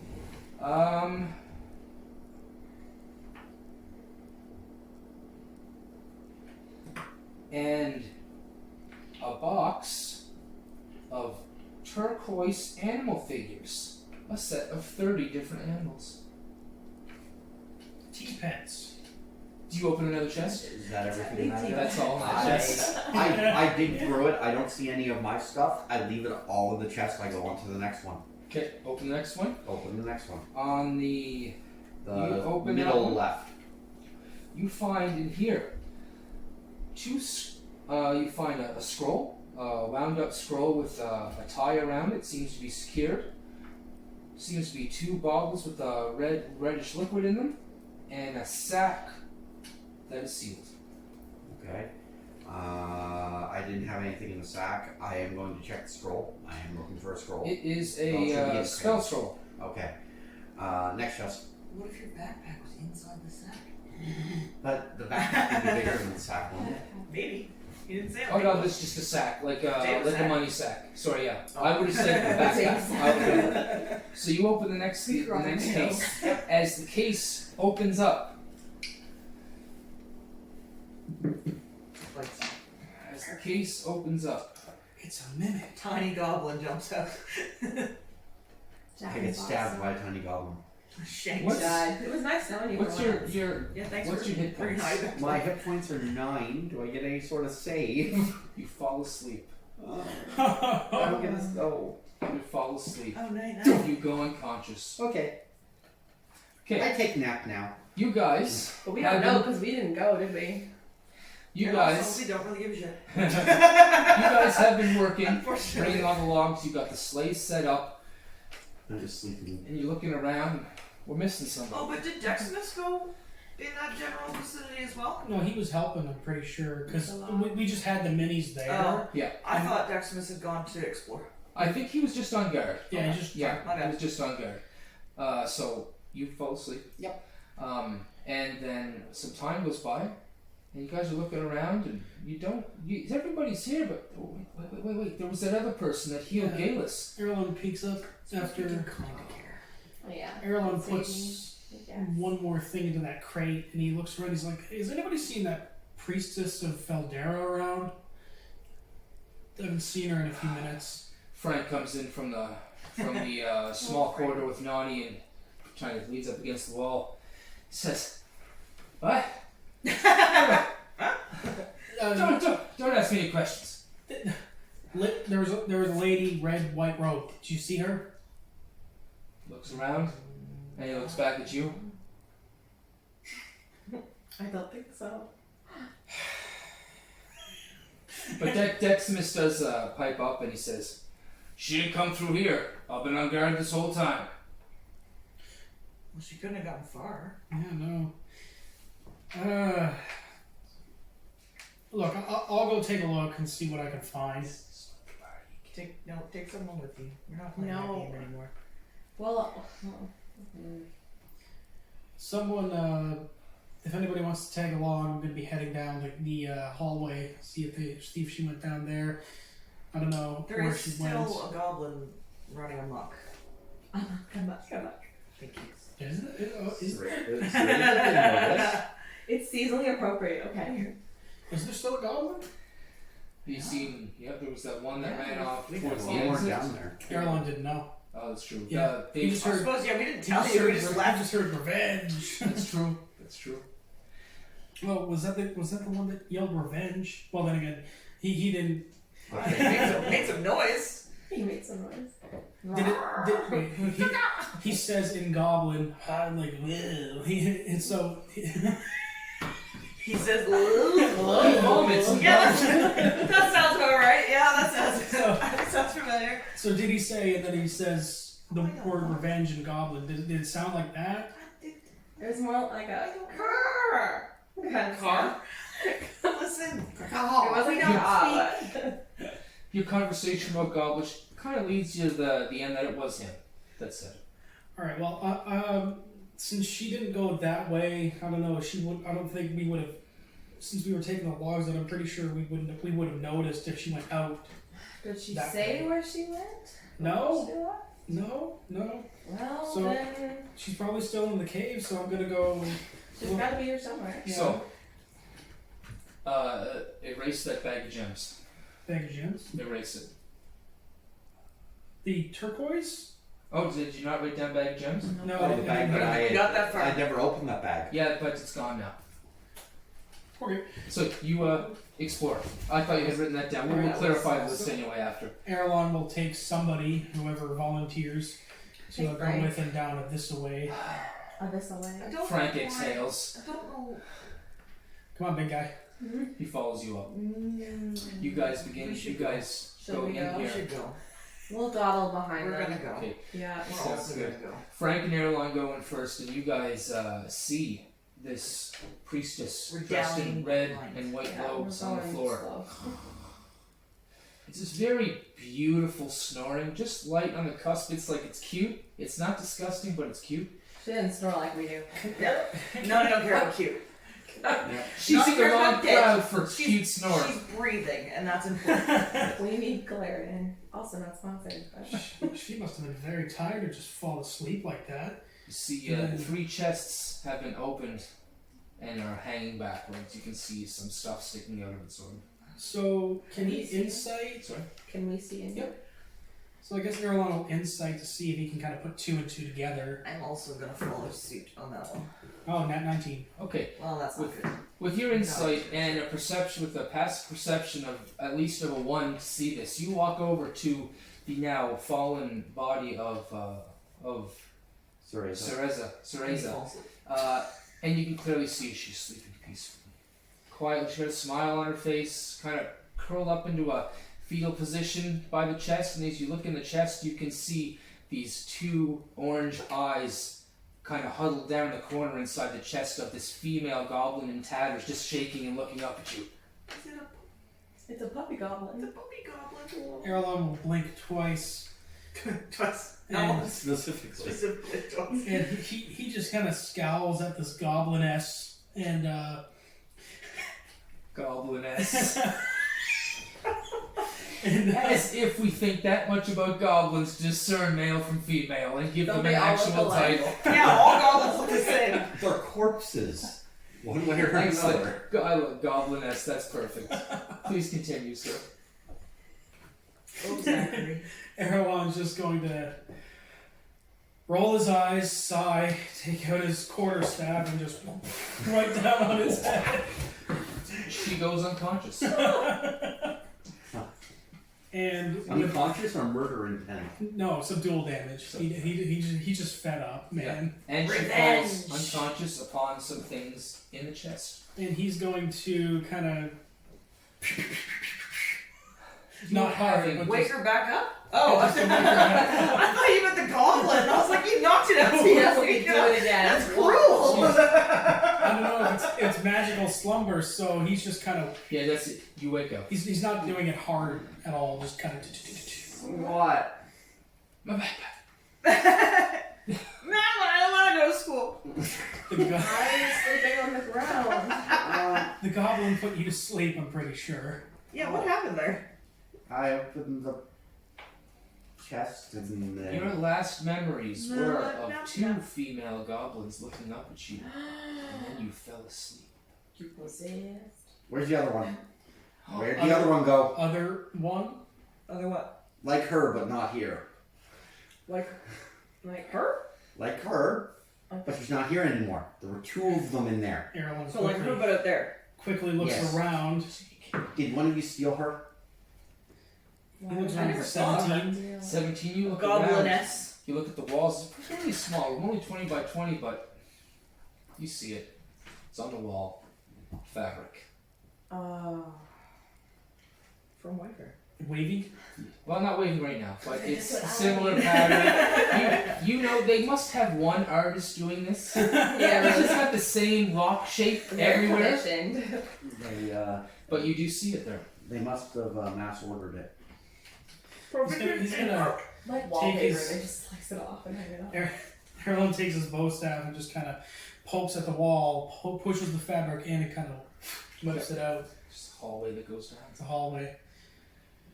When did that get there? Erlen just he's We're tired of seeing these He's- over and over. he's fed up.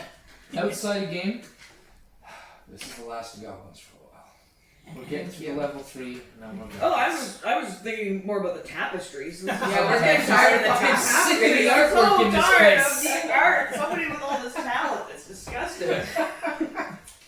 Outside game, are we ever gonna make it to that dockyard? The ships. Maybe. Never. Maybe. Level 20, we will reach the ship.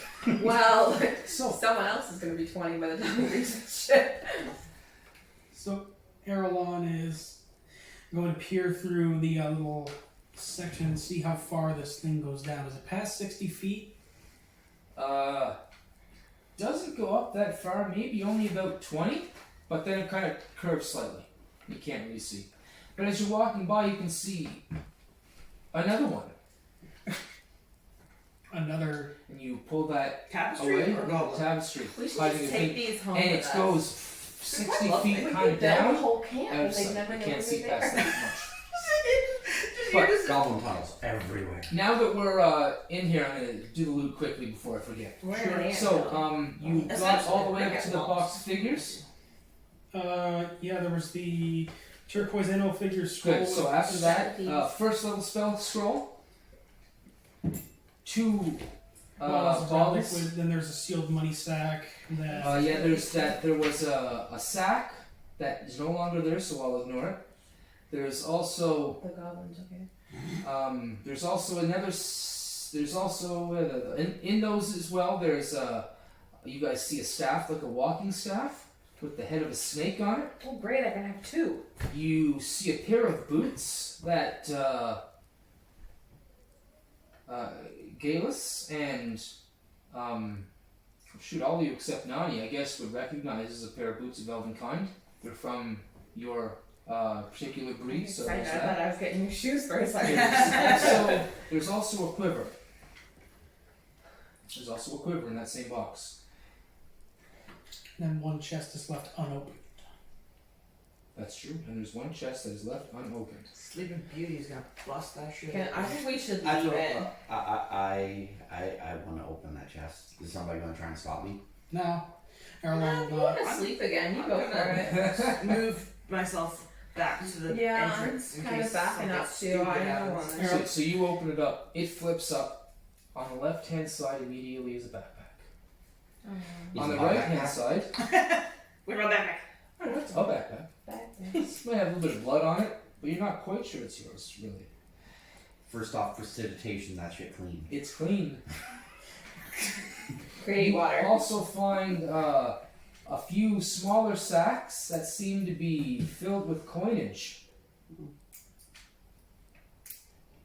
Yeah, So we have some. I go through the backpack. Is it my it backpack? is your backpack. It is my backpack. All the things you have in there are there. Okay, good. I have my backpack. Yeah. So, and there you go. That is what you guys find in those chests.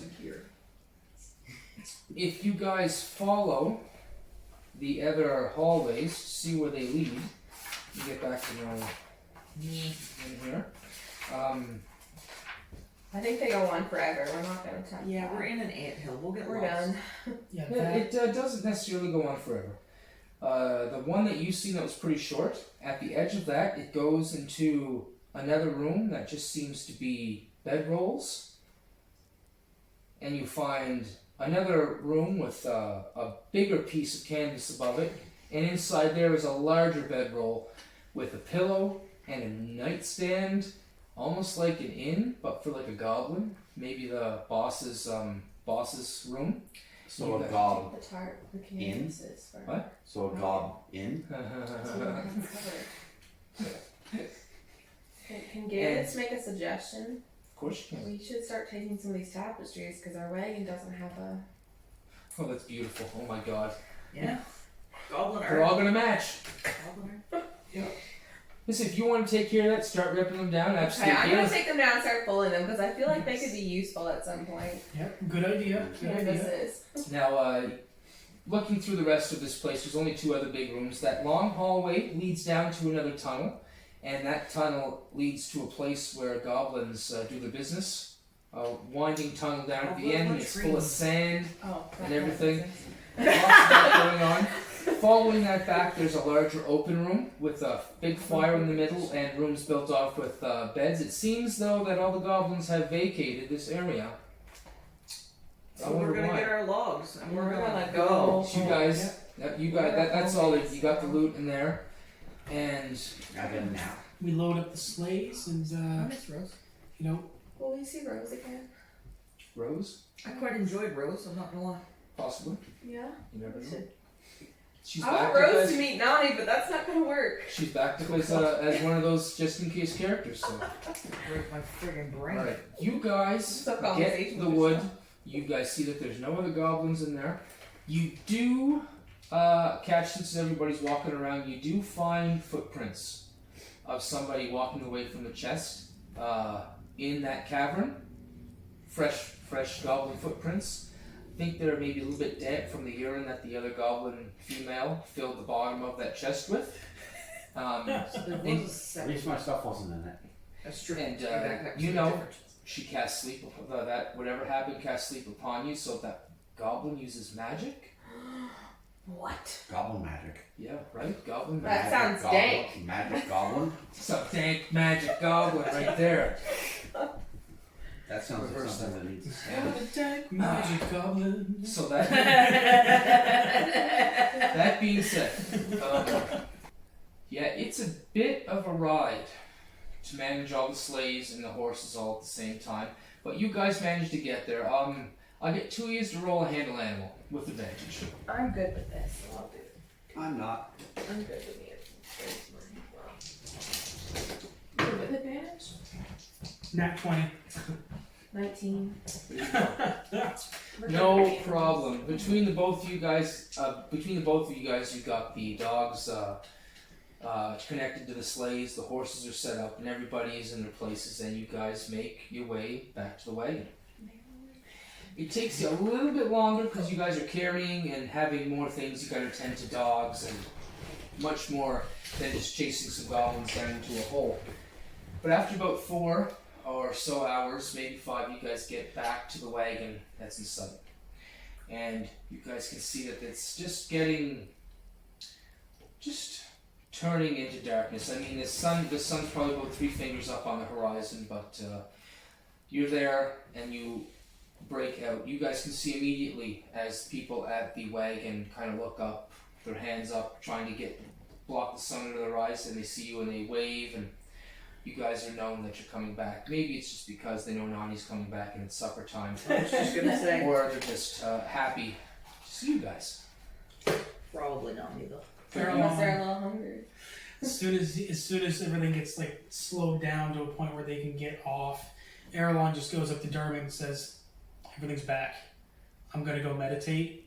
I want to be left alone for a bit." He says that in Elvish, so he is well aware. You go Of off. the You situation. Yeah. take your Nani's all on place, that. your space. Yep, of course. She didn't You know go off that. and take your place away from people and do your meditation. Yep. The logs are quickly loaded up with Dermot watching. You can also see him. No, not really. Roll perception, everybody. 14. 14. Nat 20. Good. Nat 20 for a 20. I Mine's have +0 perception. Soft 20. Soft 20. Okay, you guys all see he's taking little pieces of wood, except for you. mine was yeah. 19 actually. 19, sorry. Perception. You guys see him taking little pieces of each log, and then he goes off by himself with his back turned to everybody. So You can see him pull out the little divining rod shaped thing, and you can, as you're watching him there with his back turned, he's making sure nobody can see what he's doing, but you can see his hands moving. You can see his shoulders kind of arch upward and tense up and relax again. And a quick move, you see him move everything and stand up and turn around and look at everybody in turn. Everybody. Like if everybody was who was looking at him, he notices you watching him, Nani, for sure. Then he goes back to his ledger and begins to document some more. Oh yeah, there's also that crate full of like goblin makeshift wood weapons too. Bits of the wood. That's true too. Yeah, there's also that. Crude. I still have my pillow. And you still have your And a fancy pillow. backpack.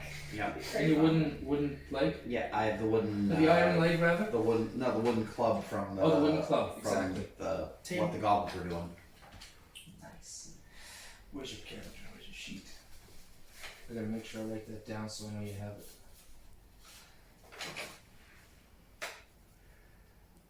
I'm just gonna write it down on here. Effed up wooden club. Yep, you get +1 to damage with that club.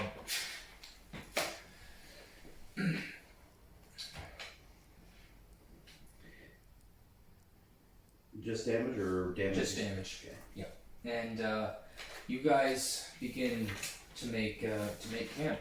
Nani, you can I have a draw performance on your meal, please? Yeah. Oh. We won't talk about that. She's had a long day. Do you have a dice of inspiration? Yeah, you do. Other people can give their dice of inspiration to other people. I will give my dice. You don't eat shit food. We eat a good meal. If you want to eat good. Try again. That's better. Okay. That is a 20. Everybody 20. well. As you're going through things, you're just frantically looking at things, you scratch your head, and Cereza looks down just around her leg and she says, "Is that saffron?" And you're like, "Ah, there it is. It had fallen out of the crate, beside the crate." Someone was fucking with your crate. So you begin to produce a wonderful meal of a little bit of stew, one on the quick side, but it's getting cold up here. You need something a little more hearty. So For everyone except Dirt. Dirt gets food. No saffron. She individually Okay. garnishes it Alright. with saffron. I don't trust him. I don't like what's going on. I'm maybe starting to think the saffron doesn't smell so good anymore. It's crack. It's basically crack. So I'm going to say that Dermot doesn't even notice. He's got something else on his mind. You can see he's not even looking at you when he comes over for his bowl and lineup. And he even got in line. He didn't just approach out of line to get something. He actually got in line. He's got something going on. He goes and sits quietly by himself. Later that night, you guys notice Ornal and Tanith return without an escort. They seem ragged. They both seem pretty tired, like men of fighting stature have been talking all day and not doing what they're meant to be doing. And Tanith immediately gets food and goes sits underneath the wagon. You kind of see that he's just maybe a little downtrodden, perhaps. Maybe there's bad news from the principal. You're not quite sure. But he goes and takes his place. Ornell goes and sits by the fire to stay warm and kind of keeps to himself. The night passes on, and if you guys don't do anything, you sleep through. It's a cold night. Erlon would have gotten up because he went and meditated. Nope, I still got something for you. Okay. Yeah, Cool. so and it goes on. You guys kind of make a peace of night. There's watches that get put on, and early on in the evening, Erlon, you can see as you're perhaps doing some stretching, meditating, stretching out your muscles after the current activity. You were just riding on that sleigh for the past 4 hours. It's not the most comfortable of things, but you go and you set yourself apart from everybody, and you begin to do your stretching and your practice maneuvers and everything. You keep your eyes closed, focusing. I'll get your roll of concentration. Sure. No ideal. 7 plus whatever it is for concentration. This would be your constitution. Oh, 6. 6? Okay, so it's kind of noisy. You're kind of having a difficult time concentrating. There's just the dwarves are being quite loud. They're looking at you and pointing fun at the dwarf and look at him in his stretch. Look at those little muscles. I bet you he can't lift nothing. And then one of them says, "Oh yeah, why don't you go show him a thing or two?" There's a pause. You can see a shuffling. A guy one of the dwarves kind of walk up and kind of stands about 10 feet away from you and says, "Let me show you a thing or two." Erlon just he'd been in the middle trying to focus and do a kata to just realign his sense of self, and he just kind of plants his leg down and looks down at this dwarf and quietly crosses his arms and just says, "Leave me alone." Yes. He kind of looks back at the crowd and he says, "Oh, this dwarf is good. This elf has got an attitude. Ain't no elf talk to me like that in my hometown of the Shears, in my home country of the Shears. Why don't you show me what you got there, little man?" As he walks up and he kind of tightens his tunic about him and kind of cracks his knuckles.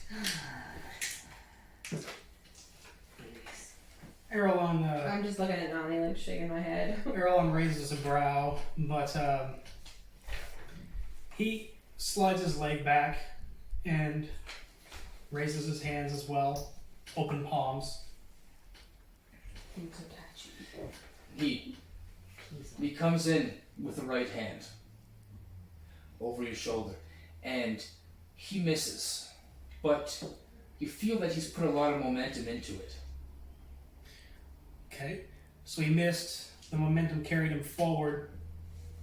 Erlon uses his footwork to put his left foot basically in between the dwarf's legs, spins around, palm into the back of his back, into the nape of his back, to basically push him and shove him directly down into his face. He fails his save and tumbles over your knee and kind of skids on his chest, face first in the dirt.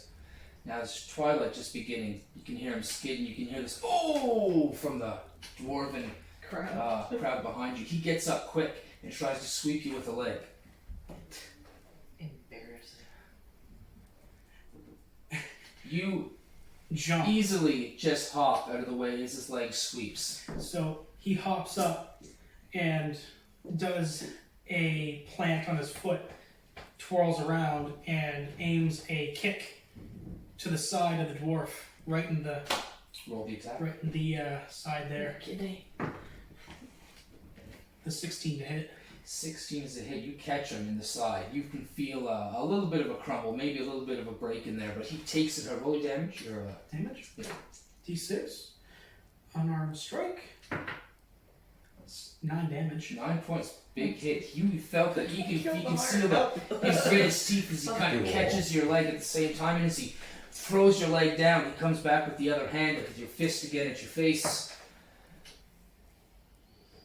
He comes by and he catches your chin. Take 4 points of damage. 4 points? Only way for a dwarf I know. to melt in the face. Oh, But- he's not super tall, is he? Yeah, I think you're only, like 6 feet? Oh, he's But he's, he's um, Still pretty tall. he's 5'10".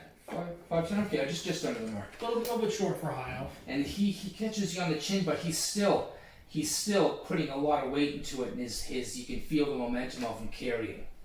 Alright, so he upturns his wrist, grabs the inside of his fist, other arm on the nape of his elbow, pivots his entire body, goes to throw him, lurches his arm back, and elbows him in the face. There you go. Okay. That is a 12 to hit. 12 is going to hit him, but it just kind of got him in the neck, not so much in a vital area. But, He's subdued damage. He's not really. The neck is the most pivotal. however, you catch him, and as you hit him on the head, he tumbles forward and falls flat prone on his back over your shoulder again, and just kind of looks up and just blinks as you stand above him. He takes a couple steps back, crosses his arms. Leave me alone. He kind of nods and just stays staring at the sky just for a second, then kind of rolls over and walks away. As he gets about 10 feet out of this kind of pseudo ring that you have made from you guys tumbling around, he kind of looks back and just has a furrow, and just kind of furrows his brow and walks forward. Erlon, welcome to level 3. Awesome. As you finish your meditation and take your slumber, all of you begin to sleep. Nani, you take your normal place between Frank and this time it happens to be a dwarf. A little bit easier of a pillow to lean on this time instead of leaning, up against Dragon scales and shit. And you fall into a slumber. The not so cute snoring. No, not at all. Accurate. It's exactly how I snore. Gary from SpongeBob. Little motor. As you open your eyes, you look around you. You're in the sky. Did you die? You're Trippin'. you are Some really strong tea. You're floating there. As you look around, there's clouds, there's blue sky. You can see the sunlight coming from somewhere, but you can't pinpoint it. It seems to be coming from everywhere.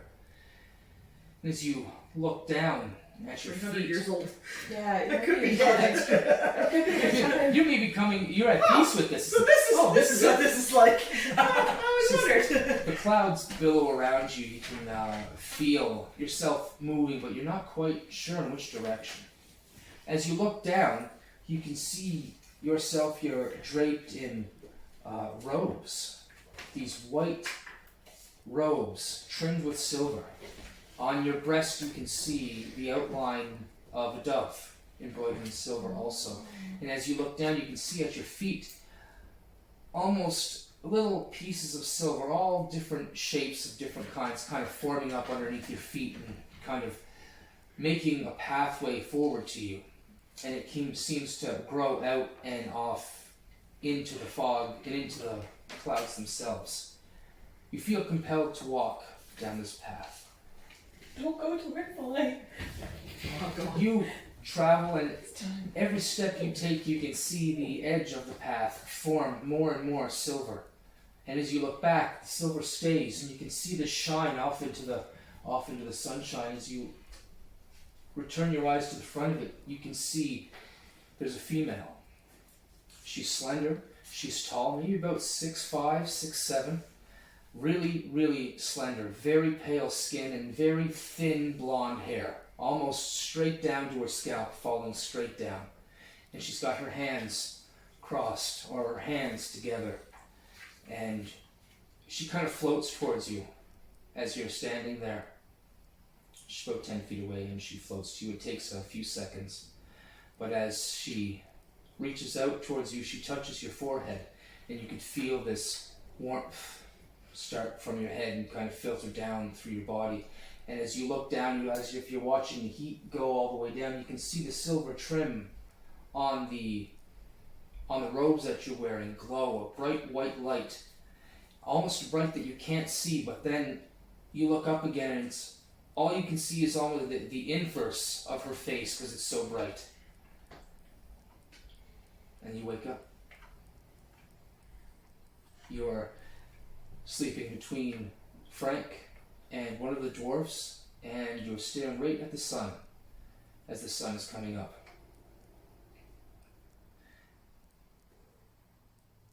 You are now at level 3. Nice. You got a blessing from Onra. Sorry? Me? Yeah.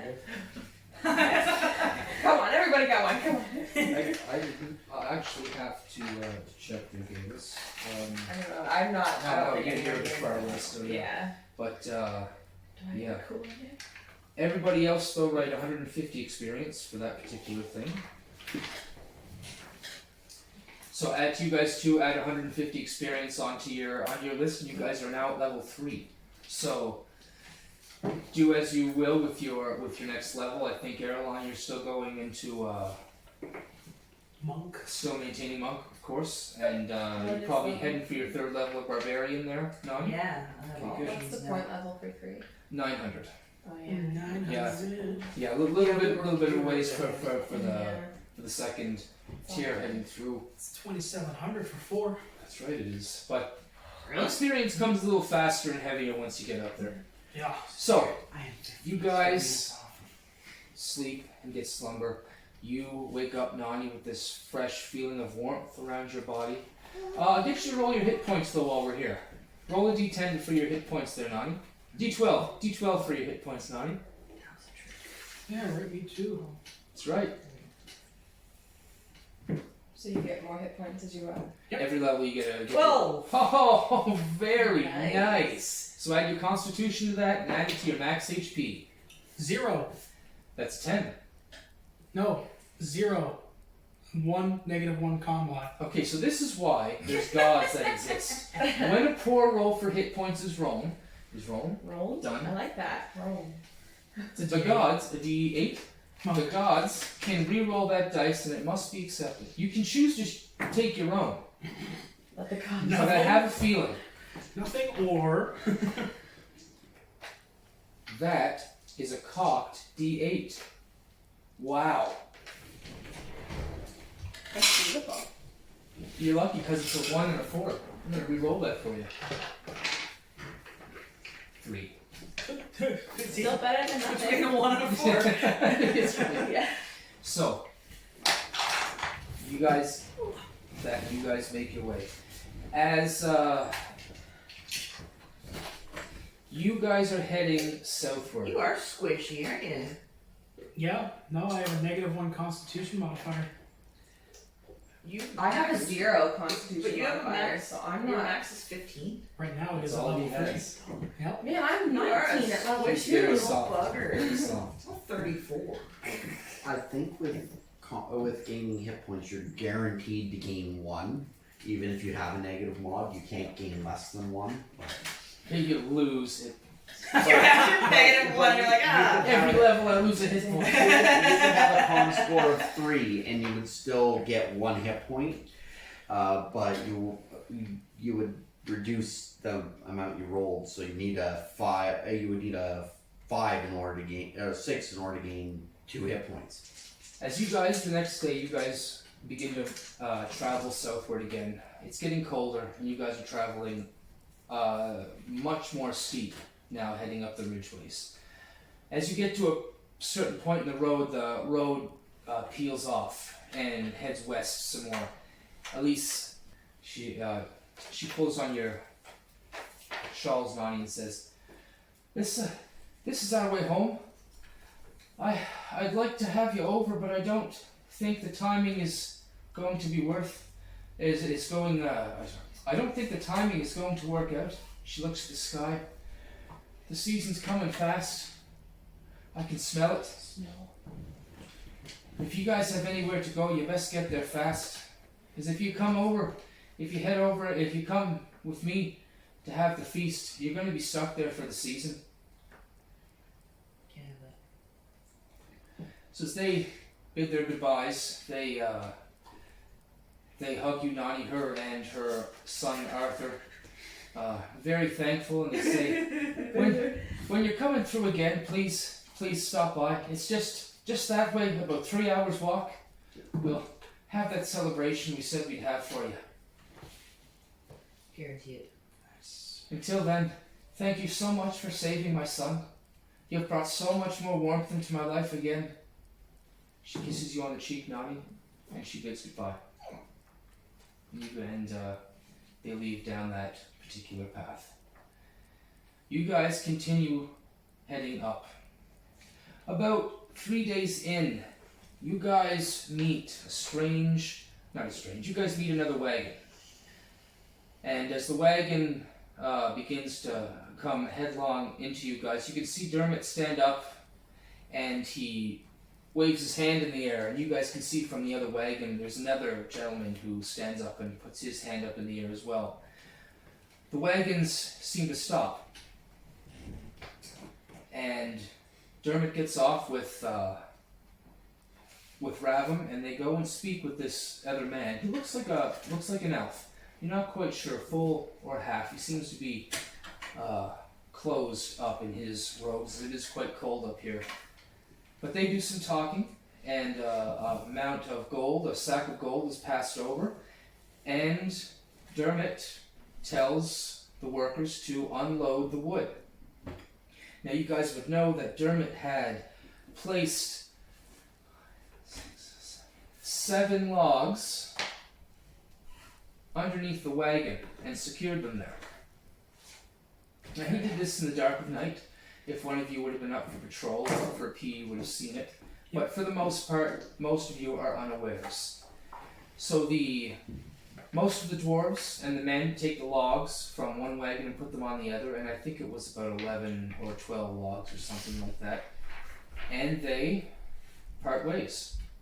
The wagon that was coming down the mountain continues to head down, and Dermot gets back on the wagon. There's almost little to no communication with the NPCs in this wagon. Everybody, it's done fairly quick. Roll insight, everybody.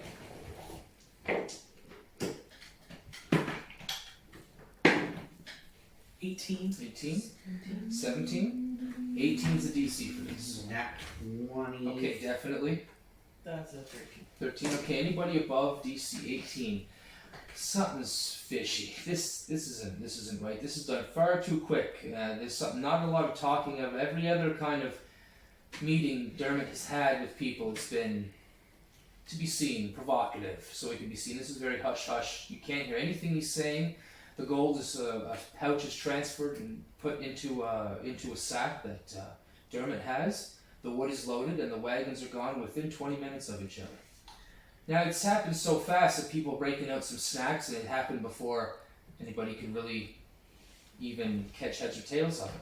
But you guys do see a big grin on Dermot's face as he reboards the wagon and the wagon lurches forward, southward up the mountain. Has Galus developed my suspicions about things? Because you just gave me a yeah, look. she's starting to think something's off. She doesn't really know Dermot, but Erlon just has his brow raised the whole time, and he's thinking to himself, did Dermot just rip these guys off?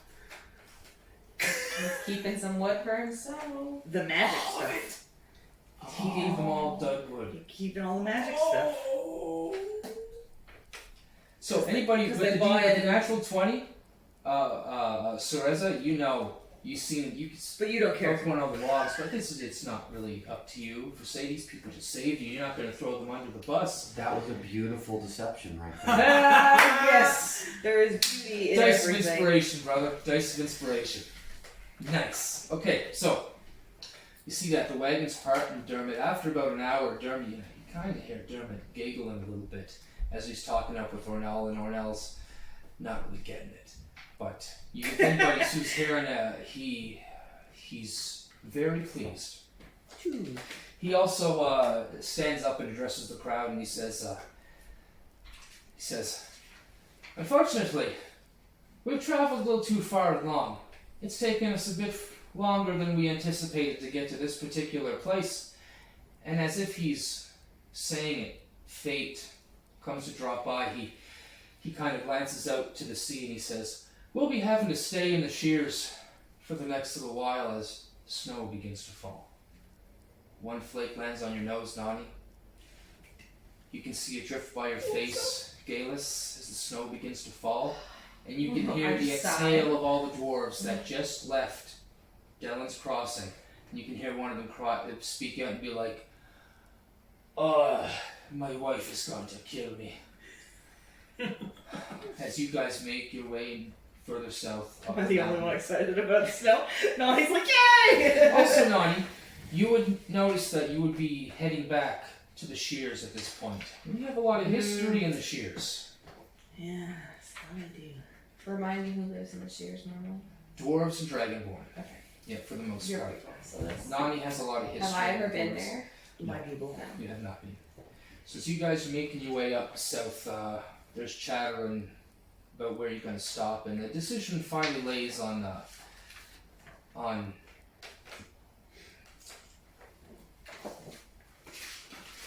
So happy. It's like, Pale's Deep.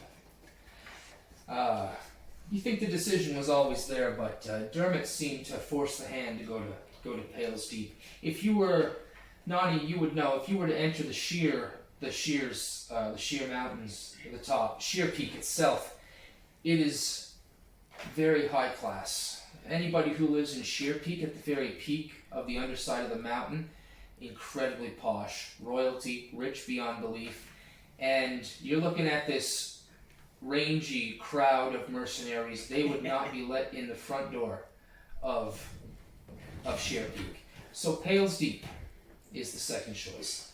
Now you guys pass by the Pantheon of Oros, the one that sits on one of the highest points of the depths of Keldrum. And as you go by there, you can see the large crack in the one side of it, still not really repaired, bound together by vines and other such things, but that's all that's there. And about a week's worth more of travel, you guys are now pushing through the snow. 6 or 7 inches of snow is on the ground now as you guys are traveling up. You're cutting it very close. But in the distance, through the haze and the fog up this high, you can see 2 massive braziers mounted on 2 pillars. And then as you get closer, you can see this dark in behind it as this archway is formed in the stone itself that leads down and into the mountain. There are 2 dwarven guards standing guard as you enter Pales Deep. One of them approaches the wagon and it says, "Name your business and your contact." Dermot speaks up and he says, "My business is my own, and my contact is the father of Gretch." The babies. The dwarf pulls out something from his jacket and huddles in out of the snow into the thing and kind of drops something down and puts it back in his jacket. And he says, "Aye, be at peace. Don't get into any trouble, or you'll be having to face with us." And he lets the wagon go by. Now the wagon goes down inside. It's kind of sloped, not sloped where you fall and slip. Maybe a little bit slippery at the top because of the snow, but you catch traction as you go down. You guys travel down in this spiral for about, I don't know, maybe about 200 feet where it stops into a landing. And it's about a 40 by 40 room of sheer walls of cut right into the stone. And you guys can see large tapestries of dwarves and dragonborn fighting over goblins and different creatures that would come from the darkness. To the front of you, you see 2 open doors with more guards standing there. To the left, there is another set of doors that are closed. The wagon is approached by one of the guards, where it is then taken and taken off to the right-hand side out of the main stay. And then the doors to the left-hand side, as you guys are settling in on the main platform, open. You can hear music, you can hear dinging, ringing, bells, you can hear cheering. And it's and you kind of look inside, there's flashing lights. It's kind of strange. But Dermot approaches you all and he says, "I'll take it from here. You guys head down, find yourself some rooms. I'll meet you there in about 4 or 5 hours. Or no, you know where you're going." He gives him a nod and Dermot stays with the wagon. Ravim also stays with the wagon, and Ornell leads you guys into those 2 doors that just opened that are now closed. Ornell, 10 dwarves, I think 11 humans from Delron, plus you guys enter through this little door. As you push in through this door, it's kind of a hallway, and there seems to be ticket booths on each side with a dwarf behind each one, and it's kind of gilded. You can see golden fences in front of him, and he's wearing a suit with liveries on it, and he says, "And where are you? Oh, you got a big crew." He looks at the lead. Where's your crew going?" And no one else says, "We're going all the way down." And the person in livery says, "Oh, very well, right through there." And everybody piles into this large round room. And in each kind of side of the room, there's a booth. One you can see has alcohol. One has food. One has some sort of game. And there's someone dealing out cards, and there's someone rolling dice. And as you pile on this thing, the door closes, and you hear this whistle. And it's a sharp, sharp whistle, and the whole platform begins to go down. And then it speeds up and speeds up. It's going fairly fast from what you guys can feel, but your catch seems to have caught up so you're not out of whack with it. And then you can see other people that are in there seem to be gambling, drinking, eating, and carousing. You can see the dwarves immediately disperse from the crowd and go get a drink and food, and they seem to be enjoying this as it goes down. You guys are given food. You have a chance to gamble on machines with gold and silver as this thing goes down further and further. About 3 or 4 hours pass. We have slot machines, but not machine guns.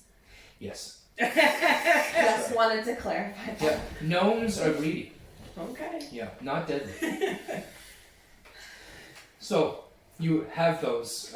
Most of them are magically based. When you look at it, it's not moving parts. These are magically based things that's very, out of this world for Galus to see. Yeah. Beyond Your tree understanding. Aren't my trees anymore. Treehouse I in the have woods. no idea what's going on. No there. idea. You I know guys there's are blown alcohol away. and food. Akinness to like those flat. Nani would be familiar with this sort of You stuff. would, absolutely. because This is where it commonplace came for from, you. This basically. absolutely. There may be some new introductions. You haven't been here for New, a well, while. it's been 100 and some years since Exactly. I've It's been just home. like, whoa, that's a new game. Yeah. I wasn't here on Monday. And I'm then- from a very magic poor part of the world, so I don't know a whole heck of a lot This of is true. this stuff. Again, I lived in a tree, so. So this is amazing. It's kind of a riverboat. It's that's what Yes. what I wanted. It's like Yeah, a the gambling riverboat, boat. except it's tunneling down in a mountain. Like an elevator. Like That's what I was elevator. picturing. It's like an elevator. Yes, that's Yeah. exactly what it is. But it's like that's their mode of transportation. 3 or 4 hours go by. Whether you guys are into it or not, this is the kind of situation. If you want to just sit there, just think about what is happening. Eat food. Yeah. The food is delicious, highly nutritious. It feels It's been a great. long time since I had good food that I didn't have to cook myself. Good quality. Good quality. Yeah. Oh, the Yeah. finest of quality. Yeah, yeah. Galus, you are starving. You are starving. Okay, and you eat. Parasite. And you eat. And you eat. More than Tanith. Alright, maybe not more. No, Maybe not more. No. But Tanith is I'm looking still over at you small. every now and then. As I keep shoveling it in. Yeah. And you guys go down. Yeah, roll it, sure. Medicine check. 19 Medicine check. plus 2. You got a little crook to your face and you know. I'd say no. You got it. I'd say no. I'm aware myself at this point. At right? this point, I would say yes. Yeah. Yes.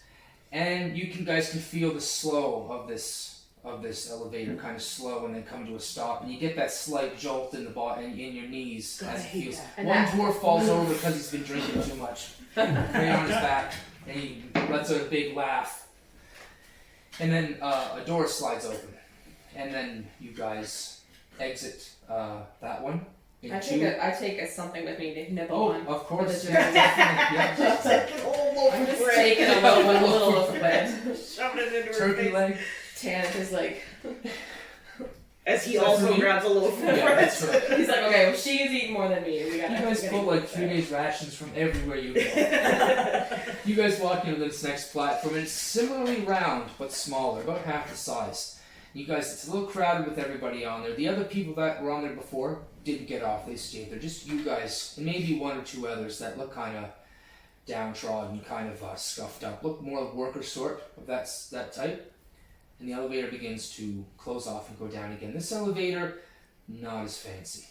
It's maybe has a drink station that nobody's manning, where you can get water and some other kinds So we're of. going down liquid. again. You're going down again. How far are we going? I don't like this. I like the Dwarfs. air and the trees Dwarfs. and the You sun. guys can feel the heat Dwarves. and the We're thickness. getting too far And down. you're getting deep and deep and deep, and I then need to go back up. as you hit a certain point, Ronald's over there at the table, putting his cup near this thing, and this liquid pours out, and he's kind of shaking it. You can see this grimace on his face, and he walks away. It doesn't taste God, I good, took but my bread. and he walks, and then after about an hour of this is a very plain. This seems just to be like transportation. It stops a few times that one of the guys gets off, and maybe somebody else gets off. One of the dwarves says, "It's been nice knowing you, but I got some family here, and if I'm going to be here for the season, I'm going to be spending it with them, not the likes of you. Sorry, Deximus, but I'll see you next season." Can I come with you? He says, my family's quite racist. I don't think they would accept you past the doorway. Just being honest." Alright. As the Well, door let me shuts, see I just want to go back up. I don't want to be down here. it continues to descend. I'm getting nervous at this point. She's on me more than the hand patch. She's getting a little claustrophobic from being underground And so you, far. and you feel it. And now I'll get you to roll perception with advantage because of that. The rest of you just perception normally. Actually, with disadvantage. I rolled a 1 and a 6. Okay, that's perfect because that makes perfect sense. Everyone's meditating. Yep. Okay. He's not gonna roll. 8. 12 plus 2. 14? Yeah. Okay, so you guys are going down, about an hour passes, and first off, you guys can hear this pop It's cracking, it's snapping. Ornell takes a big deep breath and he's stretching his muscles, he's cracking his knuckles, and he's moving around, he's got a smile. He's been drinking a little bit. You see him, he's been pounding back, but he's a dwarf, you know, you get there. But this next stuff that he's been getting off the machine, see, you can smell this putrid, rank smell, but all the dwarves are drinking it. So then you can hear this thrum. I'm gonna start drinking here in a minute. But it's so quiet, just on the bridge of hearing. Anybody above a 10 can just barely hear it. Those below cannot. Airline, you also cannot hear it. I'm going to ignore passive perception right now for this particular thing, but you guys can see Ornell and some of the other dwarves are kind of stretching out their muscles, moving their necks back and forth, and it goes down, keeps going down further and further and further, and you can hear it. It's louder. And there's this thrashing, like this metal slam, and it hits again and again and again, and then there's somebody mumbling something. Maybe it's a voice, you're not quite sure. As it gets down further and further, you can feel this elevator coming to a stop, and there's this, you can hear this clashing. It's like metal on metal, and someone screaming, hollering out as the doors to the elevator open. And you can hear it 10 times as loud as you could before. And you can see in front of you, there's this crowd of dwarves packed in thick, shoulder to shoulder. And you can see them as the landscape goes up and gets thinner and thinner as it goes to this kind of round orb that's clear. You can see through it. And within the orb, you can see these figures. And they seem to be moving around. And on each side of this orb, one side there's kind of pointing out towards the north, there's this horn, this elaborate glass and metal horn that's twisted, and it spins around on each other and opens up to this massive opening, like maybe 30 feet wide at the end. On the other side, you can see similar horns designed differently, and you can hear this incredible, heavy metal, thrashing metal slasher band up there of these dwarves in full armor, just rocking out on their guitars, and they're just, you can hear it's like slash, slash, and Ornell's like, yes, and as soon as it opens up, Ornell and all the dwarves just rush right into the crowd, and then we're a mosh pit. And that's it, and then you hear, then the beat changes, and then it gets thumping, and it turns heavy, and it's rhythmic, and it's and you can see all the dwarves all in turn, all of them just headbanging. Like, I mean, thousands of dwarves, and you see Erlon just smashing people. Not Erlon, sorry. You see Ornell just smashing people out of the way, moving them, just jumping, smashing his head up and down. And that's where we're going to end. The fuck? My God. I want to go back up. Yeah, she's not having a good time. I'm not good. You and me both. Nani's kind of blasé about the whole thing. I'm feeling This all is- my turkey this is legs. why- I'm old for this. This is This why song- I left 100 years This ago. to you is classical. This is This classical is classic. music. I'm this is feeling all my turkey legs. And- I want to go back up. And you can feel it, So the you feel rumble all your in the turkey ground. legs? They're just this massive They're jumping. underground outdoor concert, and they're just thrashing up on stage. We just stumbled onto Sabbath Wharf. And that is your guys' entrance to the shears. My God. Above this Welcome to orb, the jungle. you can see this, from your perspective, an upside down building that starts at this orb and kind of starts at this small point and then peaks outward. And it looks like a gigantic tooth hanging from the inside of the mountain. And on the tooth itself, you can see lights, thousands and thousands of lights. Are they windows? People are living in there. You look around to the sides of the cavern, the whole mountain almost has been dug on the inside out, almost completely empty. And you can see on the sides lights, buildings, towers. This is a metropolis on a continent-wide scale underneath the mountain. If you get to the edge, if you can push to the edge of this thing, you look down and you can see just down into the pit of blackness beneath. firelights dotting the walls as they go down. It's like We're in hell. it's That's what I say out loud. how loud because we're in hell. Well, they know they're in hell. That's fine. And that is where you guys will be spending the next 3 months of your life. Excellent tonight, guys. That was Yeah, great. that's fun. I so needed that. So what's 2 weeks from today? The 13th? Thank you for watching the Death Needs Dialogue Entertainment Network. This has been The Depths of Fel'Than, Episode 9. 4 chests and a Gobliness. Thank you for watching.